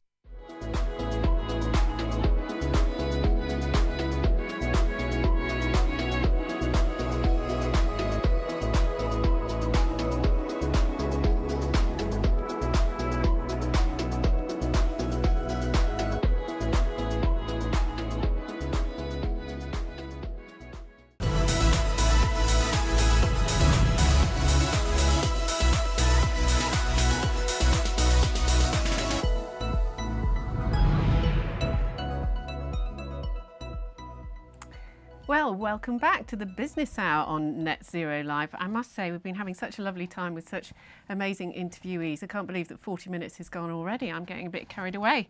Anyway, Chris Woodfield is our next guest. He's the Knowledge Exchange Officer on the Low Carbon Devon project at the University of Plymouth. Chris, are you there? Hello. Yeah, nice hello. to see you. You're locked in some quiet room, I see, which is a great thing. Tell us, why should businesses be taking action against the low carbon, around the low carbon agenda? And tell me as well why you think it's really important for them to be acting now. Yeah, thank you. Yeah, good afternoon. Good question. I think because it's just the right thing to do. It's an amazing business opportunity. I think it's the biggest business opportunity we have in terms of environmentally, socially, economically, culturally. But morally, I think it's just the right thing to do. I don't have children yet anyway. But if we do, in sort of 30, 40, 50 years, when they ask me, what did I do when we knew this was happening? What did I do? What action did I take when my children or grandchildren ask me that? I want to be able to say, I tried my best, I did my hardest. And the business world, we need to stand up, we need to be humble, and we need to take action. And I think the time is now. Is really exciting, as one of our previous speakers said. And what a time, what an amazing time to be alive. And the fact that we're having this conversation is really exciting, and really keen to build on that talk with action. Definitely for me, I think it's a fantastic business opportunity, but it's also just the right thing to do. Chris, tell me a little bit more about what you mean by that. So you say that it's a fantastic business opportunity. Why are you saying that, and what businesses are you trying to draw into that understanding? Yeah, sure. I was just reading yesterday, actually. I just got a little quote here that, now at least 1.2 million people are employed in the UK's low carbon sector or low carbon industry, which is estimated to be worth 200 billion today. And that's only set to increase. I think when I mean business opportunity, I think more people are talking about environmental change, climate change, net zero. And it's an opportunity to upskill our workforce. It's an opportunity to learn to collaborate together and to collaborate. It's an opportunity to make the world a better place in terms of people and planet. And I think we've all got a part to play in that, in terms of what you may call traditional businesses or for-profit businesses, but also social enterprises, also community interest companies, not-for-profit organizations. We can all have a part in this problem, but we need to see that problem as an opportunity, or this issue of climate change or global warming or net zero as an amazing opportunity where we can come and share skills, share what we're doing for people and planet. So I think all types of businesses can be involved. So in terms of my work through Low Carbon Devon, we're here to work with a whole host of different type of businesses. And I think, it's not just the, maybe the community groups or the not-for-profits that are getting involved now. It's everybody. And that's what we need, that sort of passion, vision and ambition combined together. Chris, talk to me about that passion, vision and ambition combined together. You're working with this every day, you're seeing how people are feeling about it. But, net zero, that is setting the bar really, really high, isn't it? Is it really achievable? Are you confident that's achievable? Yeah, I'm confident. I think more than that, I'm hopeful. And I think net zero we need to remember really that net zero is not the destination, but it's a milestone. It's something to push on from. So I think we need to be more ambitious. I mean, net zero is about reducing our emissions as much as we possibly can. So the emissions that we are reducing as a business are sort of balanced out by the emissions that we're producing. So it's sort of, there might be some carbon offsetting involved, but I think we really need to raise the bar in terms of reducing our emissions as much as possible, and then deliver sort of credible and reliable offsets to be able to achieve net zero. But I think there's always more we can do. And I think one of the biggest barriers for me to achieving net zero, your question, is it achievable? I think one of the biggest barriers is our lack of imagination and our lack of inspiration and our lack of ambition. And we really need to sort of think bigger and then act bolder. So I think it's definitely achievable if we come at it with the right attitude in a way which is grounded in sort of hope, also being humble and also being open to collaborate and work together as with the people on the call have already suggested. Chris, can I just bring it back to you? Let's talk about you. You in particular, Low Carbon Devon. This is just county-wide. This is not global. This is Low Carbon Devon. What do you do and how can you support local businesses? Yeah, so Low Carbon Devon is a project here at the University of Plymouth. So we're based in something called the Sustainable Earth Institute.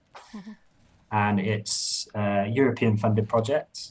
So it's around sort of this year of delivery and then next year of delivery. And our whole focus is on trying to support Devon-based businesses to take action on climate change. And particularly SMEs, so small and medium-sized enterprises.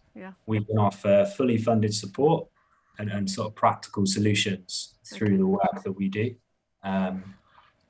Chris, sorry, I'm just going to pick you up on that in the nicest possible way, because what people really like to hear is real life stories.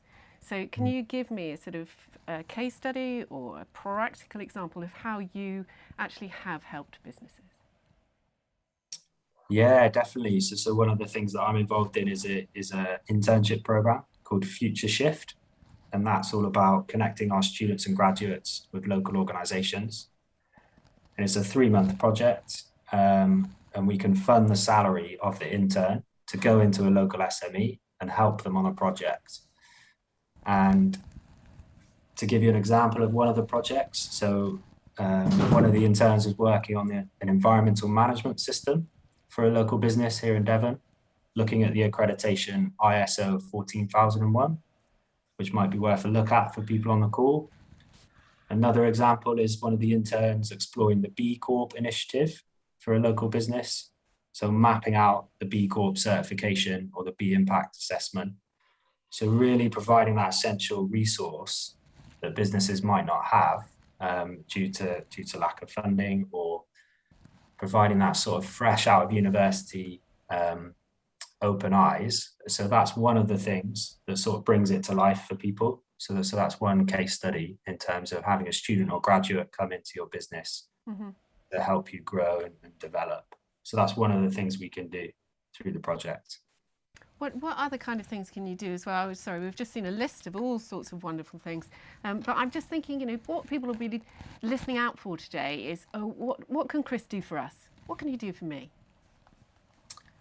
Yeah, good question. Well, I'm here to listen, and I think listening is one of the most amazing ways we can help each other. Through the project, I can sort of help figure out how we can best help you. So we have researchers in the team who are researchers who, if you're working on sort of new products or looking to develop a new product or service, we could partner you up with one of our research fellows to help sort of catalyze that into action. So we have 4 research fellows in the team who are academics here at the university who can also help. We have a number of workshops and events focused on getting to net zero. So we're looking to partner with some of the other people that have been mentioned to deliver carbon footprinting workshops for businesses. We're just delivering some B Corp workshops for businesses, and that's all free. It's all funded by the project. So we're delivering a series of events and workshops as well. So I think the best way is to get in touch with me. We could have a chat. We could figure out what challenges you're facing and how we could potentially overcome them together. Sounds great and very accessible and very friendly. It sounds like you have a very friendly, accessible team. For the people who are watching or listening today, can you just give me, and this is a great question. People get this thrown at them all the time. I'm sure you're ready for it. What would be your 3 key takeaways that you would give people today about net zero? I think number 1, make a commitment. Start by making a commitment and publicly saying that, you want to get to net zero by a certain date. Nobody's perfect. And I think, we need to be humble. So making a commitment. Number 2, ask for help. There's so many enthusiastic and knowledgeable people out there. We need to collaborate more. And number 3, I think, go for a walk. Get outside, take your team for a walk outside and think about, the next 1 year, 2 year, 5 years. Do some strategy planning, but do it in the natural environment. You mentioned you're involved in outdoor learning. The best way to learn, whether it's with children or adults, is outside in the natural world. So I think connect with the world that we're trying to engage with is so powerful. So I think, those three things, and start doing that today. That's brilliant. I'm so elated that your number 3 was go for a walk. It's such a simple thing to do.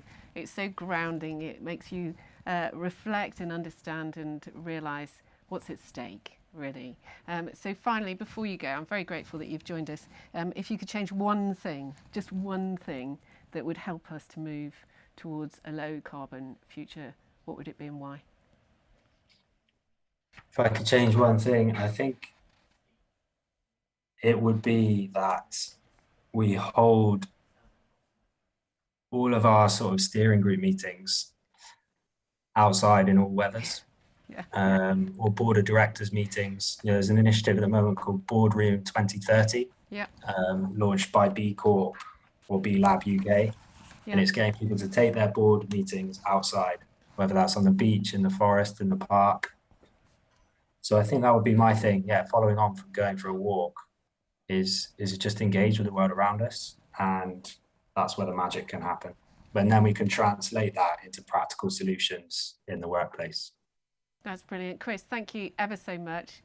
I'm so glad that you're talking about everybody getting outside. It is so important. It's never been more important, and I love that idea of board meetings outside as well. I think it should be compulsory for everyone to adopt that as soon as possible. Now, please keep watching to find out how you can access lots and lots of information about what Chris is doing and what everybody else is doing.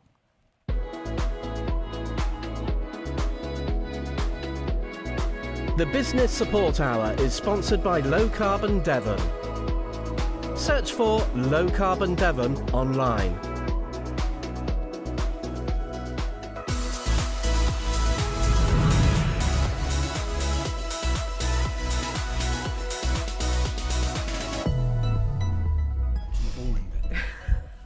Now, welcome back. Sorry, I was just having a nice chat with sponsor Steve, and then unexpectedly we're back with you. It's a good job you didn't make any naughty jokes there.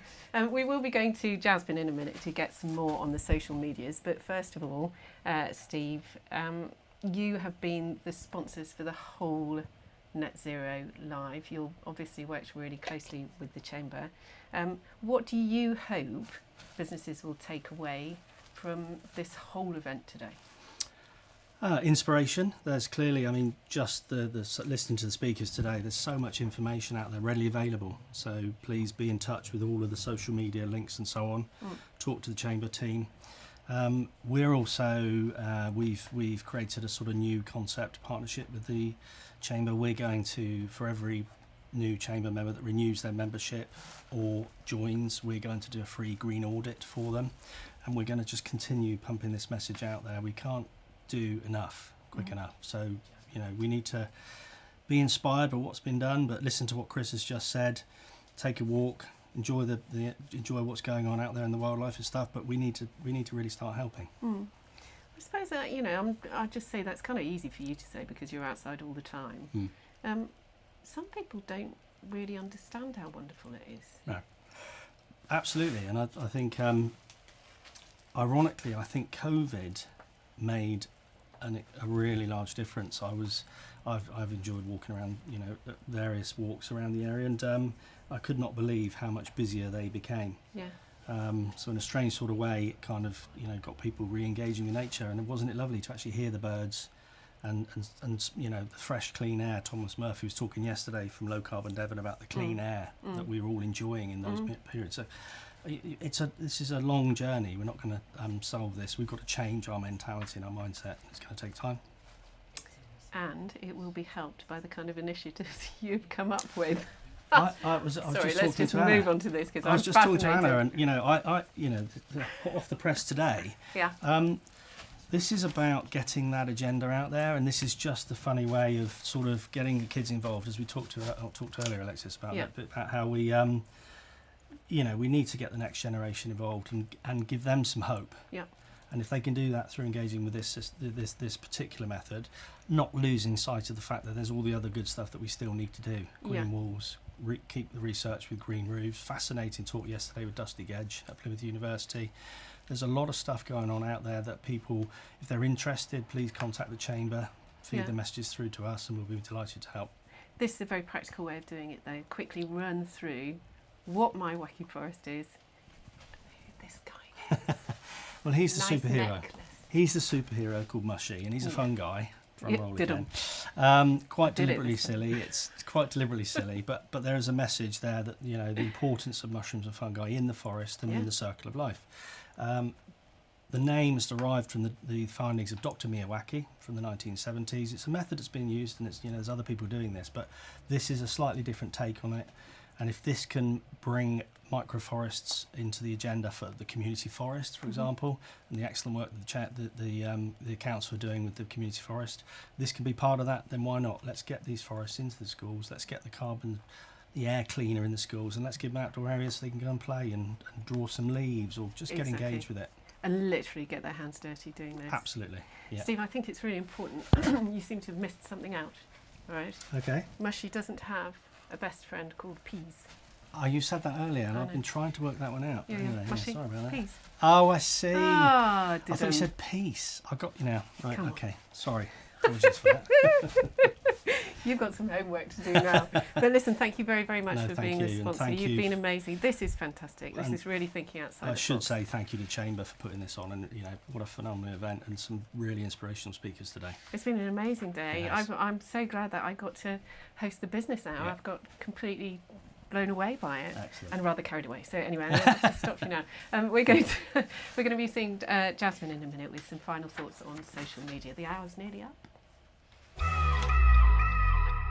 If you'd like to receive copies of the information covered in today's event, register your details at netzerolive.uk.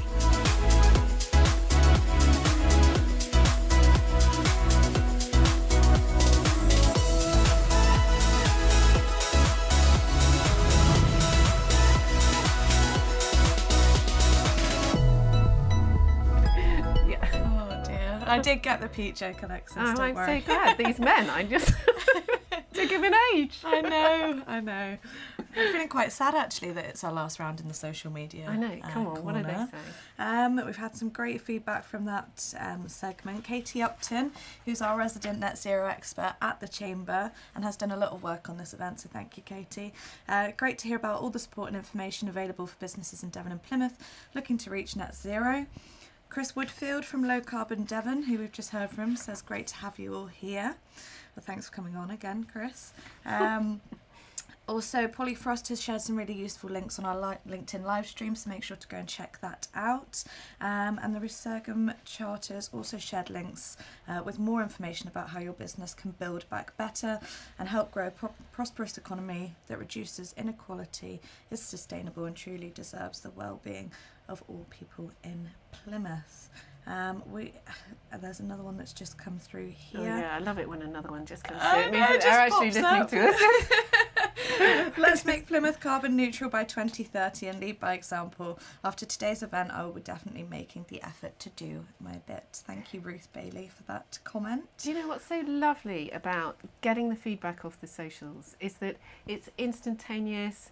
You know, people are getting involved in the community already. We've been talking about for the last hour how people can get involved in the community, this whole idea of a rising tide floats all boats. And I think that collaborative working and the instantaneous feedback is really uplifting, actually, I have to say. Absolutely. If you can just make a change to one person, if you can reach one person, that will make a difference. So to have everyone's comments today and all of the views we've had, it's been fantastic. Well, do you know, I think it's really interesting. Sometimes people think that they can't make a change, but this will probably come as a surprise to you, came as a surprise to me. But net zero itself was, as a phrase, was only coined in 2015 in Paris. You know, when they signed the Paris Agreement. So actually, between 2015 and now, it's become completely part of our world and part of our parlance. And so if changes like that can happen that fast, then anything can happen. Really. Exactly. I'm interested to see the outcome of COP26 as well. So. I know. It's amazing. I'm glued. I know. And it's like a massive drama. I know. It's important stuff. It is really important stuff. Anyway, Jasmine, thank you very much. Please do keep in touch with us on social medias, and this is how you can get in touch. Send us your comments now on Twitter using the hashtag NetZeroLive. And don't forget to follow us at Chamber_Devon. You can also send us your feedback and questions by commenting on the Devon and Plymouth Chamber of Commerce Facebook page. And get in touch with us on LinkedIn. Just search for Devon and Plymouth Chamber of Commerce. Thank you for being part of Net Zero Live.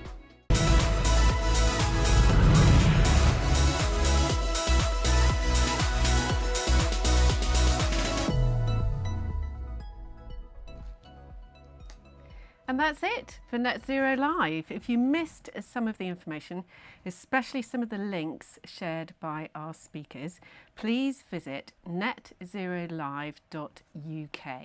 That's netzerolive.uk, and we'll make sure that all the information that you need is right there. So thank you to all of our speakers, to all of our sponsors, and the teams from Devon and Plymouth Chamber of Commerce and Fresh Air Studios. That's you lot round there. Hooray! If you hang around just for a minute, you'll discover from our credits just how many people it takes to put together something like this. And thank you to all of them, and thank you to all of you for watching. Goodbye.